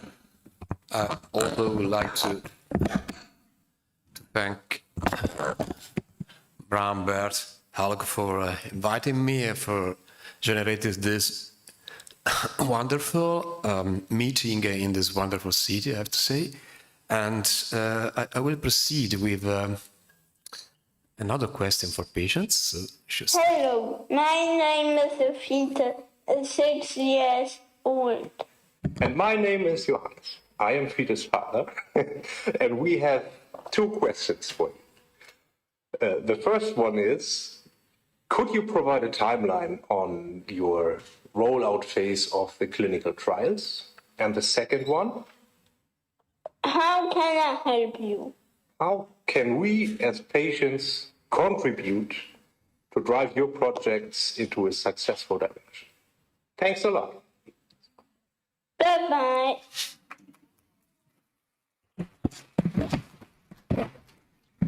So, very, very easy questions. It's easy to answer, I guess. I will try. So we move a little bit. I will say something that is already touched today and also yesterday. And I wanted to start with the expectation for a cure, of course, that is everyone here in the audience and at home is expecting for. I want to touch on the natural history study that we heard yesterday also about, the patient registry that was introduced also by Gustavo today, and what is the path to the clinical trials. So first of all, I have to start with what Madeleine depicted very well. So we started some years ago thinking about a problem only in the muscle. So that was called myosin deficient muscular dystrophy. So nobody was interested in other tissues, but now we know that it's more complex. So not only the muscle is involved, but also the nerve is involved, the brain is involved, gastrointestinal system is involved, those patients have a problem in growth, they have a problem in bones, possibly they have a problem in heart. So it's more complex. And when the more is complex the disease, also the more is complex to arrive to a therapy. And or on the other side, we have to know where to deserve the therapy in the proper tissues. And the good news also, Madeleine introduced you, we have many animal models, and this is not always for all the genetic disease. In this case, we have at least 3, and now there is a new one, she presented animal models. They cover almost many aspects of the disease and the different complexities, so this is a good ground to start from. Then, of course, we will have organoids, cells, and what else, but we need to have complex models in order to test our therapies. And everything starts from, of course, the absence of this molecule that we now we know everything about that. And the problem, again, is a multi-organ disease. This is a structural protein, but also a functional protein. So it's more easy, for example, to replace an enzyme. It's more difficult to replace a structural protein in general in the body.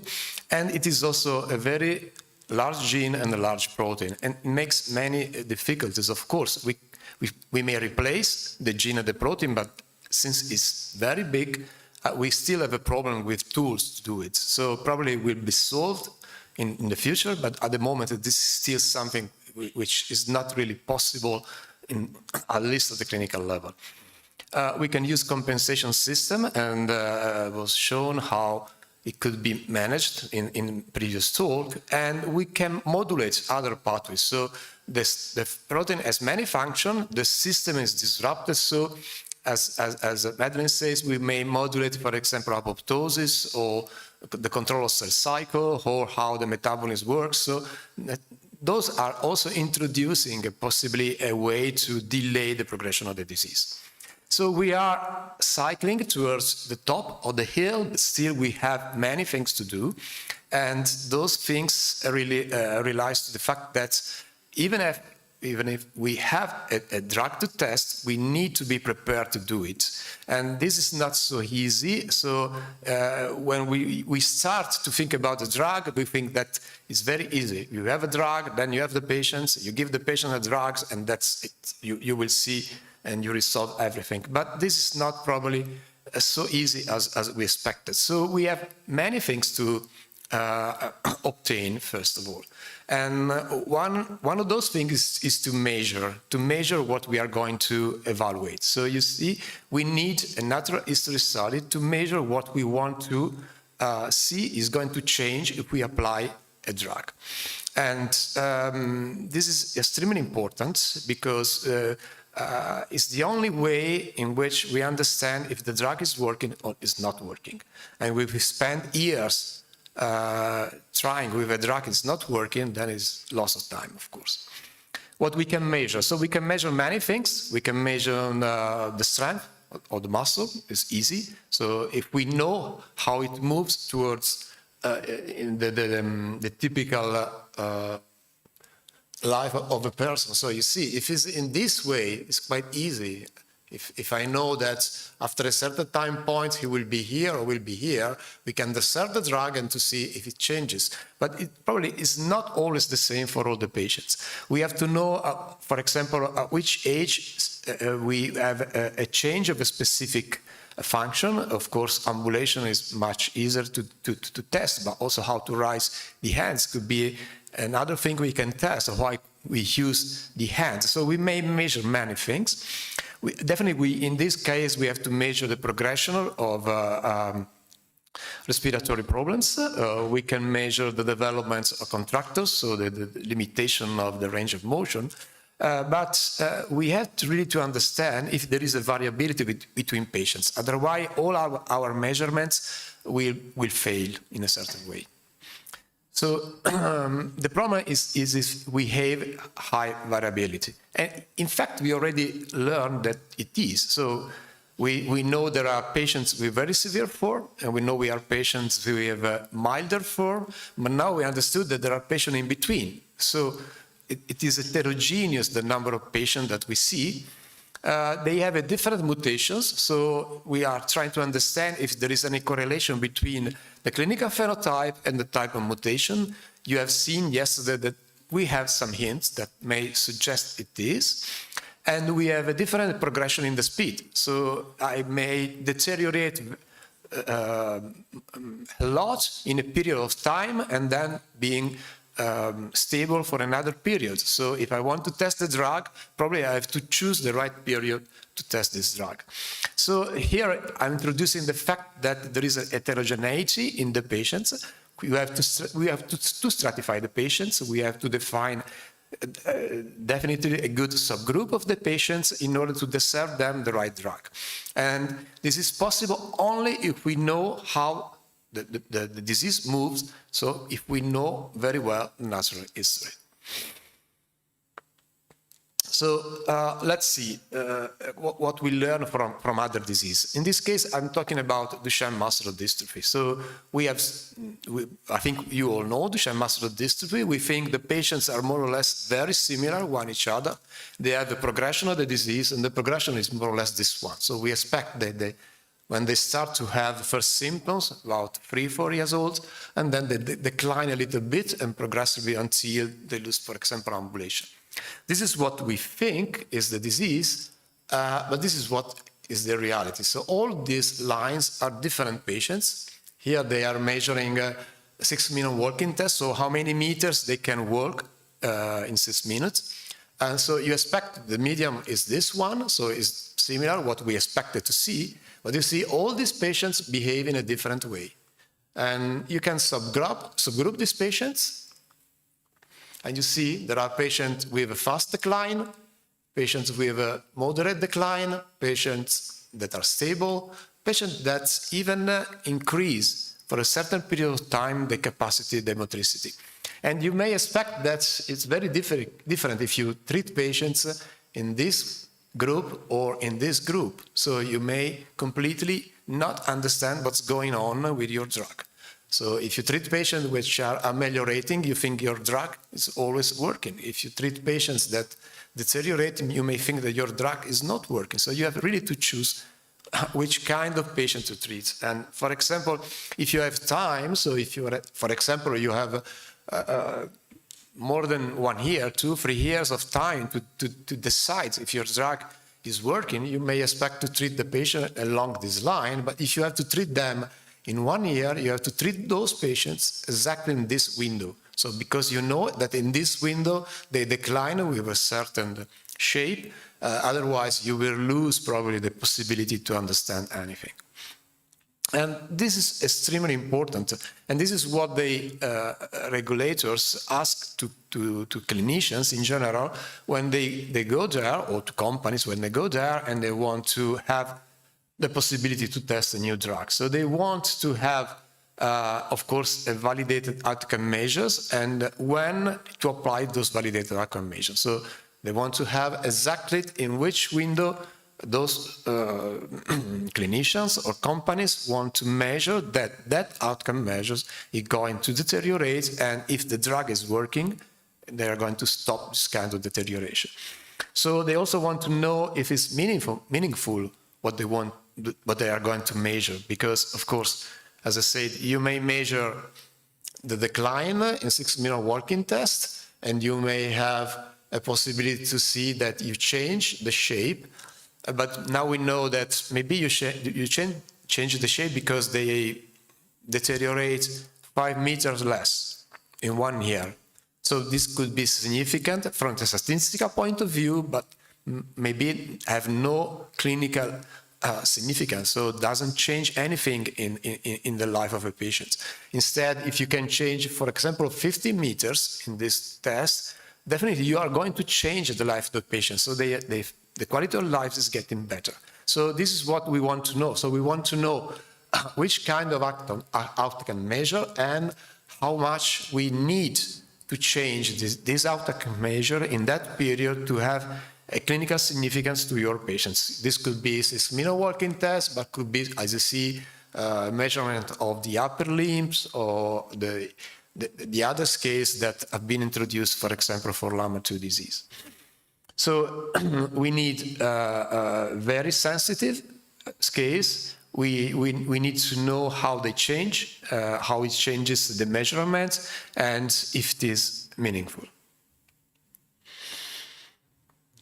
Okay, so the other thing is that we also require a size of patients we want to analyze. And this is a problem, especially for very rare diseases such as this one. You see, we have listened yesterday about natural history, mainly focusing on 20, 30, 40 patients, and this is a very small size, and this could be a problem, because what we measure in a limited number of patients could not reach significance. So maybe we are testing something that is good, but we cannot really demonstrate with a number that is going to be a good drug. So what we need to have a natural history probably in a larger number of patients in order to have a measurement that give us a quantitative number which is more appropriate, and in order to be able to correspond what we see in our patient when we get the drugs, if they are changing or not as respect to that. And this is also important because when you are talking about rare diseases such as this one, if you, for example, if you want to apply a drug and you can recruit only 20, 30 patients, it's very difficult to have a double-blind study. So it's very difficult to discern to some patient the drug and to discern to other patient the placebo, because the number is so few that either the drug is, as I said yesterday, is a miracle. Otherwise, it's difficult to measure the difference. So we need natural history studies which are very precise in order to know exactly in that group of patients how they move. And so probably we may apply for open studies in which all the patients are treated and we can compare what's going on in those patients as respect to the history. And this was already done, for example, again, in Duchenne muscular dystrophy. You see here that this was the line of patients not taking a drug, but obtained for a natural history study. Those were specific patients amenable for skipping exon 51 and with a specific number of meters at the 6-meter walking test. And they were compared with those patients taking the drug. So those are the patients not taking a drug, these are taking a drug. So you see, they could measure a difference, which is significant. In this case, was patients taking a drug. This was the natural history, so they could compare the results. And based on this comparison, the FDA gave the approval for a drug, and so in the United States, for example, they could use this drug. So that's why it's important to have a very well-designed natural history studies, precise, in order to be potentially compared to what's going on in a clinical trial. The other thing is to have the possibility to have a biomarker or surrogate biomarker, and this could be anything. So we have heard about blood, we have heard about MRI, it could be neurophysiological evaluation, so it doesn't matter. We need something that corresponds to a progression of the disease and can tell us, maybe in a shorter period of time, if we are doing something good on those patients or not. Because, for example, maybe measuring a deterioration of strength will take too long for a clinical trial. Instead, measurement of a specific biomarker, so a protein in the blood, if it's going to change something, it will be observed much earlier. And this, for example, is what's going on for a disease which is called amyotrophic lateral sclerosis. This is a severe disease of the central nervous system, again with degeneration and defects in motricity. What they found is in the blood there is a rise of this protein, which is called neurofilament, is a cytoskeleton protein in the neurons, and patients with ALS have an increased amount of neurofilaments in the blood. And the more they have disease, the more the level is high. But the more interesting thing is that even if they have a mild, a moderate, or a very severe disease progression, the evaluation of this protein is stable in time. So it means that if I have a good drug that can apply, and I apply the drug at a certain point of the life of my patients, I can see if I can move this line down. If it moves down, it means that I'm reducing this biomarker and probably I'm doing something good for the patients. And so that's why probably we need a biomarker, even in this case, so in this disorder, to be more reliable in what we are going with the drug to our patients. So the other problem with natural history studies, as I said, is that many natural history studies have been started or are going to start in different countries. We have the Dutch study, which started a few years ago. We heard about the Swiss study. We heard about the French study, which started last year. The Spain started in 22. In Italy started this year, practically.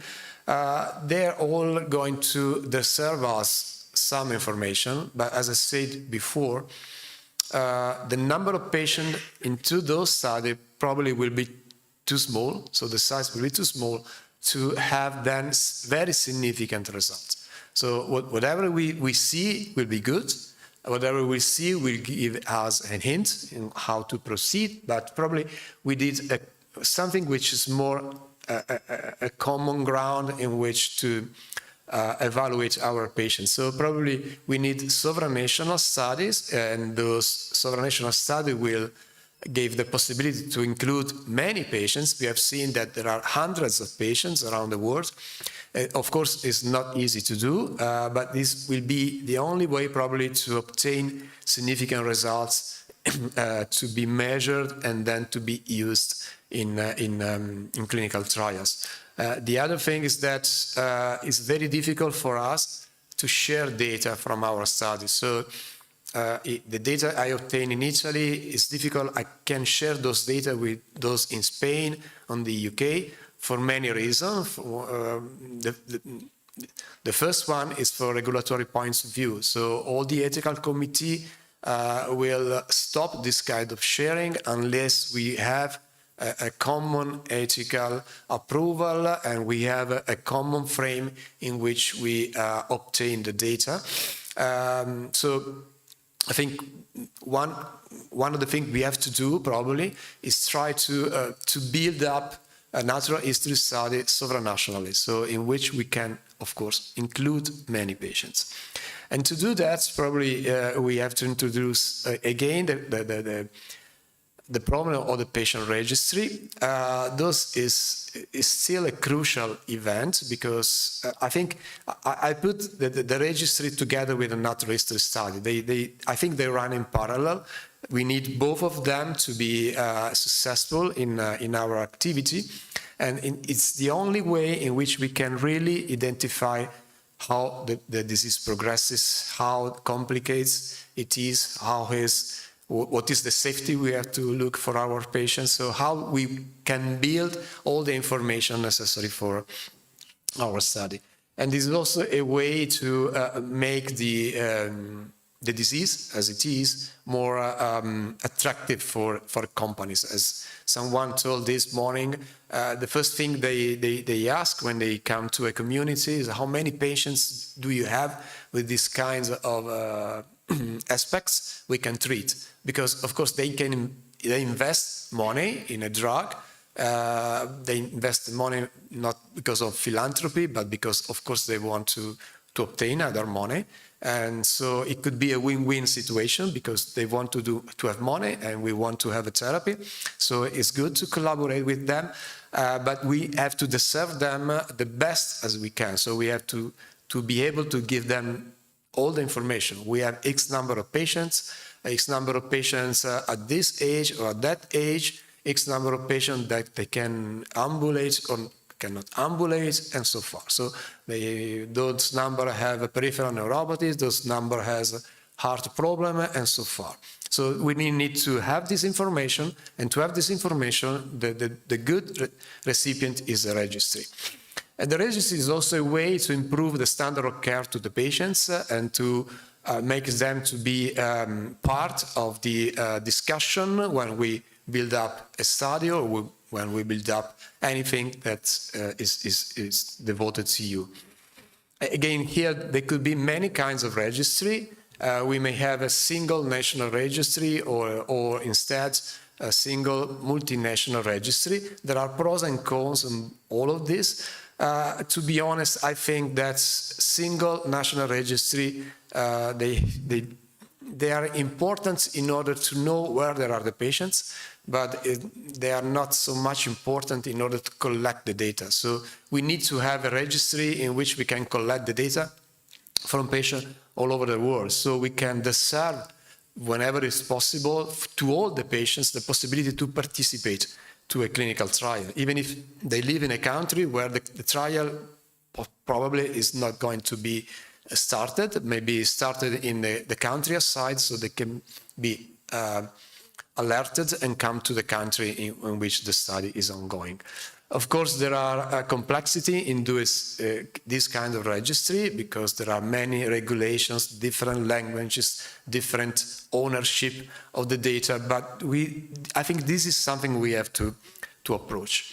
And there are many kinds of supranational registry. We heard about QCMD registry. There is one for Europe, which is the European registry for the EARN, so the network of excellence for rare disease in Europe.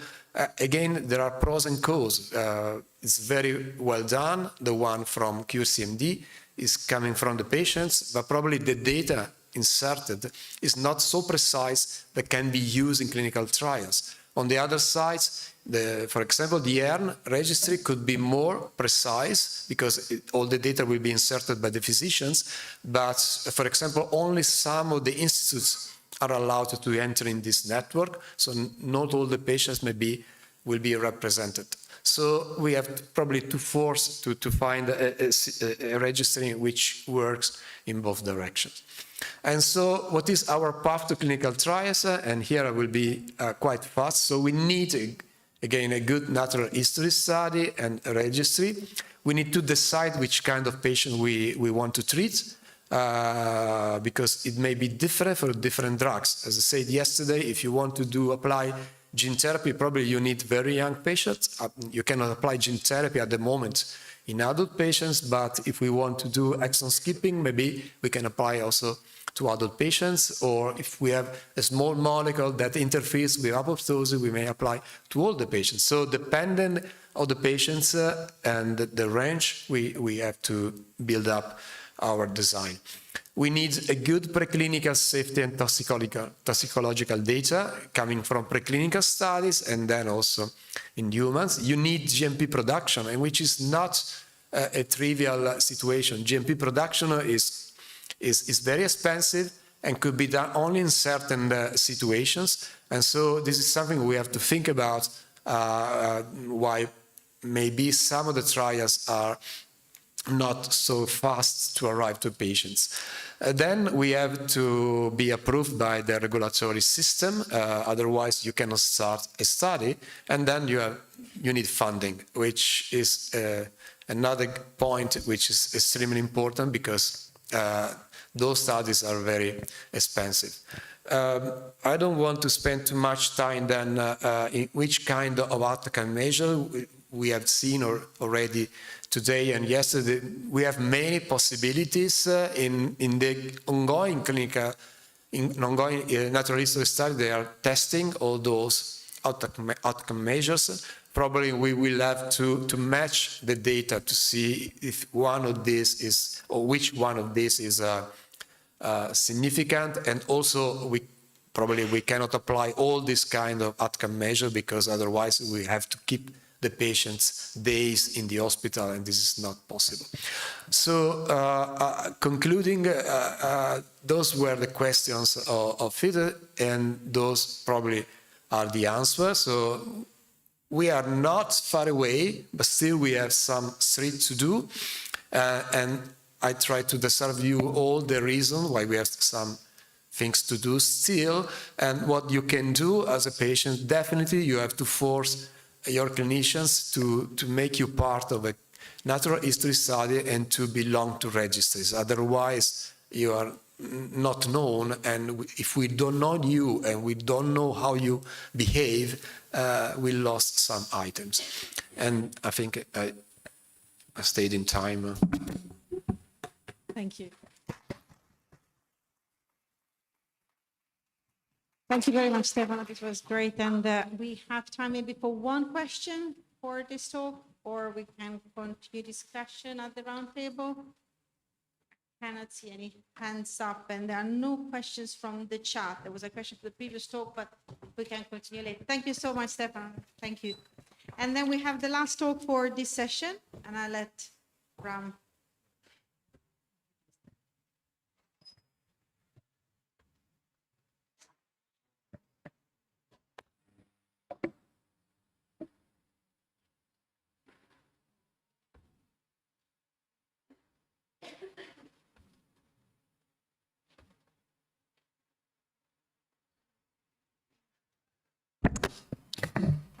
Well, we have the last couple of slides of today. Before we're starting with the roundtable sessions, we want to show you, I already showed you, of course, the brochure, and the only thing I wanted to add is this brochure is now available on our website.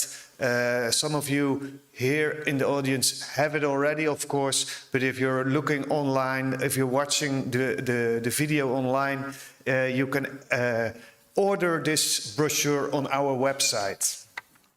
And the other thing I wanted to, and this is some beautiful slides of the brochure, of course. The other thing I wanted to add today is that in addition to the research and the clinical progress, there's something equally important for the families living with LAMA2, and that is connection, understanding, and the access to clear information. And this is why we are also building a LAMA2 forum. The goal of this platform is simple: to create a space where patients and families and experts can easily connect, to share and learn from each other. Living with a rare condition can often feel isolating, and questions come up every day, and they don't always fit into a medical appointment. So this forum offers a place where those questions can be asked openly and safely. It's a closed and protected environment. And I will skip one slide so you have a little more information, where people can feel comfortable discussing personal and sometimes sensitive matters. Users can create their own topics, ask questions, and engage in conversation with other people in the community, whether that's another family or maybe an expert in the field. What makes this platform especially accessible is that it can be used in your own language, just like today. This helps lower the barrier to participation and ensure more people can take part in the conversation. So in addition to interaction, the forum is also a place for clear and reliable information. You will find all the videos and presentations of today, for example, but also other presentations and videos where complex topics are explained in a more understandable way. And all available brochures are easy to access and read in one place. So in this way, the forum becomes more than just a discussion platform or something like Facebook. It becomes a living environment where knowledge, experience, and support come together. And our goal is to make the information more accessible and to make sure no family has to search alone. So we expect to launch this forum this summer for all of you. And I hope you will all join, of course, all the families, all the patients, but of course also clinicians and researchers can join us. Because the more people will use it, the more valuable it will be. So we will keep you updated about this forum. As soon as it's ready, you all receive an email, of course, with more information. For now, I want to ask all the students, the honor students of Professor Bert Smeets, on the stage, because they are not only a big help in organizing this conference, but they also had a beautiful side project, which is a beautiful project, I think. So the floor is yours.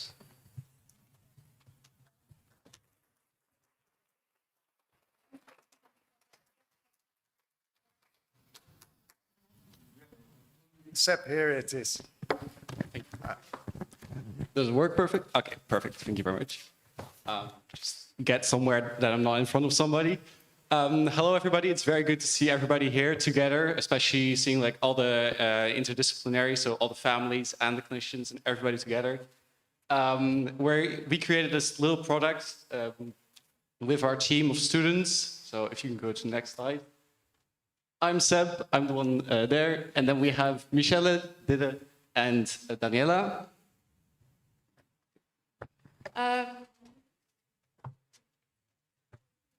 And we have started this project, which we've really enjoyed working on.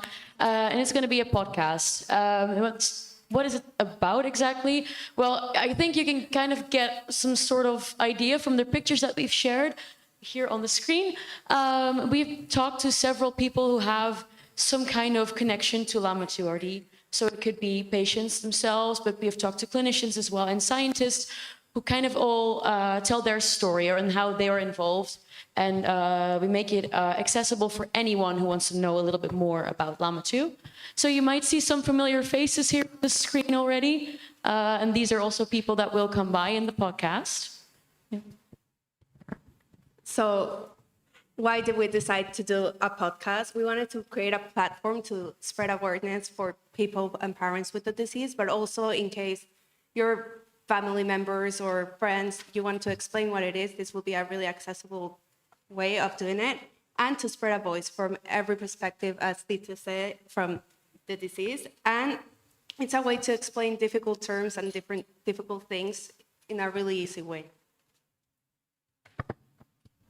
Yeah, so episodes are going to be 30 minutes each, approximately, and we have 5 kind of different topics that we will discuss in these episodes. So the first one is about understanding LAMA2, so more the basics and what's it about. And then we also have an episode on the impact on families, and then also one about physiotherapy and movement, and one about growing up and looking ahead, so also patients get a voice. And scientists and research and the road to therapy. And the way it works is that from from one episode to another. For example, a patient can ask a question to a researcher, so that we combine all of the interdisciplinary things. And we also wanted to share a sneak preview, so a little video. We're Ben and Els. We are the parents of Hannah. We're Ben and Hannah is our 2.5-year-old daughter. She was diagnosed with LAMA2-MD when she was 2 months old. Our worst case scenario in her mind at that time was, if only she'll be able to walk when she's old enough. I have muscular dystrophy. It means that my muscles aren't strong enough to, walk and do the activities like you do. Little things that you picture in your head beforehand, when you hold your child for the first time, like in a few years, I'll be walking you to school hand in hand. And that's not going to go that way for us. So. My name is Justin Moy. I was born with LAMA2 congenital muscular dystrophy, and currently I am a bioinformatics PhD candidate at Boston University in Boston, Massachusetts. Hi guys, I'm Hidde. I'm 19 years old and I'm studying at Hogeschool Zuid here, also international business. And yeah, I like to go to the city and just be social. Yeah. Cool. And you brought someone? That's my mom. In 4th grade, my 4th grade teacher, Mrs. Erickson, she was like, we're going to have you do the mile run. I was like, I could probably try to push myself in my wheelchair to do that. And so eventually, by the time the mile run came in, I was able to get a 1/4 mile in, pushing myself in my wheelchair on the track. And that kind of showed me, if you put the hard work in there, you can do these sorts of activities. That there are things that you can't do. And to be able to acknowledge that, but then to also be able to move on and basically figure out what you can do as an alternate. It does get better and you start to love life again.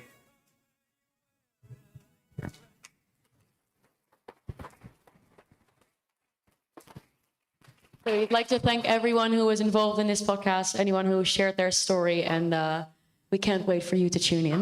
Yeah. Well, we expect the first episode to be there in about a month, so we're very excited for that. Thank you all.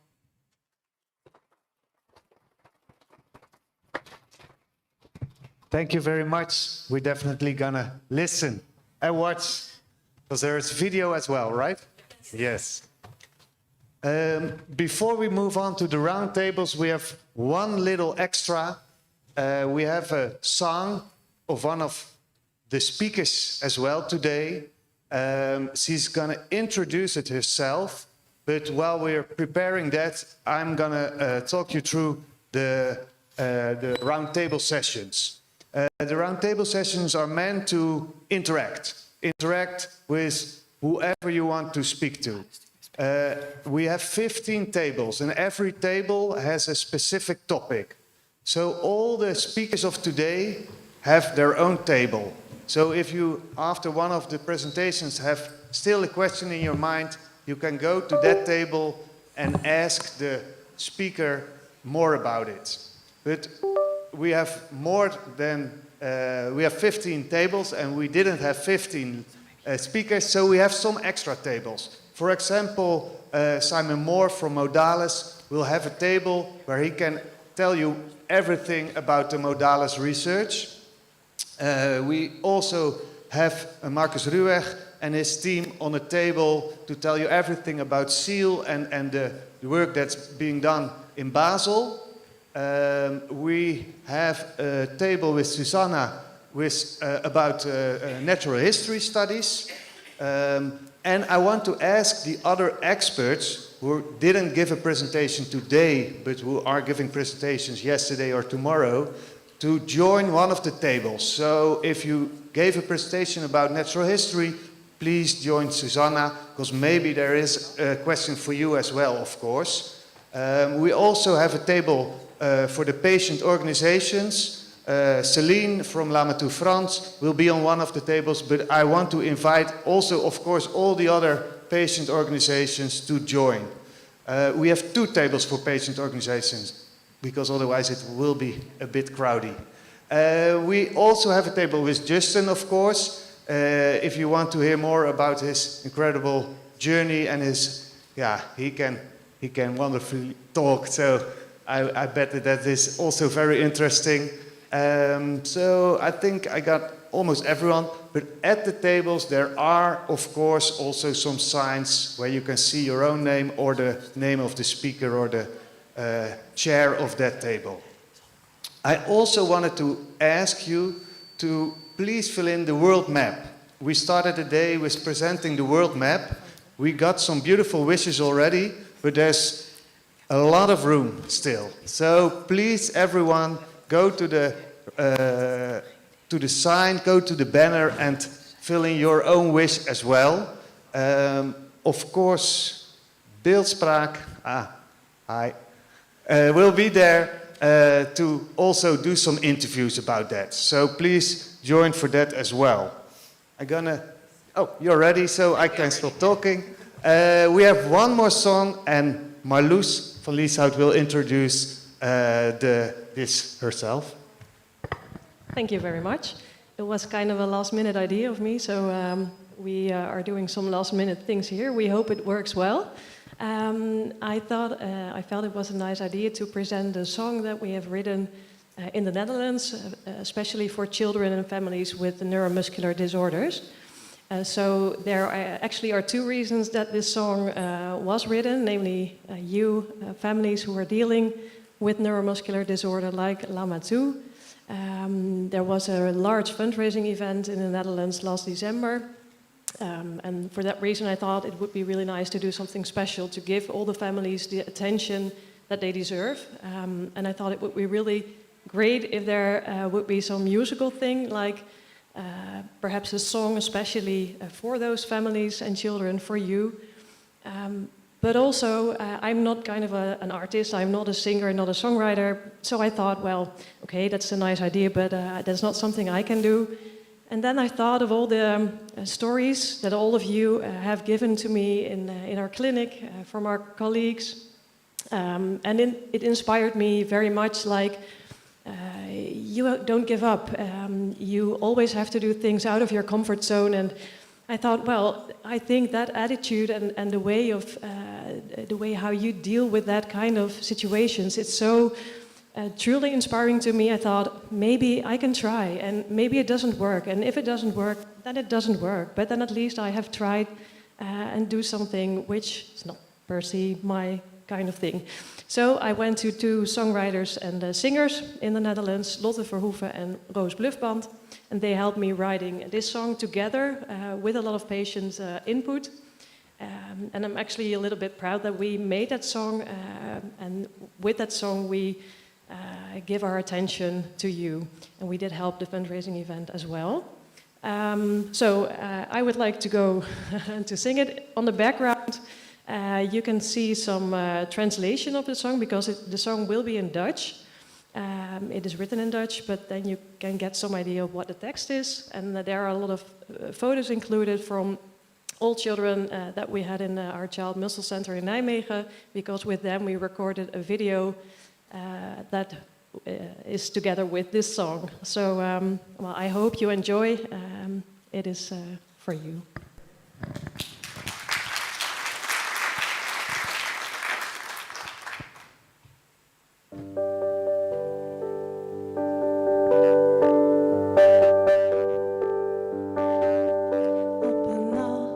Zendt men langs, zette de tijd voor even stil. Je zwierde van gebouwen naar bomen, bouwde je eigen luchtkasteel.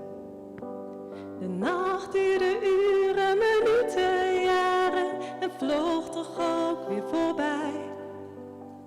De zon streelt je wangen, de vogels fluiten, jij geeft je licht weer aan mij.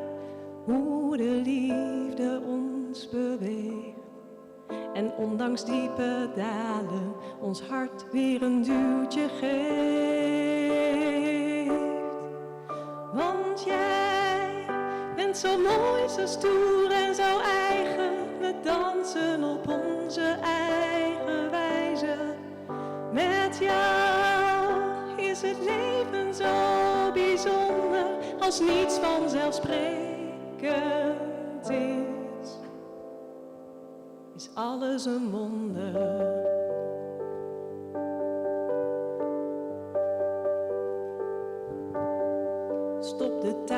staan even stil en draaien samen naar de lucht. Zie al die wolken net een schilderij. Een vogel maakt een vlucht. Iedere dag weer een avontuur. Kom, we gaan op pad. Hoe groot ons klein geluk kan zijn. Elk steentje is een schat. Hoe de liefde ons beweegt. En ondanks diepe dalen ons hart weer een duwtje geeft. Want jij bent zo mooi, zo stoer en zo eigen. We dansen op onze eigen wijze. Met jou is het leven zo bijzonder als niets vanzelfsprekend is. Is alles een wonder, ook al zendt men ligt te slapen. De vonk in jou niet wil ontwaken. Voel hoe de liefde ons beweegt. En ondanks diepe dalen ons hart weer een duwtje geeft. Want jij bent zo mooi, zo stoer en zo eigen. We dansen op onze eigen wijze. Met jou is het leven zo bijzonder als niets vanzelfsprekend is. Is alles een wonder, alles een wonder, alles een wonder.